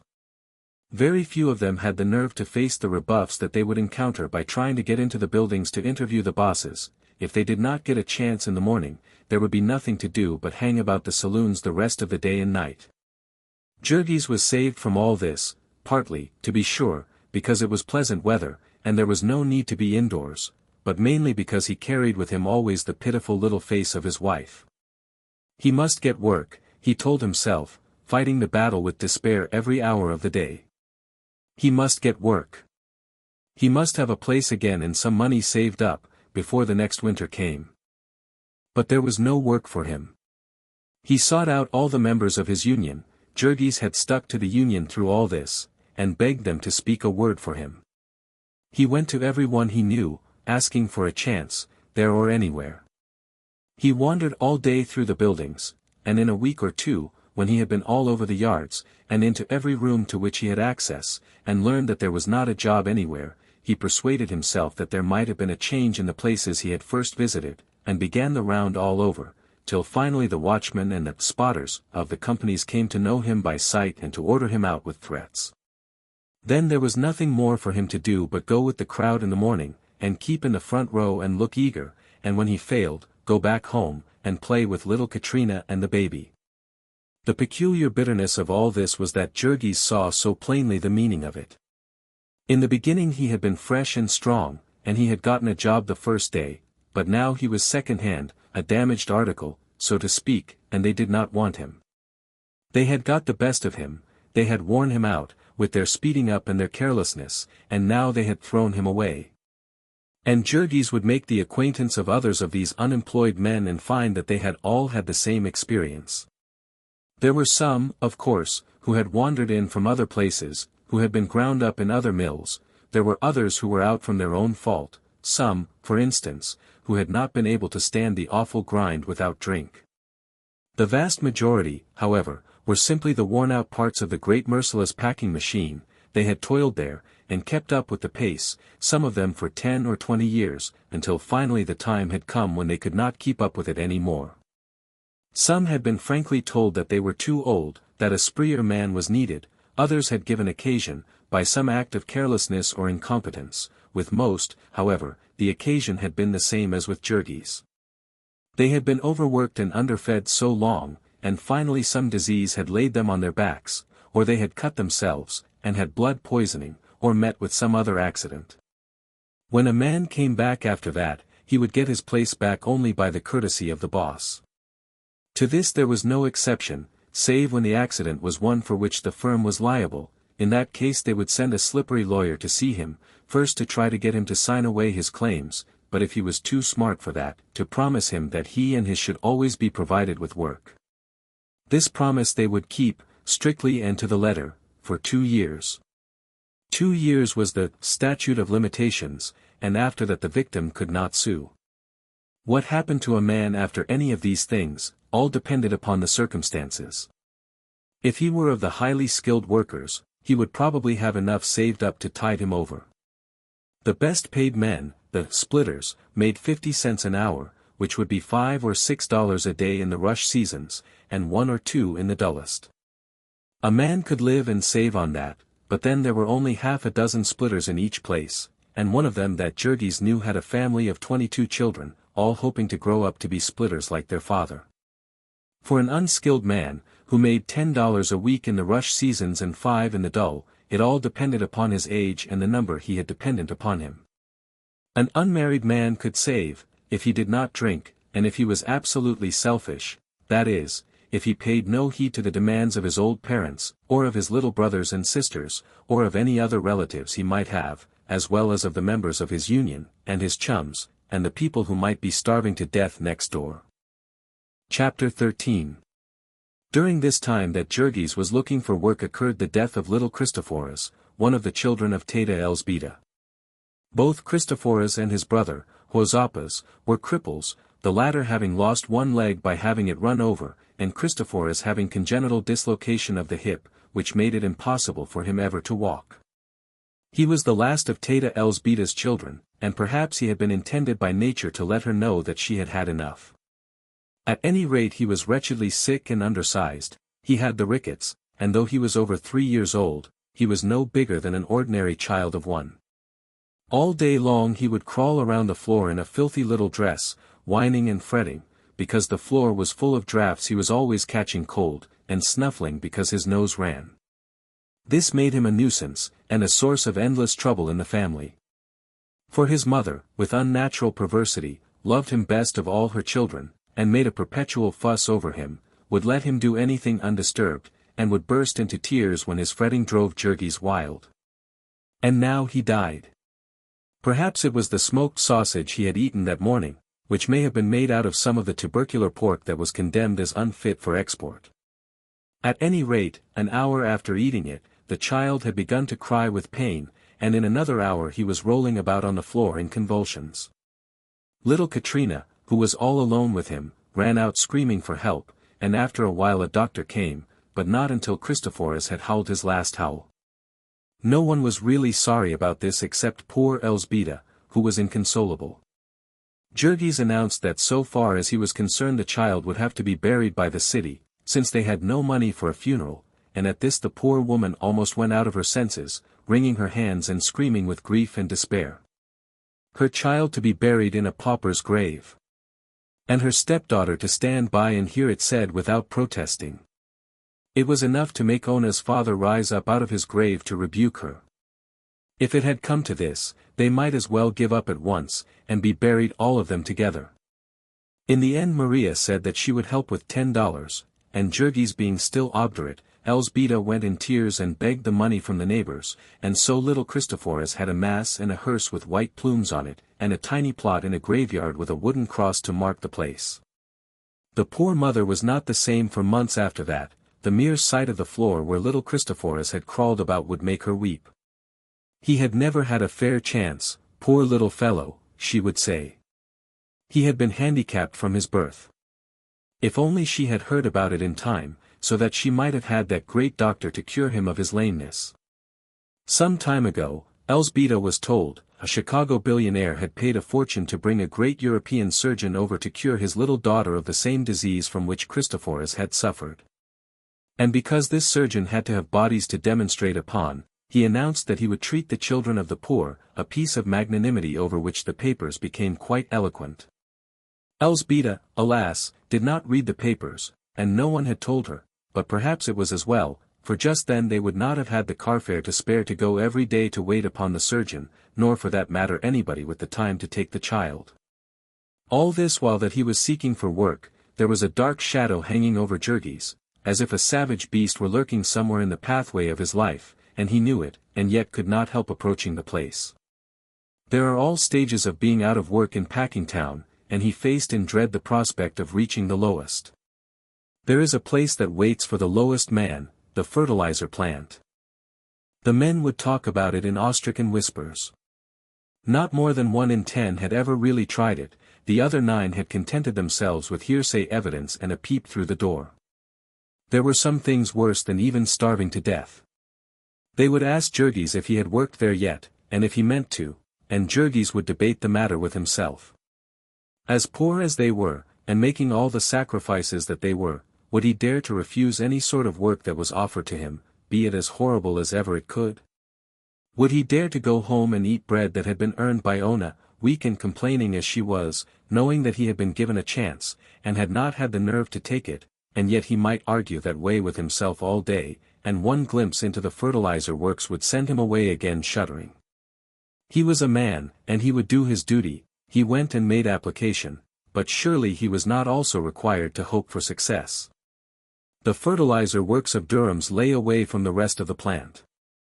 Few visitors ever saw them, and the few who did would come out looking like Dante, of whom the peasants declared that he had been into hell. To this part of the yards came all the tankage and the waste products of all sorts. Here they dried out the bones, and in suffocating cellars where the daylight never came you might see men and women and children bending over whirling machines and sawing bits of bone into all sorts of shapes, breathing their lungs full of the fine dust, and doomed to die, every one of them, within a certain definite time. Here they made the blood into albumen, and made other foul-smelling things into things still more foul-smelling. In the corridors and caverns where it was done you might lose yourself as in the great caves of Kentucky. In the dust and the steam the electric lights would shine like far-off twinkling stars, red and blue-green and purple stars, according to the color of the mist and the brew from which it came. For the odors of these ghastly charnel houses there may be words in Lithuanian, but there are none in English. The person entering would have to summon his courage as for a cold water plunge. He would go in like a man swimming under water. He would put his handkerchief over his face, and begin to cough and choke, and then, if he were still obstinate, he would find his head beginning to ring, and the veins in his forehead to throb, until finally he would be assailed by an overpowering blast of ammonia fumes, and would turn and run for his life, and come out half-dazed. On top of this were the rooms where they dried this tankage, the mass of brown stringy stuff that was left after the waste portions of the carcasses had had the lard and tallow dried out of them. This dried material they would then grind to a fine powder, and after they had mixed it up well with a mysterious but inoffensive brown rock which they brought in and ground up by the hundreds of carloads for that purpose, the substance was ready to be put into bags and sent out to the world as any one of 100 different brands of standard bone phosphate. And then the farmer in Maine or California or Texas would buy this, at say $25 a ton, and plant it with his corn, and for several days after the operation the fields would have a strong odor, and the farmer and his wagon and the very horses that had hauled it would all have it too. In Packingtown the fertilizer is pure, instead of being a flavoring, and instead of a ton or so spread out on several acres under the open sky, there are hundreds and thousands of tons of it in one building, heaped here and there in haystack piles, covering the floor several inches deep, and filling the air with a choking dust that becomes a blinding sandstorm when the wind stirs. It was to this building that Jurgis came daily, as if dragged by an unseen hand. The month of May was an exceptionally cool one, and his secret prayers were granted, but early in June there came a record-breaking hot spell, and after that there were men wanted in the fertilizer mill.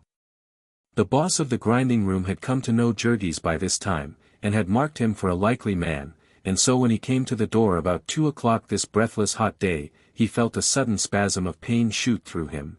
The boss beckoned to him. In 10 minutes more Jurgis had pulled off his coat and overshirt, and set his teeth together and gone to work.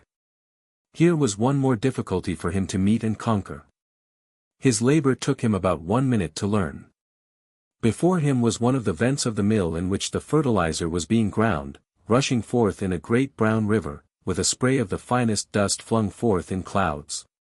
Jurgis was given a shovel, and along with half a dozen others it was his task to shovel this fertilizer into carts. That others were at work he knew by the sound, and by the fact that he sometimes collided with them, otherwise they might as well not have been there, for in the blinding dust storm a man could not see 6 feet in front of his face. When he had filled one cart he had to grope around him until another came, and if there was none on hand he continued to grope till one arrived. In 5 minutes he was, of course, a mass of fertilizer from head to feet. They gave him a sponge to tie over his mouth, so that he could breathe, but the sponge did not prevent his lips and eyelids from caking up with it and his ears from filling solid. He looked like a brown ghost at twilight. From hair to shoes he became the color of the building and of everything in it, and for that matter 100 yards outside it. The building had to be left open, and when the wind blew Durham and Company lost a great deal of fertilizer. Working in his shirt sleeves, and with the thermometer at over 100, the phosphates soaked in through every pore of Jurgie's skin, and in 5 minutes he had a headache, and in 15 was almost dazed. The blood was pounding in his brain like an engine's throbbing, there was a frightful pain in the top of his skull, and he could hardly control his hands. Still, with the memory of his 4-month siege behind him, he fought on, in a frenzy of determination, and half an hour later he began to vomit. He vomited until it seemed as if his inwards must be torn into shreds. A man could get used to the fertilizer mill, the boss had said, if he would make up his mind to it, but Jurgis now began to see that it was a question of making up his stomach. At the end of that day of horror, he could scarcely stand. He had to catch himself now and then, and lean against a building and get his bearings. Most of the men, when they came out, made straight for a saloon. They seemed to place fertilizer and rattlesnake poison in one class. But Jurgis was too ill to think of drinking, he could only make his way to the street and stagger on to a car. He had a sense of humor, and later on, when he became an old hand, he used to think it fun to board a streetcar and see what happened. Now, however, he was too ill to notice it, how the people in the car began to gasp and sputter, to put their handkerchiefs to their noses, and transfix him with furious glances. Jurgis only knew that a man in front of him immediately got up and gave him a seat, and that half a minute later the 2 people on each side of him got up, and that in a full minute the crowded car was nearly empty, those passengers who could not get room on the platform having gotten out to walk. Of course Jurgis had made his home a miniature fertilizer mill a minute after entering. The stuff was half an inch deep in his skin, his whole system was full of it, and it would have taken a week not merely of scrubbing, but of vigorous exercise, to get it out of him. As it was, he could be compared with nothing known to men, save that newest discovery of the savants, a substance which emits energy for an unlimited time, without being itself in the least diminished in power. He smelled so that he made all the food at the table taste, and set the whole family to vomiting. For himself it was 3 days before he could keep anything upon his stomach. He might wash his hands, and use a knife and fork, but were not his mouth and throat filled with the poison. And still Jurgis stuck it out. In spite of splitting headaches he would stagger down to the plant and take up his stand once more, and begin to shovel in the blinding clouds of dust. And so at the end of the week he was a fertilizer man for life, he was able to eat again, and though his head never stopped aching, it ceased to be so bad that he could not work. So there passed another summer. It was a summer of prosperity, all over the country, and the country ate generously of packing house products, and there was plenty of work for all the family, in spite of the packers' efforts to keep a superfluity of labor. They were again able to pay their debts and to begin to save a little sum, but there were 1 or 2 sacrifices they considered too heavy to be made for long. It was too bad that the boys should have to sell papers at their age. It was utterly useless to caution them and plead with them, quite without knowing it, they were taking on the tone of their new environment. They were learning to swear in voluble English, they were learning to pick up cigar stumps and smoke them, to pass hours of their time gambling with pennies and dice and cigarette cards. They were learning the location of all the houses of prostitution on the levee, and the names of the madams who kept them, and the days when they gave their state banquets, which the police captains and the big politicians all attended. If a visiting, country customer, were to ask them, they could show him which was Hinkydink's famous saloon, and could even point out to him by name the different gamblers and thugs and hold-up men who made the place their headquarters. And worse yet, the boys were getting out of the habit of coming home at night. What was the use, they would ask, of wasting time and energy and a possible car fare riding out to the stockyards every night when the weather was pleasant and they could crawl under a truck or into an empty doorway and sleep exactly as well? So long as they brought home $50 for each day, what mattered it when they brought it? But Jurgis declared that from this to ceasing to come at all would not be a very long step, and so it was decided that Vilemas and Nicolojas should return to school in the fall, and that instead Elzbieta should go out and get some work, her place at home being taken by her younger daughter. Little Katrina was like most children of the poor, prematurely made old. She had to take care of her little brother, who was a cripple, and also of the baby. She had to cook the meals and wash the dishes and clean house, and have supper ready when the workers came home in the evening. She was only 13, and small for her age, but she did all this without a murmur, and her mother went out, and after trudging a couple of days about the yards, settled down as a servant of a sausage machine. Elzbieta was used to working, but she found this change a hard one, for the reason that she had to stand motionless upon her feet from 7 o'clock in the morning till 12:30, and again from 1 till 5:30. For the first few days it seemed to her that she could not stand it. She suffered almost as much as Jurgis had from the fertilizer, and would come out at sundown with her head fairly reeling.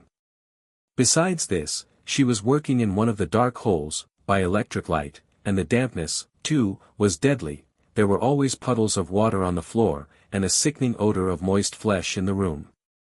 The people who worked here followed the ancient custom of nature, whereby the ptarmigan is the color of dead leaves in the fall and of snow in the winter, and the chameleon, who is black when he lies upon a stump and turns green when he moves to a leaf. The men and women who worked in this department were precisely the color of the fresh country sausage they made. The sausage room was an interesting place to visit, for 2 or 3 minutes, and provided that you did not look at the people, the machines were perhaps the most wonderful things in the entire plant. Presumably sausages were once chopped and stuffed by hand, and if so it would be interesting to know how many workers had been displaced by these inventions. On one side of the room were the hoppers, into which men shoveled loads of meat and wheelbarrows full of spices. In these great bowls were whirling knives that made 2,000 revolutions a minute, and when the meat was ground fine and adulterated with potato flour, and well mixed with water, it was forced to the stuffing machines on the other side of the room. The latter were tended by women.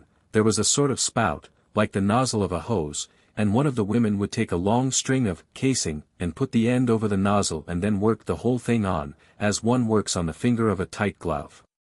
This string would be 20 or 30 feet long, but the woman would have it all on in a jiffy, and when she had several on, she would press a lever, and a stream of sausage meat would be shot out, taking the casing with it as it came. Thus one might stand and see appear, miraculously born from the machine, a wriggling snake of sausage of incredible length. In front was a big pan which caught these creatures, and 2 more women who seized them as fast as they appeared and twisted them into links. This was for the uninitiated the most perplexing work of all, for all that the woman had to give was a single turn of the wrist, and in some way she contrived to give it so that instead of an endless chain of sausages, one after another, there grew under her hands a bunch of strings, all dangling from a single center. It was quite like the feat of a prestidigitator, for the woman worked so fast that the eye could literally not follow her, and there was only a mist of motion, and tangle after tangle of sausages appearing. In the midst of the mist, however, the visitor would suddenly notice the tense set face, with the 2 wrinkles graven in the forehead, and the ghastly pallor of the cheeks, and then he would suddenly recollect that it was time he was going on. The woman did not go on, she stayed right there, hour after hour, day after day, year after year, twisting sausage links and racing with death. It was piecework, and she was apt to have a family to keep alive, and stern and ruthless economic laws had arranged it that she could only do this by working just as she did, with all her soul upon her work, and with never an instant for a glance at the well-dressed ladies and gentlemen who came to stare at her, as at some wild beast in a menagerie. Chapter 14. With one member trimming beef in a cannery, and another working in a sausage factory, the family had a first-hand knowledge of the great majority of Packingtown swindles. For it was the custom, as they found, whenever meat was so spoiled that it could not be used for anything else, either to can it or else to chop it up into sausage. With what had been told them by Jonas, who had worked in the pickle rooms, they could now study the whole of the spoiled meat industry on the inside, and read a new and grim meaning into that old Packingtown jest, that they use everything of the pig except the squeal. Jonas had told them how the meat that was taken out of pickle would often be found sour, and how they would rub it up with soda to take away the smell, and sell it to be eaten on free lunch counters, also of all the miracles of chemistry which they performed, giving to any sort of meat, fresh or salted, whole or chopped, any color and any flavor and any odor they chose. In the pickling of hams they had an ingenious apparatus, by which they saved time and increased the capacity of the plant, a machine consisting of a hollow needle attached to a pump. By plunging this needle into the meat and working with his foot, a man could fill a ham with pickle in a few seconds. And yet, in spite of this, there would be hams found spoiled, some of them with an odor so bad that a man could hardly bear to be in the room with them. To pump into these the packers had a second and much stronger pickle which destroyed the odor, a process known to the workers as giving them 30%. Also, after the hams had been smoked, there would be found some that had gone to the bad. Formerly these had been sold as number 3 grade, but later on some ingenious person had hit upon a new device, and now they would extract the bone, about which the bad part generally lay, and insert in the hole a white-hot iron. After this invention there was no longer number 1, 2, and 3 grade, there was only number 1 grade. The packers were always originating such schemes. They had what they called boneless hams, which were all the odds and ends of pork stuffed into casings, and California hams, which were the shoulders, with big knuckle joints, and nearly all the meat cut out, and fancy, skinned hams, which were made of the oldest hogs, whose skins were so heavy and coarse that no one would buy them, that is, until they had been cooked and chopped fine and labeled head cheese. It was only when the whole ham was spoiled that it came into the department of Elsbeta. Cut up by the 2000 revolutions a minute flyers, and mixed with half a ton of other meat, no odor that ever was in a ham could make any difference. There was never the least attention paid to what was cut up for sausage. There would come all the way back from Europe old sausage that had been rejected, and that was moldy and white. It would be dosed with borax and glycerin, and dumped into the hoppers, and made over again for home consumption. There would be meat that had tumbled out on the floor, in the dirt and sawdust, where the workers had tramped and spit uncounted billions of consumption germs.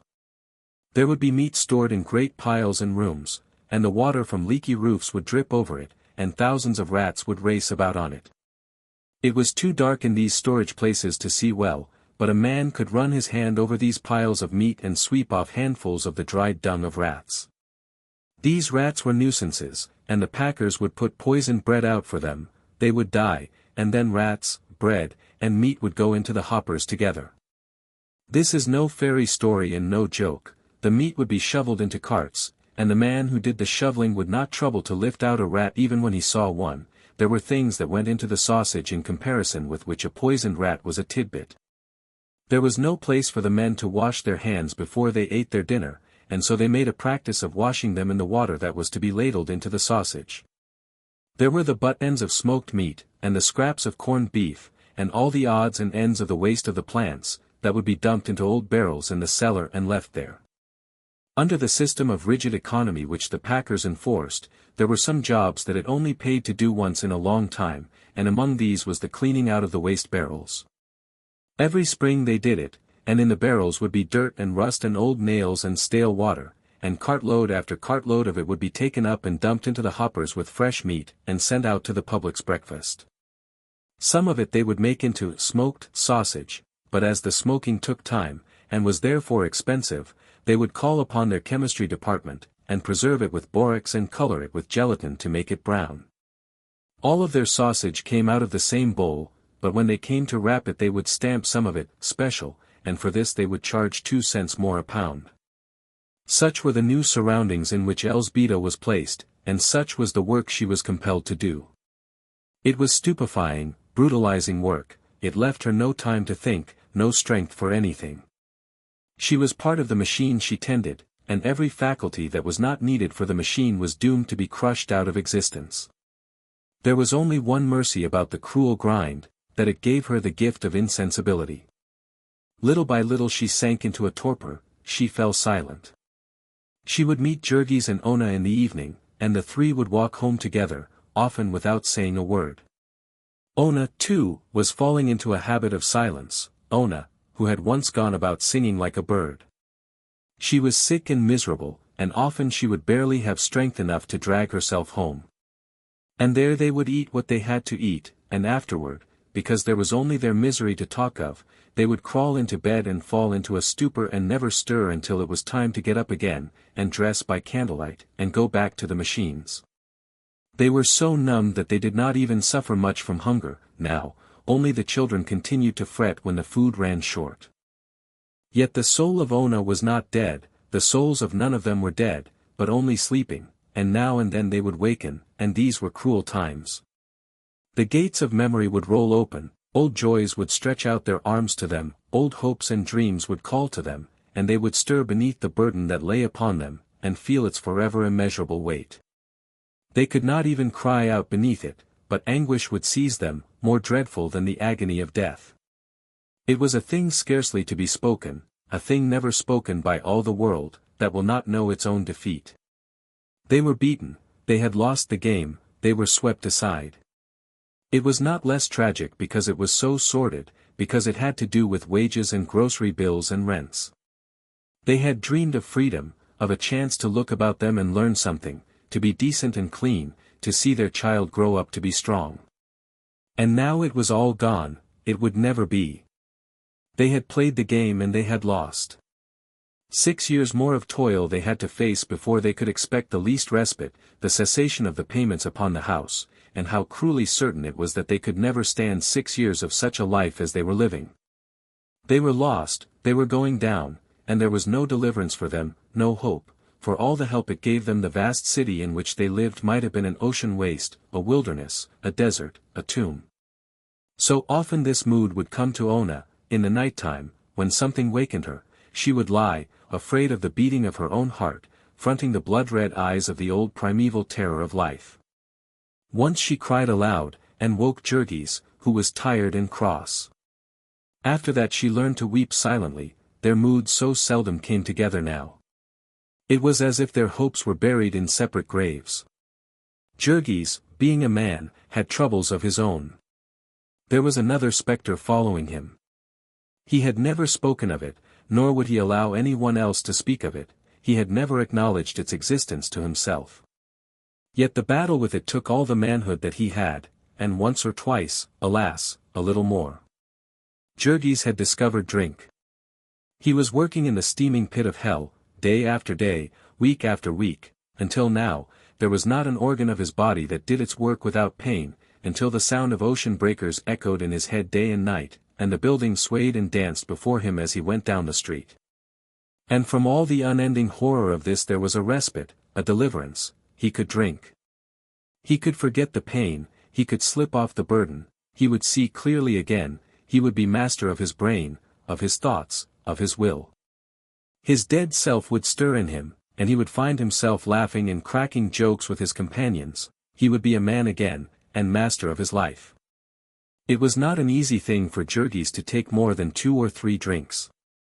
With the first drink he could eat a meal, and he could persuade himself that that was economy, with the second he could eat another meal, but there would come a time when he could eat no more, and then to pay for a drink was an unthinkable extravagance, a defiance of the age-long instincts of his hunger-haunted class. One day, however, he took the plunge, and drank up all that he had in his pockets, and went home half-piped, as the men phrase it.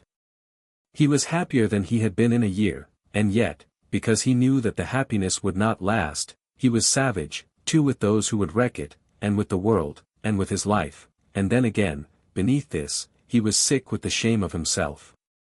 Afterward, when he saw the despair of his family, and reckoned up the money he had spent, the tears came into his eyes, and he began the long battle with the spectre. It was a battle that had no end, that never could have won. But Jurgis did not realize that very clearly, he was not given much time for reflection. He simply knew that he was always fighting. Steeped in misery and despair as he was, merely to walk down the street was to be put upon the rack. There was surely a saloon on the corner, perhaps on all 4 corners, and some in the middle of the block as well, and each one stretched out a hand to him. Each one had a personality of its own, allurements unlike any other. Going and coming, before sunrise and after dark, there was warmth and a glow of light, and the steam of hot food, and perhaps music, or a friendly face, and a word of good cheer. Jurgis developed a fondness for having Ona on his arm whenever he went out on the street, and he would hold her tightly, and walk fast.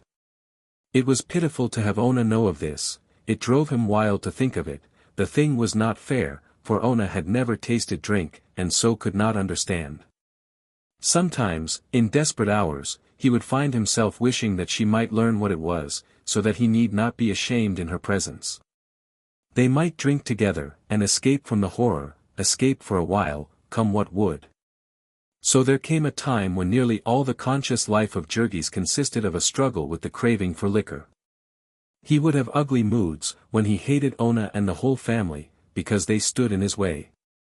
He was a fool to have married, he had tied himself down, had made himself a slave.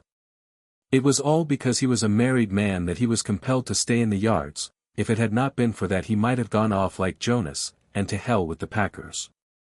There were few single men in the fertilizer mill, and those few were working only for a chance to escape. Meantime, too, they had something to think about while they worked. They had the memory of the last time they had been drunk, and the hope of the time when they would be drunk again. As for Jurgis, he was expected to bring home every penny. He could not even go with the men at noontime. He was supposed to sit down and eat his dinner on a pile of fertilizer dust.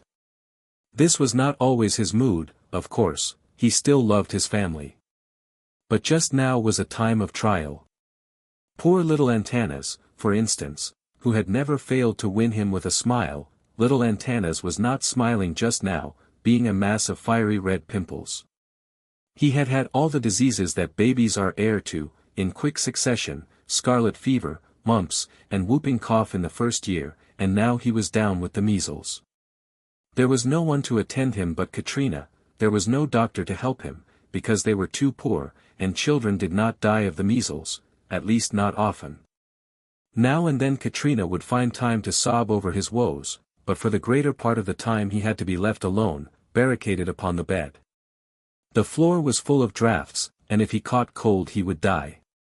At night he was tied down, lest he should kick the covers off him, while the family lay in their stupor of exhaustion. He would lie and scream for hours, almost in convulsions, and then, when he was worn out, he would lie whimpering and wailing in his torment. He was burning up with fever, and his eyes were running sores. In the daytime he was a thing uncanny and impish to behold, a plaster of pimples and sweat, a great purple lump of misery. Yet all this was not really as cruel as it sounds, for, sick as he was, little Antanas was the least unfortunate member of that family. He was quite able to bear his sufferings. It was as if he had all these complaints to show what a prodigy of health he was. He was the child of his parents' youth and joy. He grew up like the conjurer's rosebush, and all the world was his oyster. In general, he toddled around the kitchen all day with a lean and hungry look. The portion of the family's allowance that fell to him was not enough, and he was unrestrainable in his demand for more. Antanas was but little over a year old, and already no one but his father could manage him. It seemed as if he had taken all of his mother's strength, had left nothing for those that might come after him. Ona was with child again now, and it was a dreadful thing to contemplate. Even Jurgis, dumb and despairing as he was, could not but understand that yet other agonies were on the way, and shudder at the thought of them. For Ona was visibly going to pieces. In the first place she was developing a cough, like the one that had killed old Didi Antanas. She had had a trace of it ever since that fatal morning when the greedy streetcar corporation had turned her out into the rain, but now it was beginning to grow serious, and to wake her up at night. Even worse than that was the fearful nervousness from which she suffered. She would have frightful headaches and fits of aimless weeping, and sometimes she would come home at night shuddering and moaning, and would fling herself down upon the bed and burst into tears. Several times she was quite beside herself and hysterical, and then Jurgis would go half mad with fright. Elsbeta would explain to him that it could not be helped, that a woman was subject to such things when she was pregnant, but he was hardly to be persuaded, and would beg and plead to know what had happened. She had never been like this before, he would argue. It was monstrous and unthinkable. It was the life she had to live, the accursed work she had to do, that was killing her by inches. She was not fitted for it. No woman was fitted for it. No woman ought to be allowed to do such work. If the world could not keep them alive any other way, it ought to kill them at once and be done with it. They ought not to marry, to have children. No working man ought to marry. If he, Jurgis, had known what a woman was like, he would have had his eyes torn out first. So he would carry on, becoming half hysterical himself, which was an unbearable thing to see in a big man. Ona would pull herself together and fling herself into his arms, begging him to stop, to be still, that she would be better, it would be all right. So she would lie and sob out her grief upon his shoulder, while he gazed at her, as helpless as a wounded animal, the target of unseen enemies. Chapter 15. The beginning of these perplexing things was in the summer, and each time Ona would promise him with terror in her voice that it would not happen again, but in vain. Each crisis would leave Jurgis more and more frightened, more disposed to distrust Elzbieta's consolations, and to believe that there was some terrible thing about all this that he was not allowed to know. Once or twice in these outbreaks he caught Ona's eye, and it seemed to him like the eye of a hunted animal. There were broken phrases of anguish and despair now and then, amid her frantic weeping. It was only because he was so numb and beaten himself that Jurgis did not worry more about this. But he never thought of it, except when he was dragged to it. He lived like a dumb beast of burden, knowing only the moment in which he was. The winter was coming on again, more menacing and cruel than ever. It was October, and the holiday rush had begun. It was necessary for the packing machines to grind till late at night to provide food that would be eaten at Christmas breakfasts, and Maria and Elzbieta and Ona, as part of the machine, began working 15 or 16 hours a day. There was no choice about this. Whatever work there was to be done they had to do, if they wished to keep their places. Besides that, it added another pittance to their incomes. So they staggered on with the awful load. They would start work every morning at 7, and eat their dinners at noon, and then work until 10 or 11 at night without another mouthful of food.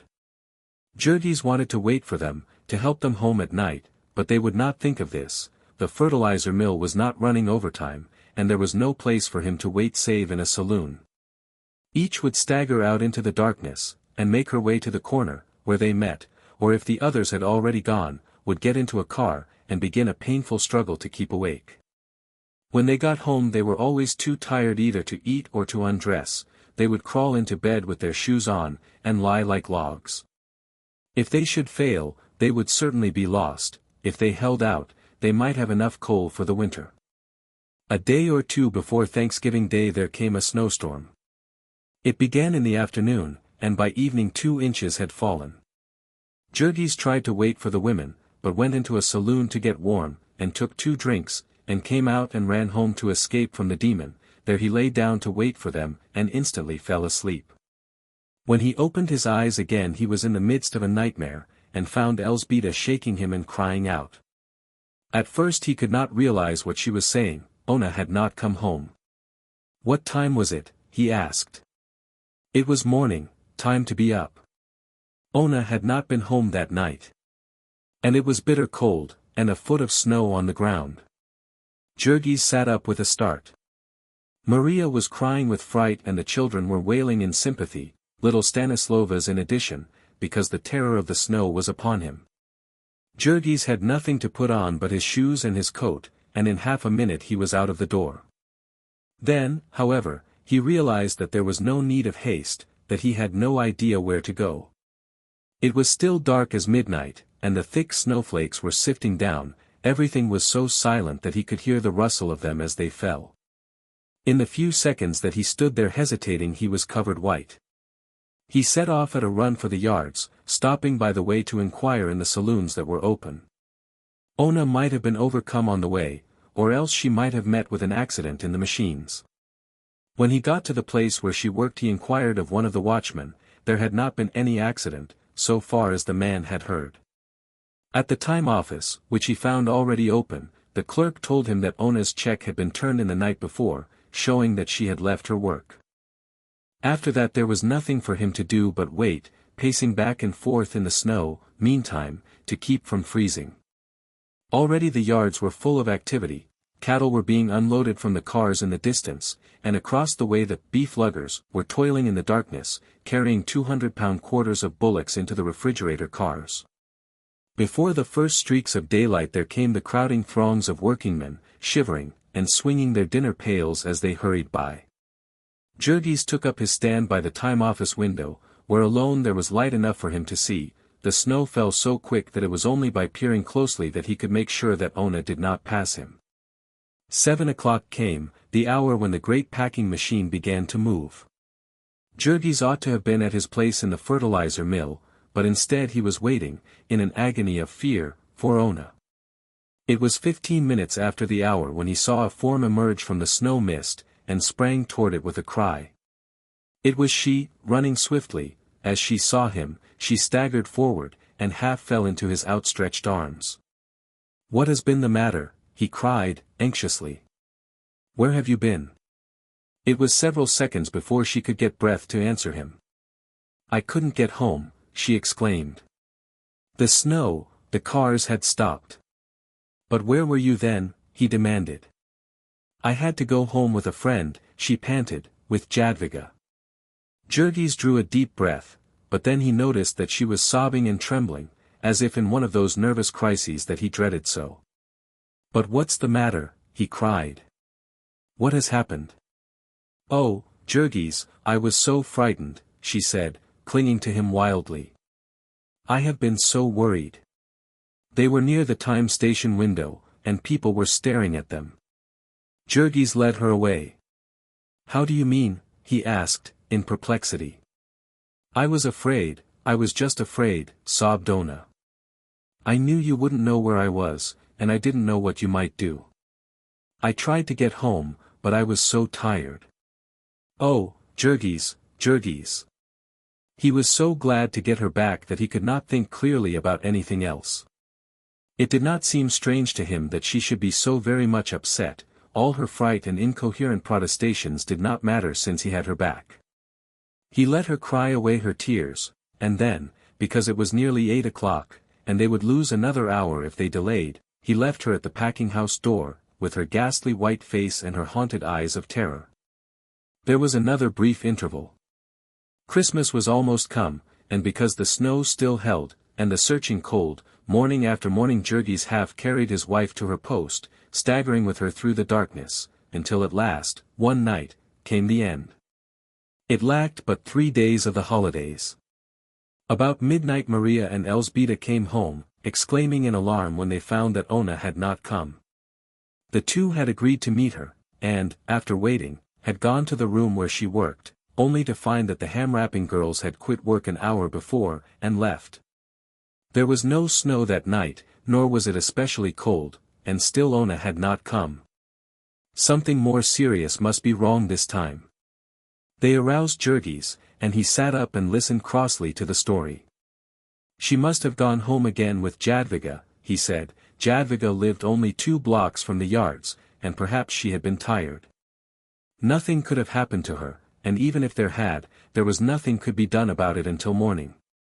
Jurgis turned over in his bed, and was snoring again before the two had closed the door. In the morning, however, he was up and out nearly an hour before the usual time. Jadwiga Marcinkus lived on the other side of the yards, beyond Halsted Street, with her mother and sisters, in a single basement room, for Mikola's had recently lost one hand from blood poisoning, and their marriage had been put off forever. The door of the room was in the rear, reached by a narrow court, and Jurgis saw a light in the window and heard something frying as he passed. He knocked, half expecting that Ona would answer. Instead there was one of Jadwiga's little sisters, who gazed at him through a crack in the door. "Where's Ona?" he demanded, and the child looked at him in perplexity. "Ona," she said. "Yes," said Jurgis, "isn't she here?" "No," said the child, and Jurgis gave a start. A moment later came Jadwiga, peering over the child's head. When she saw who it was, she slid around out of sight, for she was not quite dressed. "Jurgis must excuse her," she began, "her mother was very ill." "Ona isn't here?" Jurgis demanded, too alarmed to wait for her to finish. "Why, no," said Jadwiga. "What made you think she would be here? Had she said she was coming?"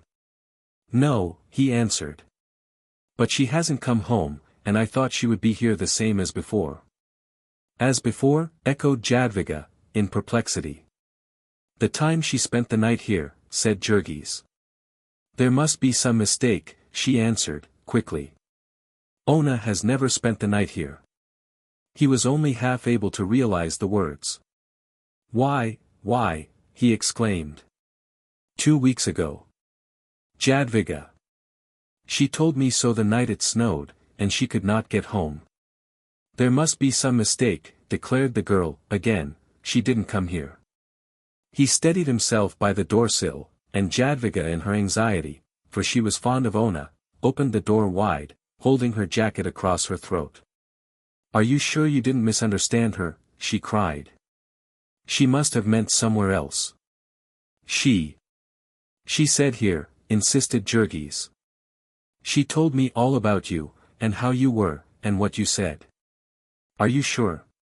You haven't forgotten. You weren't away. No, no, she exclaimed, and then came a peevish voice, Jadwiga, you are giving the baby a cold. Shut the door. Jurgis stood for half a minute more, stammering his perplexity through an eighth of an inch of crack, and then, as there was really nothing more to be said, he excused himself and went away. He walked on half-dazed, without knowing where he went. Ona had deceived him. She had lied to him. And what could it mean? Where had she been? Where was she now? He could hardly grasp the thing, much less try to solve it, but 100 wild surmises came to him, a sense of impending calamity overwhelmed him. Because there was nothing else to do, he went back to the time office to watch again. He waited until nearly an hour after 7, and then went to the room where Ona worked to make inquiries of Ona's forelady. The forelady, he found, had not yet come. All the lines of cars that came from downtown were stalled, there had been an accident in the powerhouse, and no cars had been running since last night. Meantime, however, the ham wrappers were working away, with someone else in charge of them. The girl who answered Jurgis was busy, and as she talked she looked to see if she were being watched. Then a man came up, wheeling a truck. He knew Jurgis for Ona's husband, and was curious about the mystery. Maybe the cars had something to do with it, he suggested, maybe she had gone downtown. No, said Jurgis, she never went downtown. Perhaps not, said the man. Jurgis thought he saw him exchange a swift glance with the girl as he spoke, and he demanded quickly. What do you know about it?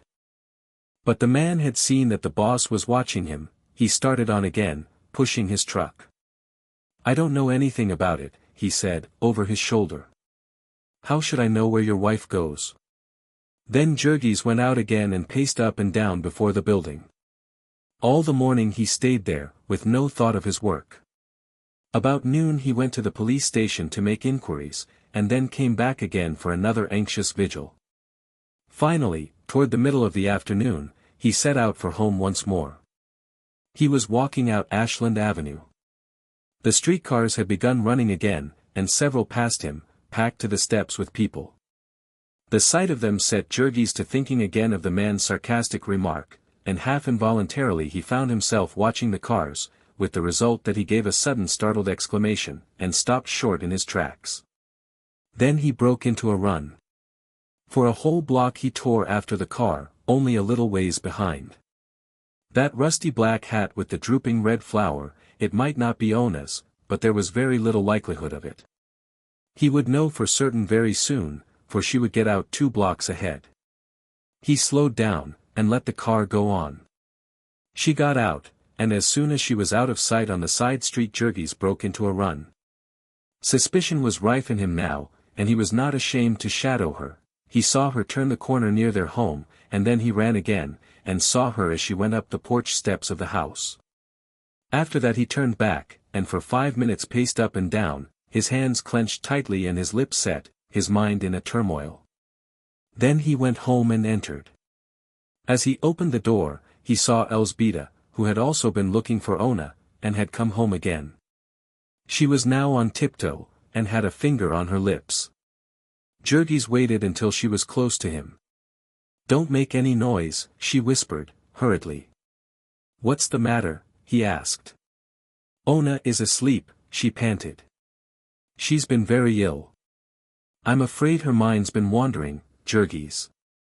She was lost on the street all night, and I've only just succeeded in getting her quiet. When did she come in? He asked. Soon after you left this morning, said Elzbieta. And has she been out since? No, of course not. She's so weak, Jurgis, she. And he set his teeth hard together. You are lying to me, he said. Elzbieta started, and turned pale. Why? She gasped. What do you mean? But Jurgis did not answer. He pushed her aside, and strode to the bedroom door and opened it. Ona was sitting on the bed. She turned a startled look upon him as he entered. He closed the door in Elzbieta's face, and went toward his wife. Where have you been? He demanded. She had her hands clasped tightly in her lap, and he saw that her face was as white as paper, and drawn with pain.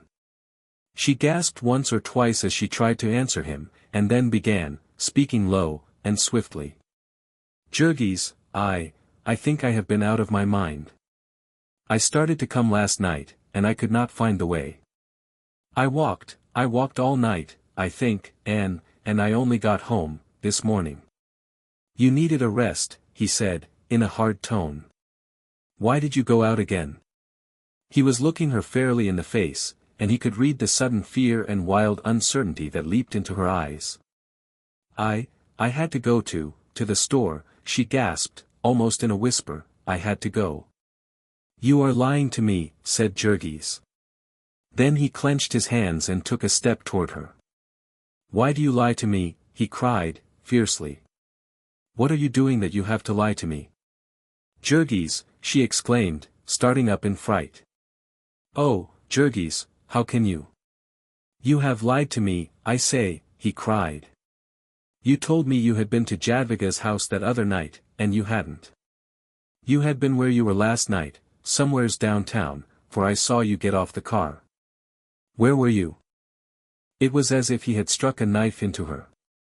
She seemed to go all to pieces. For half a second she stood, reeling and swaying, staring at him with horror in her eyes, then, with a cry of anguish, she tottered forward, stretching out her arms to him. But he stepped aside, deliberately, and let her fall. She caught herself at the side of the bed, and then sank down, burying her face in her hands and bursting into frantic weeping. There came one of those hysterical crises that had so often dismayed him. Ona sobbed and wept, her fear and anguish building themselves up into long climaxes. Furious gusts of emotion would come sweeping over her, shaking her as the tempest shakes the trees upon the hills. All her frame would quiver and throb with them. It was as if some dreadful thing rose up within her and took possession of her, torturing her, tearing her. This thing had been wont to set Jurgis quite beside himself, but now he stood with his lips set tightly and his hands clenched. She might weep till she killed herself, but she should not move him this time, not an inch, not an inch.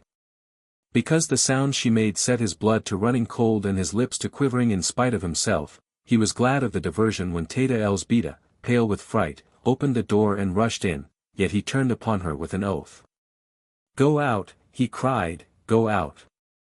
And then, as she stood hesitating, about to speak, he seized her by the arm, and half flung her from the room, slamming the door and barring it with a table. Then he turned again and faced Ona, crying, Now, answer me. Yet she did not hear him, she was still in the grip of the fiend. Jurgis could see her outstretched hands, shaking and twitching, roaming here and there over the bed at will, like living things. He could see convulsive shuddering start in her body and run through her limbs. She was sobbing and choking. It was as if there were too many sounds for one throat. They came chasing each other, like waves upon the sea. Then her voice would begin to rise into screams, louder and louder until it broke in wild, horrible peals of laughter. Jurgis bore it until he could bear it no longer, and then he sprang at her, seizing her by the shoulders and shaking her, shouting into her ear, Stop it, I say. Stop it. She looked up at him, out of her agony, then she fell forward at his feet. She caught them in her hands, in spite of his efforts to step aside, and with her face upon the floor lay writhing.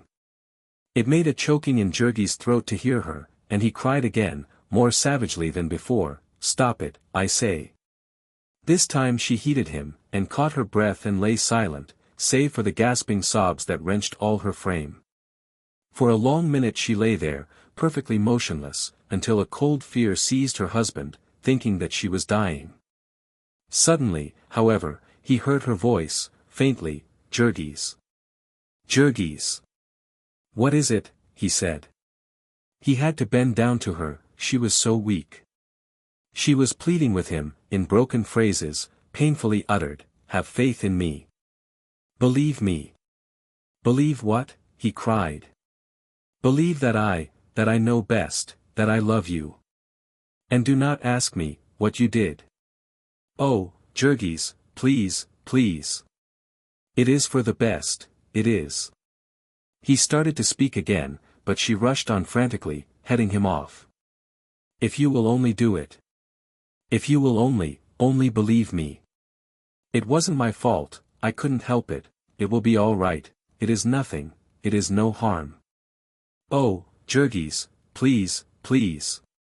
She had hold of him, and was trying to raise herself to look at him. He could feel the palsied shaking of her hands and the heaving of the bosom she pressed against him. She managed to catch one of his hands and gripped it convulsively, drawing it to her face, and bathing it in her tears. Oh, believe me, she wailed again, and he shouted in fury, I will not.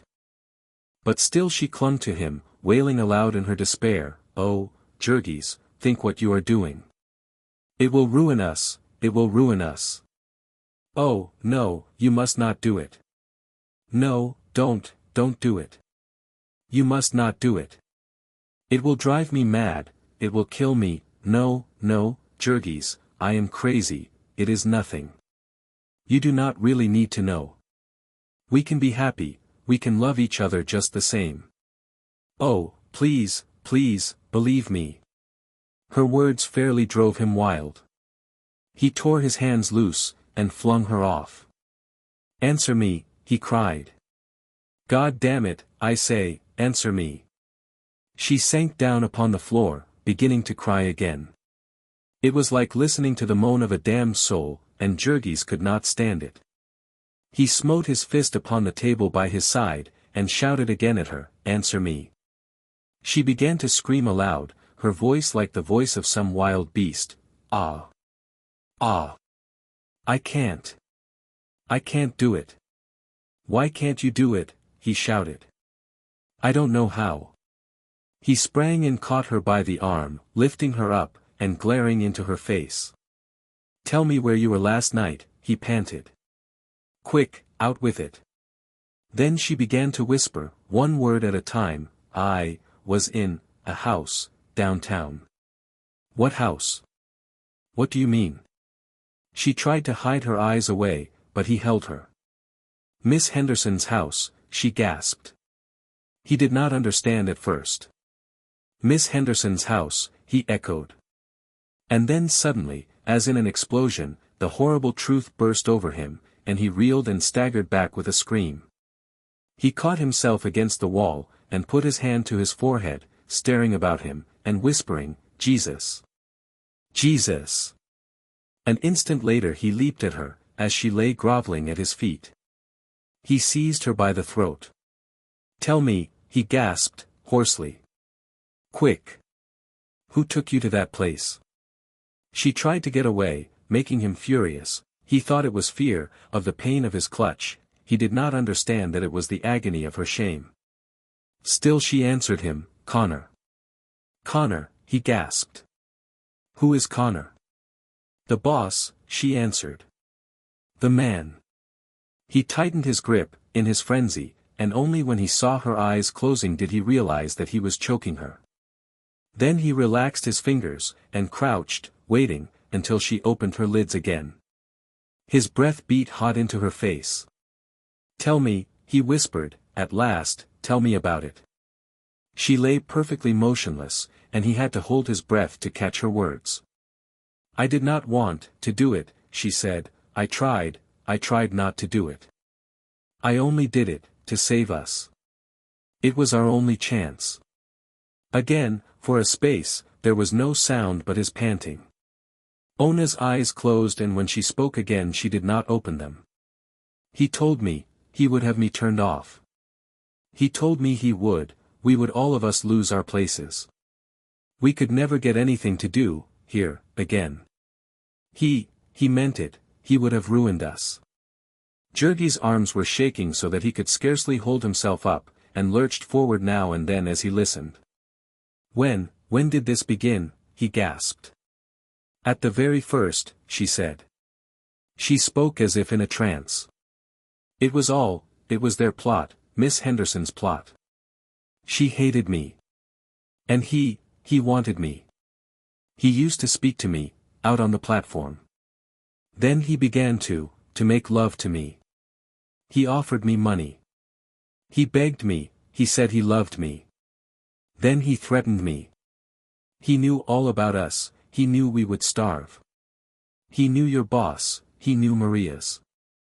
He would hound us to death, he said. Then he said we would all of us be sure of work, always. Then one day he caught hold of me, he would not let go, he. Where was this? In the hallway, at night, after everyone had gone. I could not help it. I thought of you, of the baby, of mother and the children. I was afraid of him, afraid to cry out. A moment ago her face had been ashen gray, now it was scarlet. She was beginning to breathe hard again. Jurgis made not a sound. That was 2 months ago. Then he wanted me to come, to that house. He wanted me to stay there. He said all of us, that we would not have to work. He made me come there, in the evenings. I told you, you thought I was at the factory. Then, one night it snowed, and I couldn't get back. And last night, the cars were stopped. It was such a little thing, to ruin us all. I tried to walk, but I couldn't. I didn't want you to know. It would have been all right. We could have gone on, just the same, you need never have known about it. He was getting tired of me, he would have let me alone soon. I am going to have a baby, I am getting ugly. He told me that, twice, he told me, last night. He kicked me, last night, too. And now you will kill him, you will kill him, and we shall die. All this she had said without a quiver, she lay still as death, not an eyelid moving. And Jurgis, too, said not a word. He lifted himself by the bed, and stood up. He did not stop for another glance at her, but went to the door and opened it. He did not see Elzbieta, crouching terrified in the corner. He went out, hatless, leaving the street door open behind him. The instant his feet were on the sidewalk he broke into a run. He ran like one possessed, blindly, furiously, looking neither to the right nor left. He was on Ashland Avenue before exhaustion compelled him to slow down, and then, noticing a car, he made a dart for it and drew himself aboard. His eyes were wild and his hair flying, and he was breathing hoarsely, like a wounded bull, but the people on the car did not notice this particularly. Perhaps it seemed natural to them that a man who smelled as Jurgis smelled should exhibit an aspect to correspond. They began to give way before him as usual. The conductor took his nickel gingerly, with the tips of his fingers, and then left him with the platform to himself. Jurgis did not even notice it, his thoughts were far away. Within his soul it was like a roaring furnace, he stood waiting, crouching as if for a spring. He had some of his breath back when the car came to the entrance of the yards, and so he leaped off and started again, racing at full speed. People turned and stared at him, but he saw no one. There was the factory, and he bounded through the doorway and down the corridor. He knew the room where Ona worked, and he knew Connor, the boss of the loading gang outside. He looked for the man as he sprang into the room. The truck men were hard at work, loading the freshly packed boxes and barrels upon the cars. Jurgis shot one swift glance up and down the platform, the man was not on it. But then suddenly he heard a voice in the corridor, and started for it with a bound. In an instant more he fronted the boss. He was a big, red-faced Irishman, coarse-featured, and smelling of liquor. He saw Jurgis as he crossed the threshold, and turned white. He hesitated 1 second, as if meaning to run, and in the next his assailant was upon him. He put up his hands to protect his face, but Jurgis, lunging with all the power of his arm and body, struck him fairly between the eyes and knocked him backward. The next moment he was on top of him, burying his fingers in his throat. To Jurgis this man's whole presence reeked of the crime he had committed, the touch of his body was madness to him, it set every nerve of him a-tremble, it aroused all the demon in his soul. It had worked its will upon Ona, this great beast, and now he had it. It was his turn now. Things swam blood before him, and he screamed aloud in his fury, lifting his victim and smashing his head upon the floor. The place, of course, was in an uproar, women fainting and shrieking, and men rushing in. Jurgis was so bent upon his task that he knew nothing of this, and scarcely realized that people were trying to interfere with him. It was only when half a dozen men had seized him by the legs and shoulders and were pulling at him, that he understood that he was losing his prey. In a flash he had bent down and sunk his teeth into the man's cheek, and when they tore him away he was dripping with blood, and little ribbons of skin were hanging in his mouth. They got him down upon the floor, clinging to him by his arms and legs, and still they could hardly hold him. He fought like a tiger, writhing and twisting, half flinging them off, and starting toward his unconscious enemy. But yet others rushed in, until there was a little mountain of twisted limbs and bodies, heaving and tossing, and working its way about the room. In the end, by their sheer weight, they choked the breath out of him, and then they carried him to the company police station, where he lay still until they had summoned a patrol wagon to take him away.